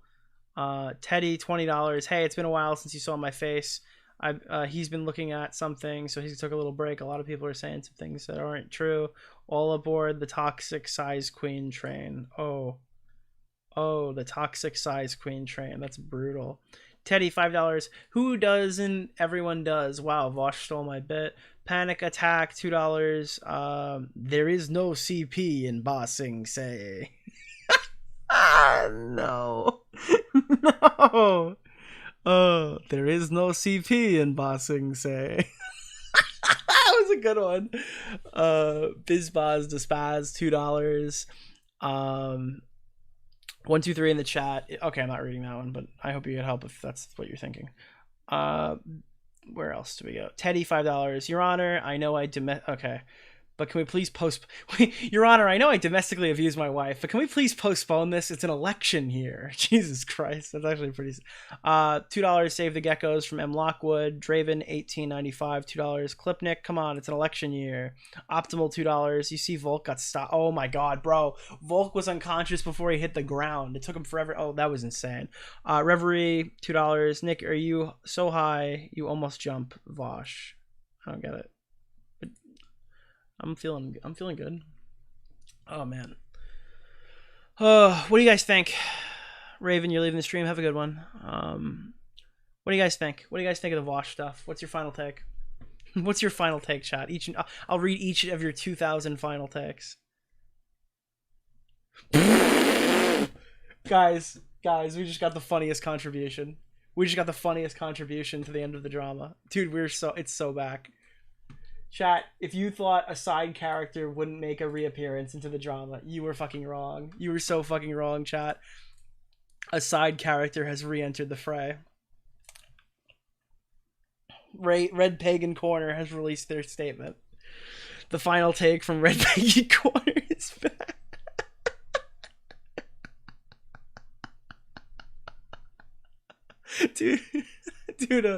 dude, our what's the term?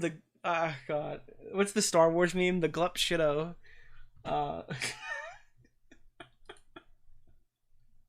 way. Oh, no way. All right. Yeah, she's here, dude. Red Pagan is in the drama. Red Pagan has entered the drama. Oh boy. I don't know. Is there anybody else who wants to chat about this, or are we done for the night? Because I don't really think there's much else to talk about. Why is Bo Black dressing up like Tipster and calling himself Lollyster? I feel like that's kind of meta, but it's also kind of dangerous to stream with your name saying Lollyster under your name. I don't know, maybe I'm optics cocked.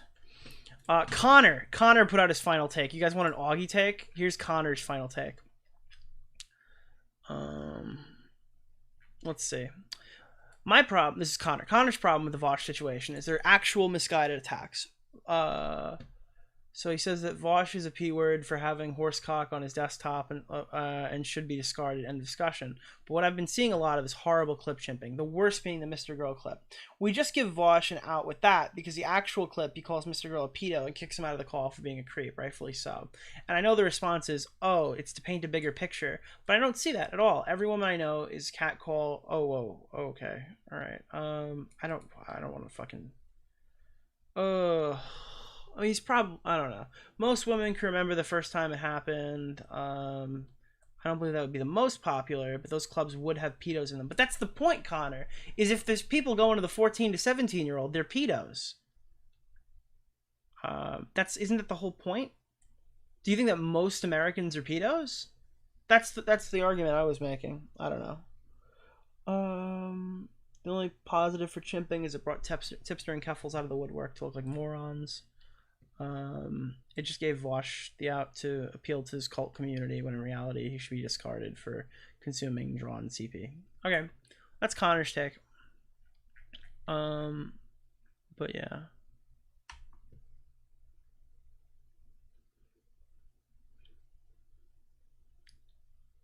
Wait, I think I know what happened to Vaush's philosophy teacher. It was Mr. Girl. Thanks for the 5, Teddy.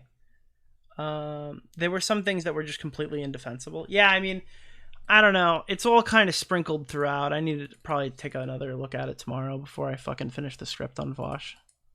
But, I mean, hey, listen. I wanted to make sure my video was, like, done for after Vaush responded. Because I wanted to make sure I have all the stuff that he says in there. In case, like, you know, something is obviously wrong or whatever.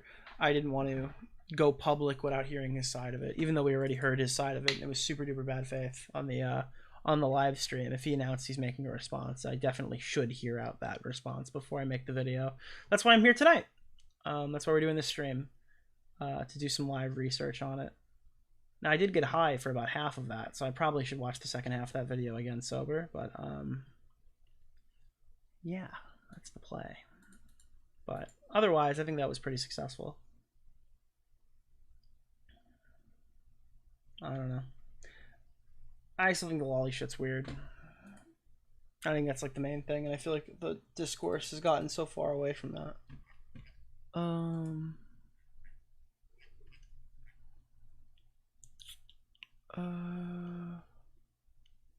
Someone in chat said they wouldn't be pedos, they would be ebophiles. Yeah, but like anyone who says ebophile sounds like a pedophile. Like anyone who unironic, like no offense to you, I'm not trying to fuck Danielle, I am not trying to pedo jacket you, but on like every single time in an online discussion, anyone who goes, that's not an ebophile, that's not a pedophile, that's an ebophile, everyone's like, okay, that guy's fucking creepy. Let's just stay away from that guy. Whoa.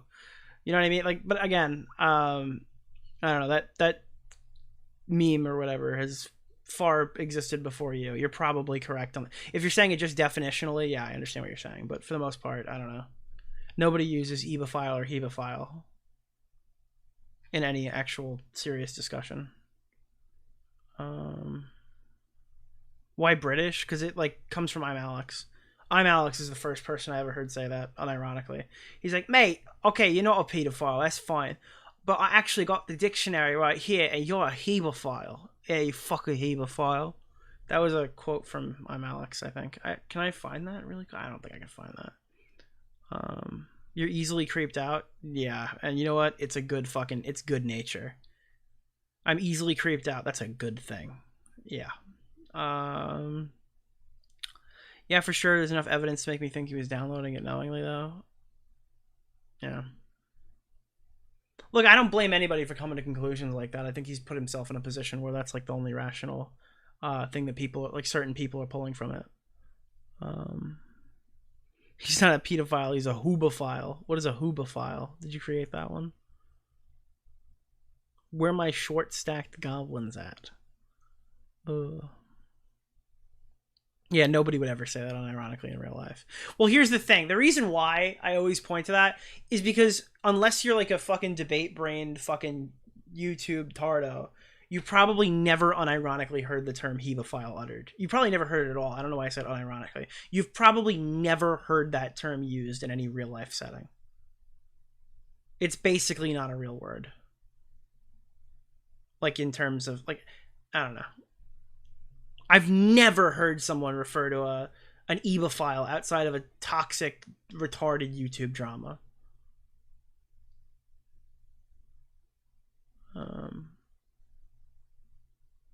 You know what I mean? It's just I don't know. I've never heard that used in a normal non-terminally online setting. Actually, first time in 4 years I donated today. Thank you so much. Thank you so much.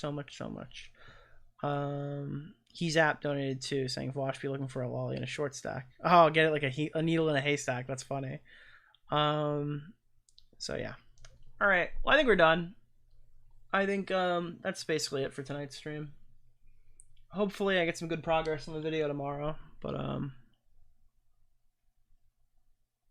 what else you got? Oh, did you see Yager get his jersey retired? Yeah, it was so cool. When they all came out on the ice wearing his jersey for warm-ups, that was so sick. Final takeaway is if Vaush is a degenerate who tries to word salad people into believing his degeneracy is totally normal.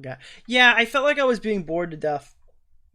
I felt like that was kind of a thing. I think that was the aim. The aim was to make some of it so boring that people would drop off before some of the weird stuff came out in there.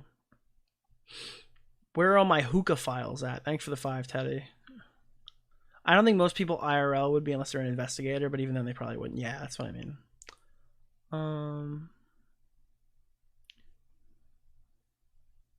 Yeah. When's the Portnoy video going to be? I mean, you can watch that from the Drama Alert thing, but I'll probably re-upload that sometime after this video in between the next two. I'm late, so basically no real redemption, $2 Valentine. I think his community will eat that up. I don't know. It's not really enough for me. But again, I'm not making the same comments that everyone else is making, I guess, so. I don't know. I feel like we're in kind of a unique position here on the Vaush criticism. Hey, listen. I think the video is going to be fun, though. I'm sure you'll like it. I'm sure it is going to bang. And if it doesn't, the announcement at the end will carry it. Everyone's going to be excited for that. Frenchie is Fry. Nick, in all caps. What's going on? Hope you're doing well. Yeah. All right. What are we going to play us out on?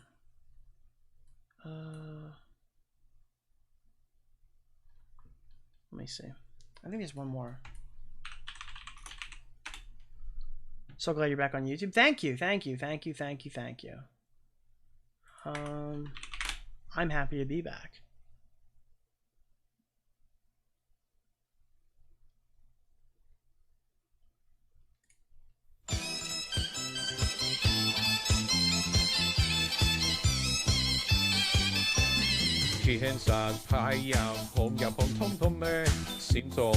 Take your Chinese affiliated media.